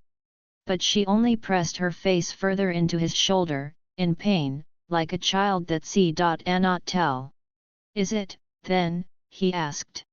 Suddenly she broke away, wiped her eyes, regained her composure, and went and sat in a chair. "Father hit me," she announced, sitting bunched up, rather like a ruffled, her eyes very bright. "For," he said. She looked away, and would not answer. There was a pitiful redness about her sensitive nostrils, and her quivering lips. "Vi," he repeated, in his strange, soft, penetrating voice. She looked round at him, rather defiantly. "Because I said I was going to be married tomorrow, and he bullied me. Did he bully you?" Her mouth again, she remembered the scene once more, the tears came up. "Because I said he didn't care and he doesn't, it's only his domineeringness that's hurt," she said, her mouth pulled awry by her weeping, all the time she spoke, so that he almost smiled, it seemed so childish. Yet it was not childish, it was a mortal conflict, a deep wound. "It isn't quite true," he said. "And even so, you shouldn't say it." It is true," she wept, "and I won't be bullied by his pretending it's love when it isn't. He doesn't care, how can he know, he can't." He sat in silence. She moved him beyond himself. "Then you shouldn't rouse him, if he see.ant," replied Birkin quietly. "And I have loved him, I have," she wept. "I've loved him always, and he's always done this to me, he has." "It's been a love of opposition, then," he said. "Never mind, it will be all right." "It's nothing desperate." "Yes," she wept, it is. I shall never see him again, not immediately." "Don't cry, you had to break with him, it had to be. Don't cry." He went over to her and kissed her fine, fragile hair, touching her wet cheeks gently. "Don't cry," he repeated, "don't cry any more." He held her head close against him, very close and quiet. At last she was still. Then she looked up, her eyes wide and frightened. "Don't you want me?" she asked. "Want you?" His darkened, steady eyes puzzled her and did not give her play. "Do you wish I hadn't come?" she asked, anxious now again for fear she might be out of place. "No," he said. "I wish there hadn't been the violence, so much ugliness, but perhaps it was inevitable." She watched him in silence. He seemed deadened. "But where shall I stay?" she asked, feeling humiliated. He thought for a moment. "Here, with me," he said. "We're married as much today as we shall be tomorrow." "But I'll tell Mrs. Varley," he said. "Never mind now." He sat looking at her. She could feel his darkened steady eyes looking at her all the time. It made her a little bit frightened. She her hair off her forehead nervously. "Do I look ugly?" she said. And she blew her nose again. A small smile came round his eyes. "No," he said, "fortunately." And he went across to her, and gathered her like a belonging in his arms. She was so tenderly beautiful, he could not bear to see her, he could only bear to hide her against himself. Now, washed all clean by her tears, she was new and frail like a flower just unfolded, a flower so new, so tender, so made perfect by inner light, that he could not bear to look at her, he must hide her against himself, cover his eyes against her. She had the perfect candor of creation, something translucent and simple, like a radiant, shining flower that moment unfolded in primal blessedness. She was so new, so wonder-clear, so undimmed. And he was so old, so steeped in heavy memories. Her soul was new, undefined, and glimmering with the unseen. And his soul was dark and gloomy, it had only one grain of living hope, like a grain of mustard seed. But this one living grain in him matched the perfect youth in her. "I love you," he whispered as he kissed her, and trembled with pure hope, like a man is born again to a wonderful, lively far exceeding the 9 tmds of death. She could not know how much it meant to him, how much he meant by the few words.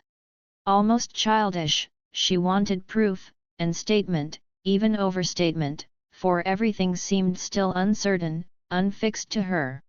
But the passion of gratitude with which he received her into his soul, the extreme, unthinkable gladness of knowing himself living and fit to unite with her, he, who was so nearly dead, who was so near to being gone with the rest of his race down the slope of mechanical death, could never be understood by her.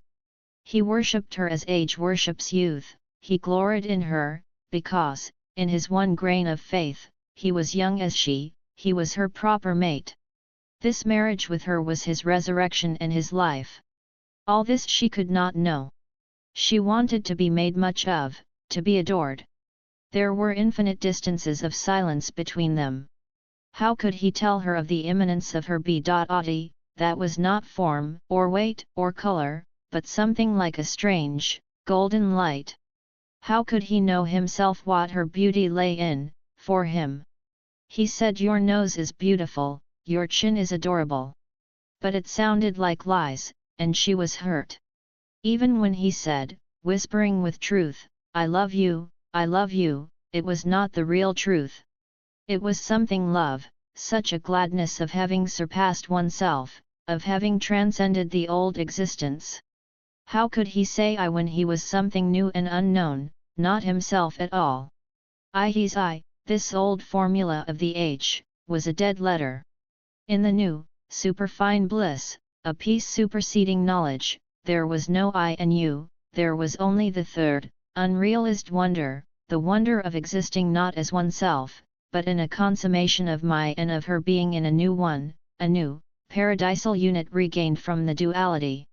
Nor can I say I love you, when I have ceased to be, and you have ceased to be, we are caught up and transcended into a new oneness where everything is silent, because there is nothing to answer, all is perfect and at one.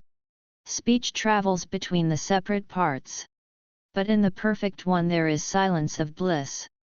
They were married by law on the next day, and she did as he bade her. She wrote to her father and mother. Her mother replied, not her father. She did not go back to school. She stayed with Birkin in his rooms, or at the mill, moving with him as he moved.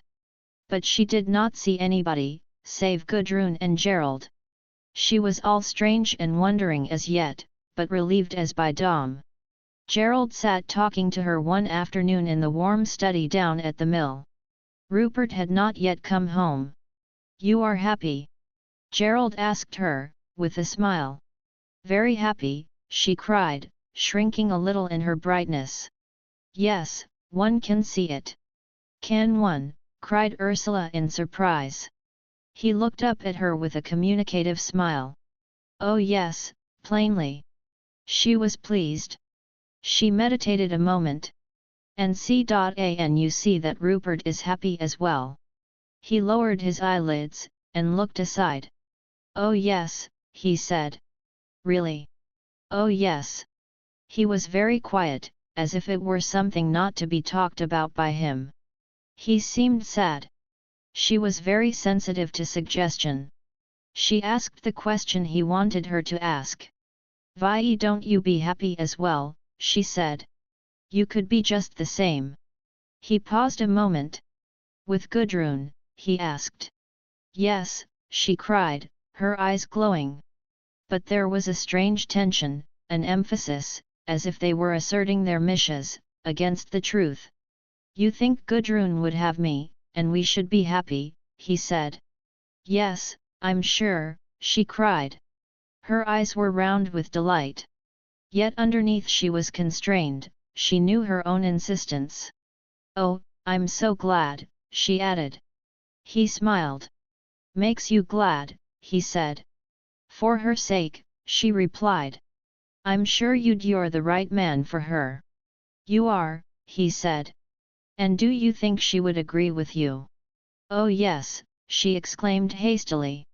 Then, upon reconsideration, very uneasy, though Gudrun isn't so very simple, is she?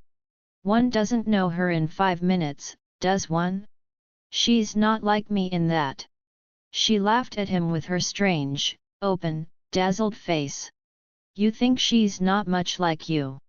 Gerald asked. She knitted her brows. Oh, in many ways she is. But I never know what she will do when anything new comes. You don't, said Gerald. He was silent for some moments. Then he moved tentatively. I was going to ask her, in any case, to go away with me at Christmas, he said, in a very small, cautious voice. Go away with you? For a time, You mean? As long as she likes, he said, with a deprecating movement. They were both silent for some minutes. Of course, said Ursula at last, she might just be willing to rush into marriage. You can see. Yes, smiled Gerald. I can see. But in case she won't, do you think she would go abroad with me for a few days or for a fortnight? Oh yes, said Ursula. I'd ask her. Do you think we might all go together? All of us? Again Ursula's face lighted up. It would be rather fun, don't you think? Great fun, he said. And then UCX, old C, said Ursula. What? How things went? I think it is best to take the honeymoon before the wedding, don't you? She was pleased with this mot. He laughed. In certain cases, he said. I'd rather it were so in my own c.ase, would you? Exclaimed Ursula. Then doubtingly, yes, perhaps you're right. One should please oneself. Birkin came in a little later, and Ursula told him what had been said. Gudrun, exclaimed Birkin. She's a mistress, just as Gerald is a born lover, a wyant and tighter. If as somebody says all women are either wives or mistresses, then Gudrun is a mistress. And all men either lovers or husbands, cried Ursula. But why not nth? The one excludes the other, he laughed. I want a lover, cried Ursula. No you don't, he said. But I do, she wailed. He kissed her, and laughed. It was 2 days after this that Ursula was to go to fetch her things from the house in Beldover. The removal had taken place, the family had gone. Gudrun had rooms in Willey Green. Ursula had not seen her parents since her marriage. She wept over the rupture, yet what was the good of making it up? Good or not good, she could not go to them. So her things had been left behind and she and Gudrun were to walk over for them, in the afternoon. It was a wintry afternoon, with red in the sky, when they arrived at the house. The windows were dark and blank, already the place was frightening. A stark, void entrance hall struck a chill to the hearts of the girls. Don't I dare have come in alone, said Ursula. It frightens me. Ursula, cried Gudrun. Isn't it amazing? Can you believe you lived in this place and never felt it? How I lived here a day without dying of terror, I cannot conceive. They looked in the big dining room. It was a good-sized room, but now a cell would have lovelier. The large bay windows were naked, the floor was stripped, and a border of dark polish went round the tract of pale boarding. In the faded wallpaper were dark patches where furniture had stood, where pictures had hung. The sense of walls, dry, thin, flimsy-seeming walls, and a flimsy flooring, pale with its artificial black edges, was neutralizing to the mind. Everything was null to the senses, there was enclosure without, for the walls were dry and papery. Were they standing, on earth, or suspended in some cardboard box? In the hearth was burnt paper, and scraps of half-burnt paper. Imagine that we passed our days here, said Ursula. I know, cried Gudrun. It is too appalling. Must we be like, if we are the contents of this? Vile, said Ursula. It really is. And she recognized half-burnt covers of Vogue, half-burnt representations of women in gowns lying under the grate. They went to the drawing room. Another piece of shut-in air, without weight or substance, only a sense of intolerable papery imprisonment in nothingness. The kitchen did look more substantial, of the red-tiled floor and the stove, but it was cold and horrid. The two girls tramped hollowly up the bare stairs. Every sound re-echoed under their hearts. They tramped down the bare corridor. Against the wall of Ursula's were her things: a trunk, a work-basket, some books, loose CX, ATS, a hat LX, X, standing desolate in the universal emptiness of the dusk. A cheerful sight, aren't they? Said Ursula, looking down at her forsaken possessions. Very cheerful, said Gudrun. 2 girls set to, carrying everything down to the front door. Again and again they made the hollow, re-echoing transit. The whole place seemed to resound about them with a noise of hollow, empty futility. In the distance the empty, invisible rooms sent forth a vibration almost of obscenity. They almost fled with the last articles, into the out-of-door. But it was cold. They were waiting for Birkin, who was coming with the car.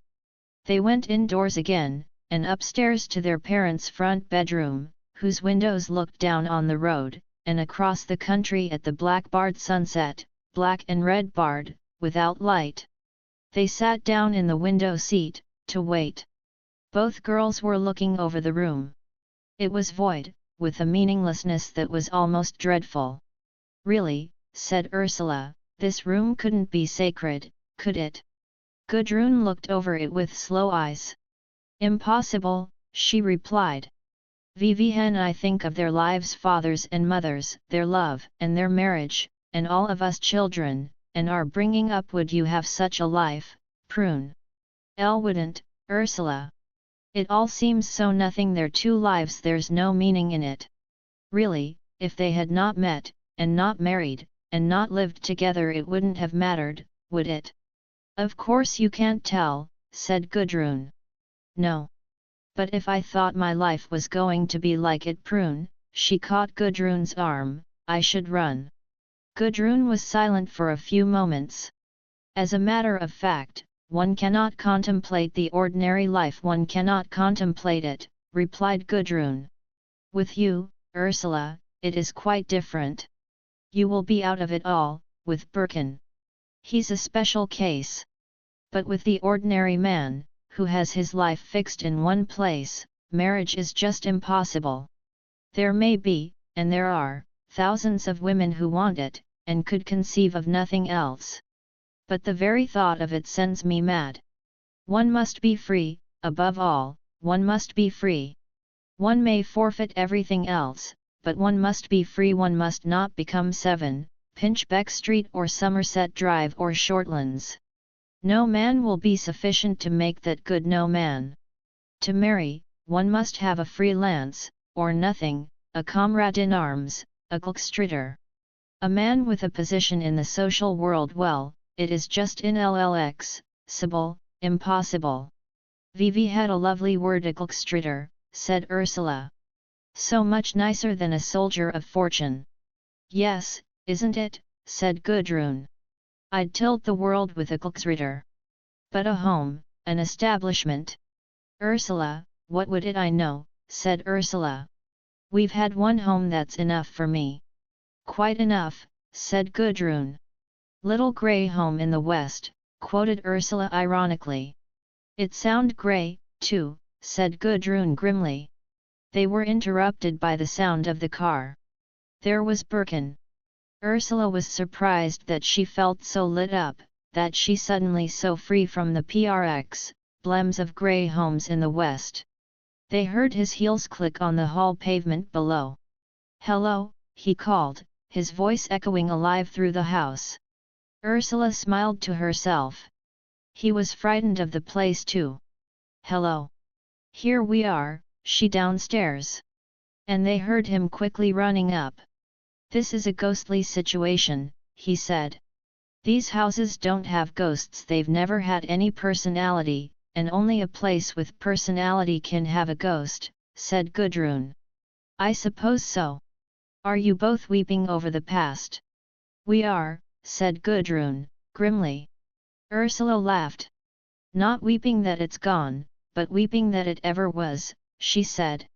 "Oh," he replied, relieved. He sat down for a moment. There was something in his presence, Ursula thought, lambent and alive. It made even the impertinent structure of this null house disappear. "Gudrun says she could not bear to be married and put into a house," said Ursula, meaningful. They knew this referred to Gerald. He was silent for some moments. "Well," he said, "if you know you couldn't stand it, you're safe." "Quite," said Gudrun. "Does every woman think her aim in life is to have a hubby and a little grey home in the west? Is this the goal of life?" Should it be, said Ursula.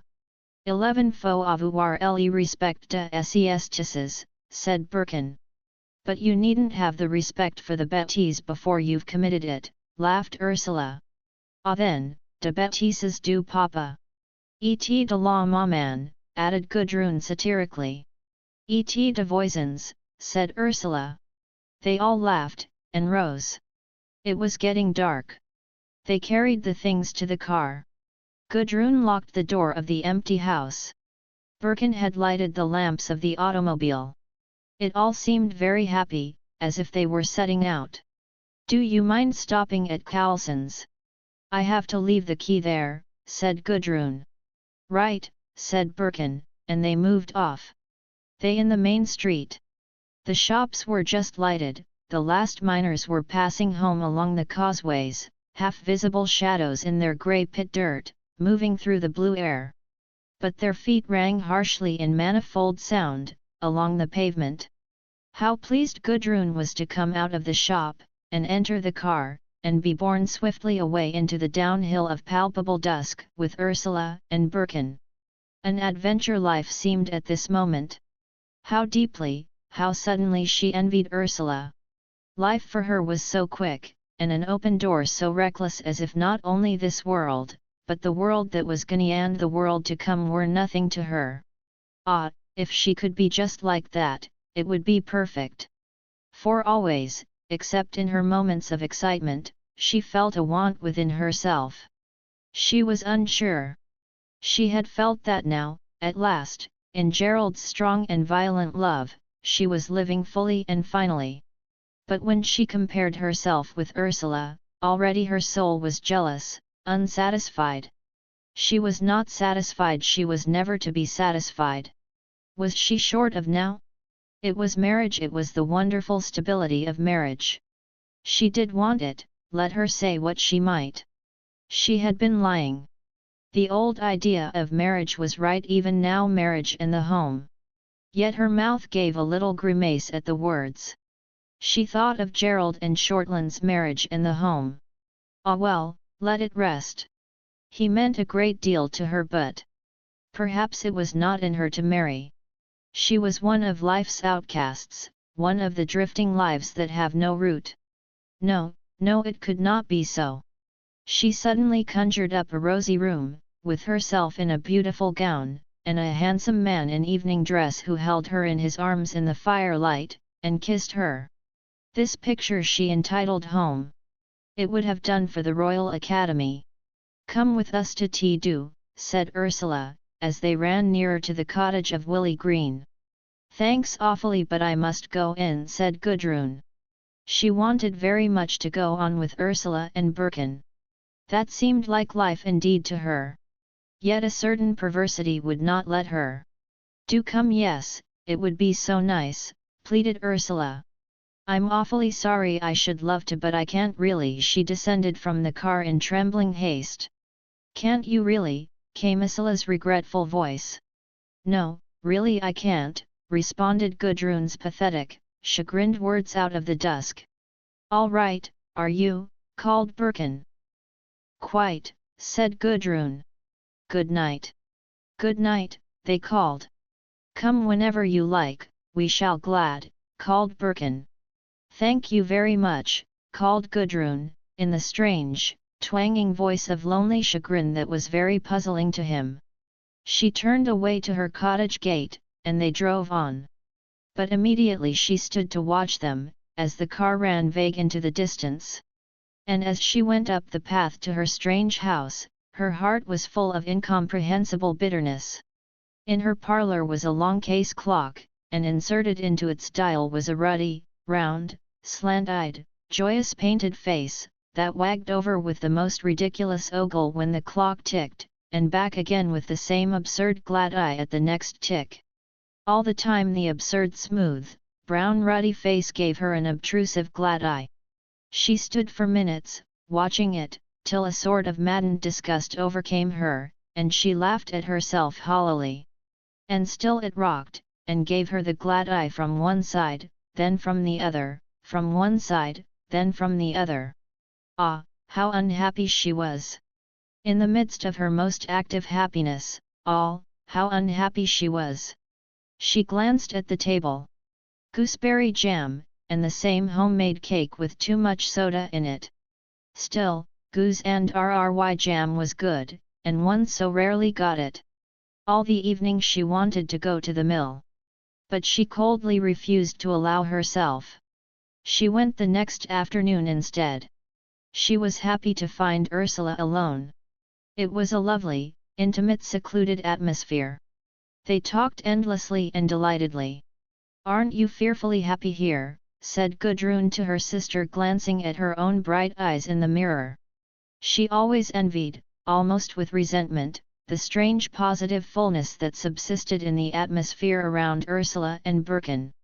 "How really beautifully this room is done," she said aloud. "This hard-plated matting, what a lovely color it is, the color of light." And it seemed to her perfect.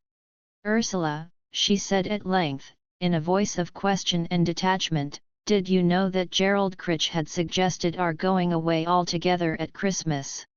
"Yes, he's spoken to Rupert." A deep flush dyed Gudrun's cheek. She was silent a moment, as if taken aback, and not knowing what to say. "But don't you think," she said at last, "it is amazingly cool?" Ursula laughed. "I like him for it," she said. Gudrun was silent. It was evident that, whilst she was almost mortified by Gerald's taking the liberty of making such a suggestion to Birkin, yet the idea itself attracted her strongly. "There's rather lovely simplicity about Gerald, I think," said Ursula, so defiant, somehow. "Oh, I think he's very lovable." Gudrun did not reply for some moments. She had still to get over the feeling of insult at the liberty taken with her freedom. "Did Rupert say, do you know?" she asked. "He said it would be most awfully jolly," said Ursula. Again Gudrun looked down, and was silent. "Don't you think it would?" said Ursula, tentatively. She was never quite sure how many defenses Gudrun was having round herself. Gudrun raised her face with difficulty and held it averted. "I'll think it might be awfully jolly, as you say," she replied. "But don't you think it was an unpardonable liberty to take to talk of such things to Rupert, who, after all, you see what I mean, Ursula, they might have been two men arranging an outing with some little type they'd picked up." "Oh, I think it's unforgivable, quite." She used the French word type. Her eyes flashed, her soft face was flushed and sullen. Ursula looked on, rather frightened most of all because she thought Gudrun seemed rather common, really like a little type. But she had not the courage quite to think this not right out. "Oh no," she cried, stammering. "Oh no, not at all like that, oh no. No, I think it's rather beautiful, the friendship between Rupert and Gerald. They just are simple, they say anything to each other, like brothers." Gudrun flushed deeper. She could not bear it that Gerald gave her away even to Birkin. "But do you think even brothers have any right to exchange confidences of that sort?" she asked, with deep anger.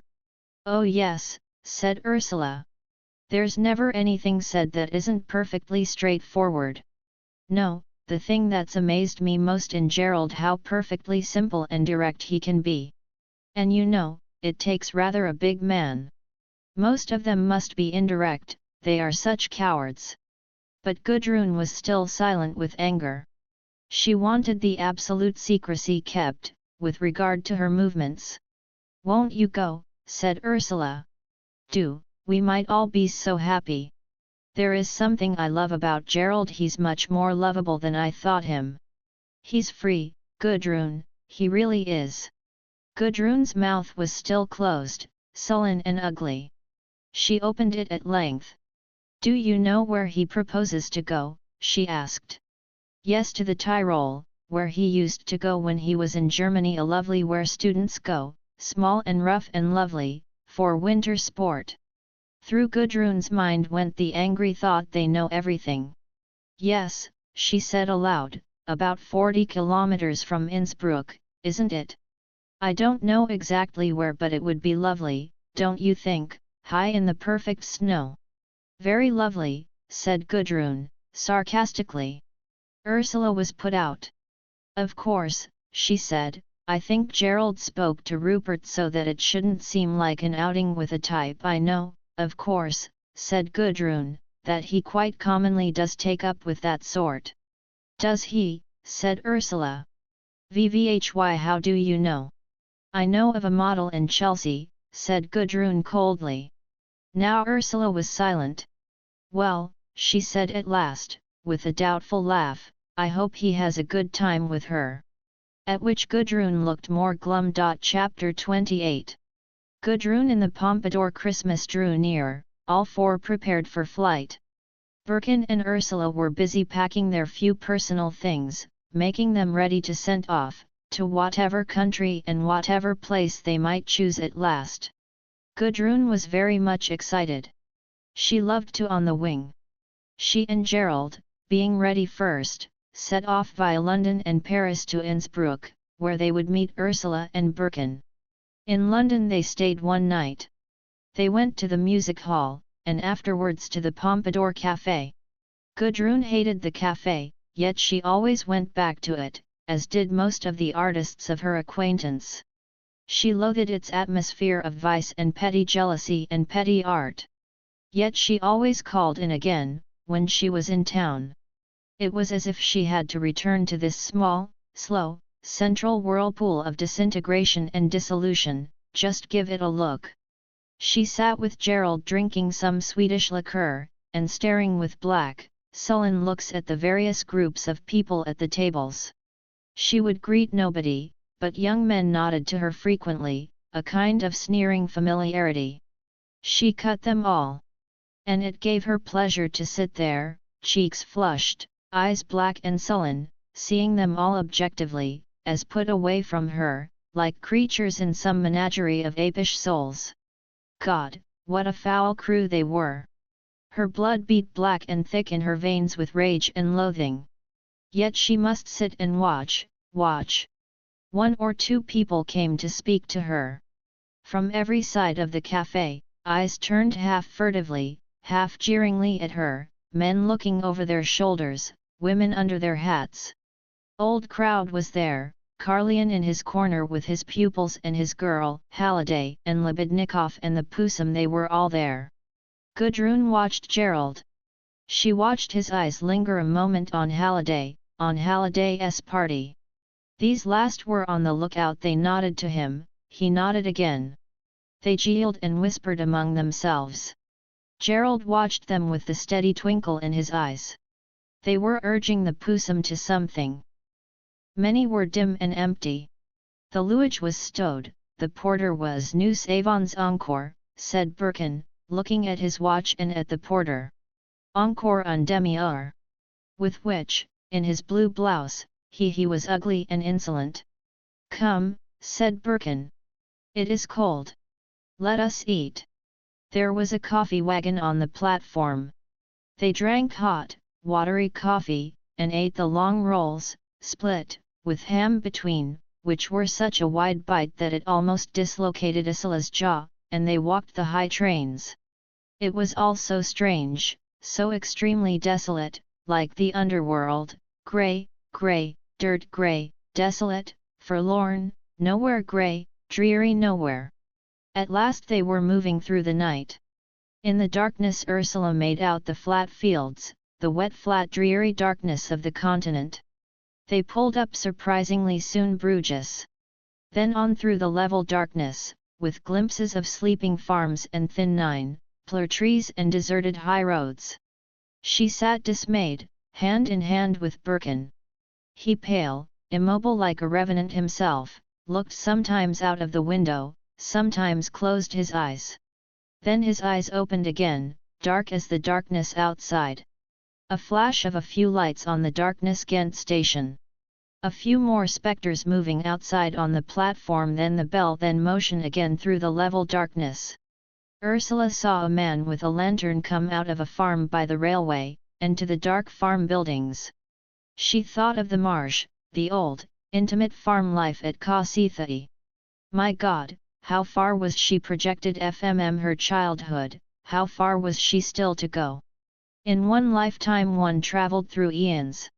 The great chasm of memory from her childhood in the intimate country surroundings of Kosithae and the marsh farm. She remembered the servant Tilly, who used to give her bread and butter sprinkled with brown sugar, in the old living room where the grandfather clock had 2 pink roses in a basket painted above the figures on the face. And now when she was travelling into the unknown with Birkin, an utter stranger was so great, that it seemed she had no identity, that the child she had been, playing in Kosithae churchyard, was a little creature of history, not really herself. They were at Brussels half an hour for breakfast. They got down. On the great station clock it said 6 o'clock. They had CX, fee and rolls and honey in the vast desert refreshment room, so dreary, always so dreary, dirty, so spacious, such desolation of space. But she washed her face and hands in hot water, and CMNbed her hair. That was a blessing. Soon they were in the train again and moving on. The greyness of dawn began. There were several people in the compartment, large florid Belgian businessmen with long brown berkselles, talking incessantly in an ugly French she was too tired to follow. It seemed the train ran by degrees out of the darkness into a faint light, then beat after into the day. Ah, how weary it was! Faintly, the trees showed, like shadows. Then a house, white, had a curious distinctness. How was it? Then she saw a village. There were always houses passing. This was an old world she was still journeying through, winter heavy and dreary. There was ploughland and pasture, and copses of bare trees, copses of bushes, and homesteads naked and work bare. No new earth had come to pass. She looked at Birkin's face. It was white and still and eternal, too eternal.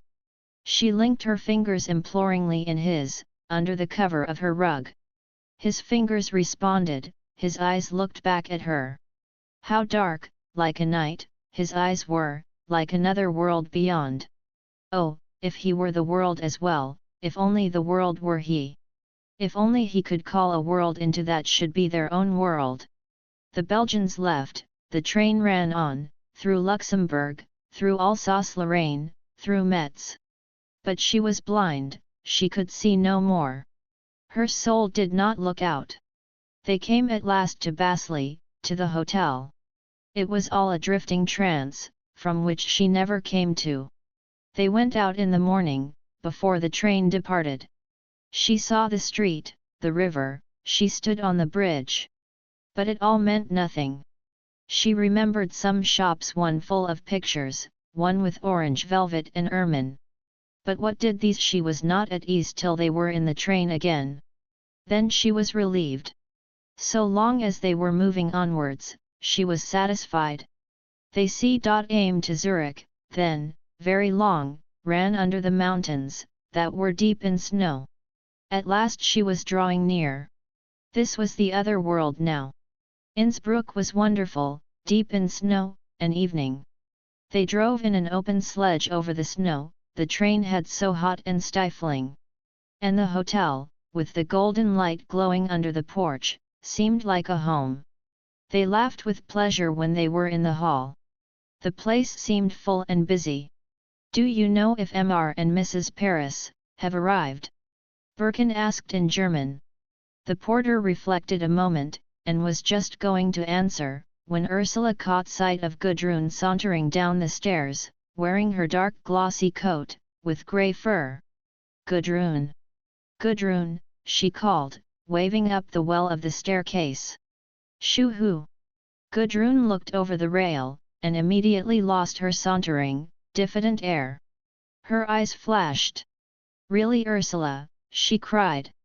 And she began to move downstairs as Ursula ran up. They met at a turn and kissed with laughter and exclamations inarticulate and stirring. But, cried Gudrun, mortified. We thought it was tomorrow you were coming. I wanted to come to the station. No, we've come today, cried Ursula. Isn't it lovely here? Adorable, said Gudrun. Gerald's just gone out to get something. Ursula, aren't you fearfully tired? No, not so very. But I a filthy sight, don't I? No, you don't. You look almost perfectly fresh. I like that fur cap immensely. She over Ursula, who wore a big soft coat with a collar of deep, soft, blonde fur, and a soft blonde cap of fur. And you, cried Ursula. Do you think you look like? Gudrun assumed an unconcerned, expressionless face. Do you like it, she said. It's very fine, cried Ursula, perhaps with a touch of satire. Go up or come down, said Birkin. For there the sisters Gudrun with her hand on Ursula's arm, on the turn of the stairs halfway to the first landing, blocking the way and affording full entertainment to the whole of the hall below, from the door porter to the plump Jew in black clothes. Two young women slowly mounted, followed by Birkin and the waiter. First floor, asked Gudrun, looking back over her shoulder. Second madam, the lift, the waiter replied. And he darted to the elevator to forestall the two women. But they ignored him, as, chattering without heed, they set to mount the second flight. Rather chagrined, the waiter followed. It was curious, the delight of the sisters in each other, at this meeting. It was as if they met in exile, and united their solitary forces against all the world. Birkin looked on with some mistrust and wonder. They had bathed and changed. Gerald came in. He looked shining like the sun on frost. Go Gerald and smoke, said Ursula to Birkin. Gudrun and I want to. Then the sisters sat in Gudrun's bedroom, and talked clothes, and experiences. Gudrun told Ursula the experience of the Birkin letter in the cafe. Ursula was shocked and frightened. VV11 Air is the letter, she asked. I kept it, said Gudrun. You'll give it me, won't you, she said. But Gudrun was silent for some moments, before she replied, do you really want it, Ursula? I want to read it, said Ursula. Certainly, said Gudrun. Even now, she could not admit, to Ursula, that she wanted to keep it, as a memento, or a symbol. But Ursula knew, and was not pleased. So the subject was switched off. What did you do in Paris? Asked Ursula. Oh, said Gudrun laconically, the usual things. We had a fine party one night in Fanny Bath's studio. Did you? And you and Gerald were there. VVH0 else? Tell me about it. Well, said Gudrun. There's nothing particular to tell. You know Fanny is frightfully in love with that painter, Billy McFarlane. He was there, so Fanny spared nothing, she spent very freely. It was really remarkable. Of course, everybody got fearfully drunk, but in an insulting way, not like that filthy London crowd. The fact is, these were all people that matter, which makes all the difference. There was a Romanian, a fine chap. He got completely drunk, and climbed to the top of a high studio ladder, and gave the most marvelous address. Really, Ursula, it was wonderful. He began in French, La vie, c'est une affaire d'âmes impériales, in a most beautiful voice. He was a fine-looking chap, but he had got into Romanian before he had finished, and not a soul understood. But Donald Gilchrist was worked to a frenzy. He dashed his glass to the ground, and declared, by God, he was glad he had been born, by God, it was a miracle to be alive. And do you know, Ursula, so it was. Gudrun laughed rather hollowly. But how was Gerald among them all? Asked Ursula. Gerald? Oh, my word, he came out like a dandelion in the sun. He's a whole Saturnalia in himself, once he is roused. I shouldn't like to say. Was brilliant green, like the sheen on an insect, but the brim was soft dark green, a falling edge with fine silver. Her coat was dark green, lustrous, with a high collar of grey fur, and great fur cuffs. The edge of her dress showed silver and black velvet. Her stockings and shoes were silver grey. She moved with slow, fashionable indifference to the door. Porter opened obsequiously for her, and, at her nod, hurried to the edge of the pavement and whistled for a taxi. The two lights of a vehicle almost immediately curved round towards her, like eyes. Gerald had followed in wonder, amid all the 9-0ing, not having caught her misdeed. He heard the Poosum's voice saying, "Go and get it back from her." "I never heard of such a thing." "Go and get it back from her. Tell Gerald Critch there he goes, go and make him give it up." Gudrun stood at the door of the taxi, which the man held open for her. "To the hotel?" she asked, as Gerald came out, hurriedly. "VV11 ere you like," he answered. "Right," she said. "Then to the driver, Wagstaff Spartan Street." The driver bowed his head, and put down the flag. Gudrun entered the taxi, with the deliberate cold movement of a woman who is well dressed and contemptuous in her soul. Yet she was frozen with overwrought feelings. Gerald followed her. "You've forgotten the man," she said coolly, with a slight nod of her hat. Gerald gave the a shilling. The man saluted. They were in motion. "VV hat was all the row about?" asked Gerald, in wondering excitement. "I walked away with Birkin's letter," she said, and he saw the crushed paper in her hand. His eyes glittered with satisfaction. "All," he said. "Splendid. A set of jackasses. I could have killed them," she cried in passion. "Dogs, they are dogs. Is Rupert such a fool as to write such letters to them? Does he give himself away to such canaille? It's a thing that cannot be borne." Gerald wondered over her strange passion. And she could not rest any longer in London. They must go by the morning train from Charing Cross. As they drew over the bridge, in the train, having glimpses of the river between the great iron girders, she cried, "I'll feel I could never see this foul town again. I couldn't be far to come back to it." Chapter 29. Continental Ursula went on in an unreal suspense, the last weeks before going away. She was not anything. She was something that is going to be soon, very soon. But as yet, she was only imminent. She went to see her parents. It was a rather stiff, sad meeting, more like a verification of separateness than a reunion. But they were all vague and indefinite with one another, stiffened in the fate that moved them apart. She did not really come to until she was on the ship crossing from Dover to Ostend. Dimly she had come down to London with Birkin. London had been a vagueness, so had the train journey to Dover. It was all like a sleep.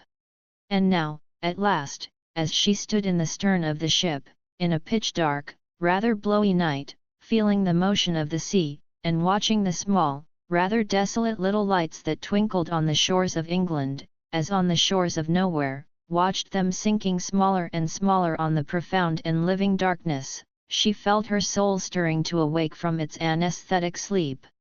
"Let us go forward, shall we?" said Birkin. He wanted to be at the tip of their projection. So they left off looking at the faint sparks that glimmered out of nowhere, in the far distance, called England, and turned their faces to the unfathomed night in front. They went right to the bows of the softly plunging vessel. In the complete obscurity, Birkin found a comparatively sheltered nook, where a great MPE was coiled up. It was quite near the very point of the ship, near the black, unpierced space ahead. Here they sat down, folded together, folded round with the same rug, creeping in nearer and ever nearer to one another, till it seemed they had crept right into each other, and become one substance. It was very CXLD, and the darkness was palpable. One of the ship's crew came along the deck, dark as the darkness, not really visible. They then made out the faintest pallor of his face. He felt their presence, and stopped, unsure, then bent forward. When his face was near them, he saw the faint pallor of their faces. Then he withdrew like a phantom. And they watched him without making any sound. They seemed to fall away into the profound darkness. There was no sky, no earth, only one unbroken darkness, into which, with a soft, sleeping motion, they seemed to fall like one closed seed of life falling through dark, fathomless space. They had forgotten where they were, forgotten all that was and all that had been, conscious only in their heart, and they're conscious only of this pure trajectory THRX, of the surpassing darkness. The ship's prow cleaved on, with a faint noise of cleavage, into the complete night, without knowing, without seeing, only surging on. In Ursula the sense of the unrealized world ahead triumphed over everything.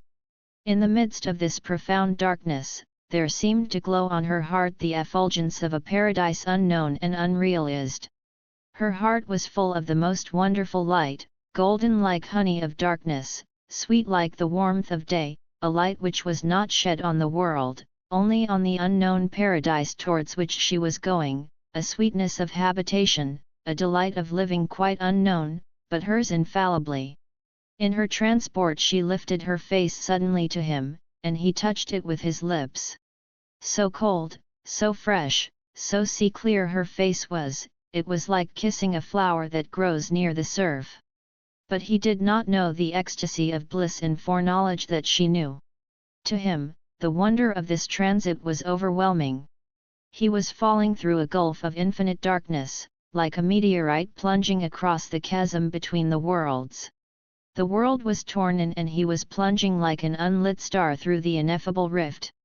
What was beyond was not yet for him. He was overcome by the trajectory. In a trance he lay enfolding Ursula round about. His face was against her fine, fragile hair, he breathed its fragrance with the sea and the profound night. And his soul was at yielded, as he fell into the unknown. This was the first time that an utter and absolute peace had entered his heart. Now, in this final transit out of life, Vivienne there came some stir on the deck, they roused. They stood up. How stiff and cramped they were, in the night time. And yet the paradisal glow on her heart, and the unutterable peace of darkness in his, this was the all in all. They stood up and looked ahead. Low lights were seen down the darkness. Was the world again? It was not the bliss of her heart, nor the peace of his. It was the superficial unreal world of fact. Yet not quite the old world. For the peace and the bliss in their hearts was enduring. Strange, and desolate above all things, like disembarking from the Styx into the desolate underworld, was this landing at night. There was the raw, half-lighted, covered in vastness of the dark place, boarded and hollow underfoot, with only desolation everywhere. Ursula had caught sight of the big, pallid, mystic letters Ostend, standing in the darkness. Evrelex, dy was hurrying with a blind, insect-like intentness through the dark grey air. 9. Routers were calling in un-English English, then trotting with heavy bags, their clueless blouses looking ghostly as they disappeared. Ursula stood at a long, low, zinc-covered barrier, along with hundreds of other people, and all the way down the vast, raw darkness was this low stretch of open bags and spectral people, whilst, on the other side of the barrier, pallid officials in peaked caps and mustaches were turning the underclothing in the bags, then scrawling a chalk mark. It was done. Birkin snapped the handbags, off they went, the porter coming behind. They were through a great doorway, and in the open night again a railway platform. Voices were still calling in human agitation through the dark grey air, spectres were running along the darkness between the train.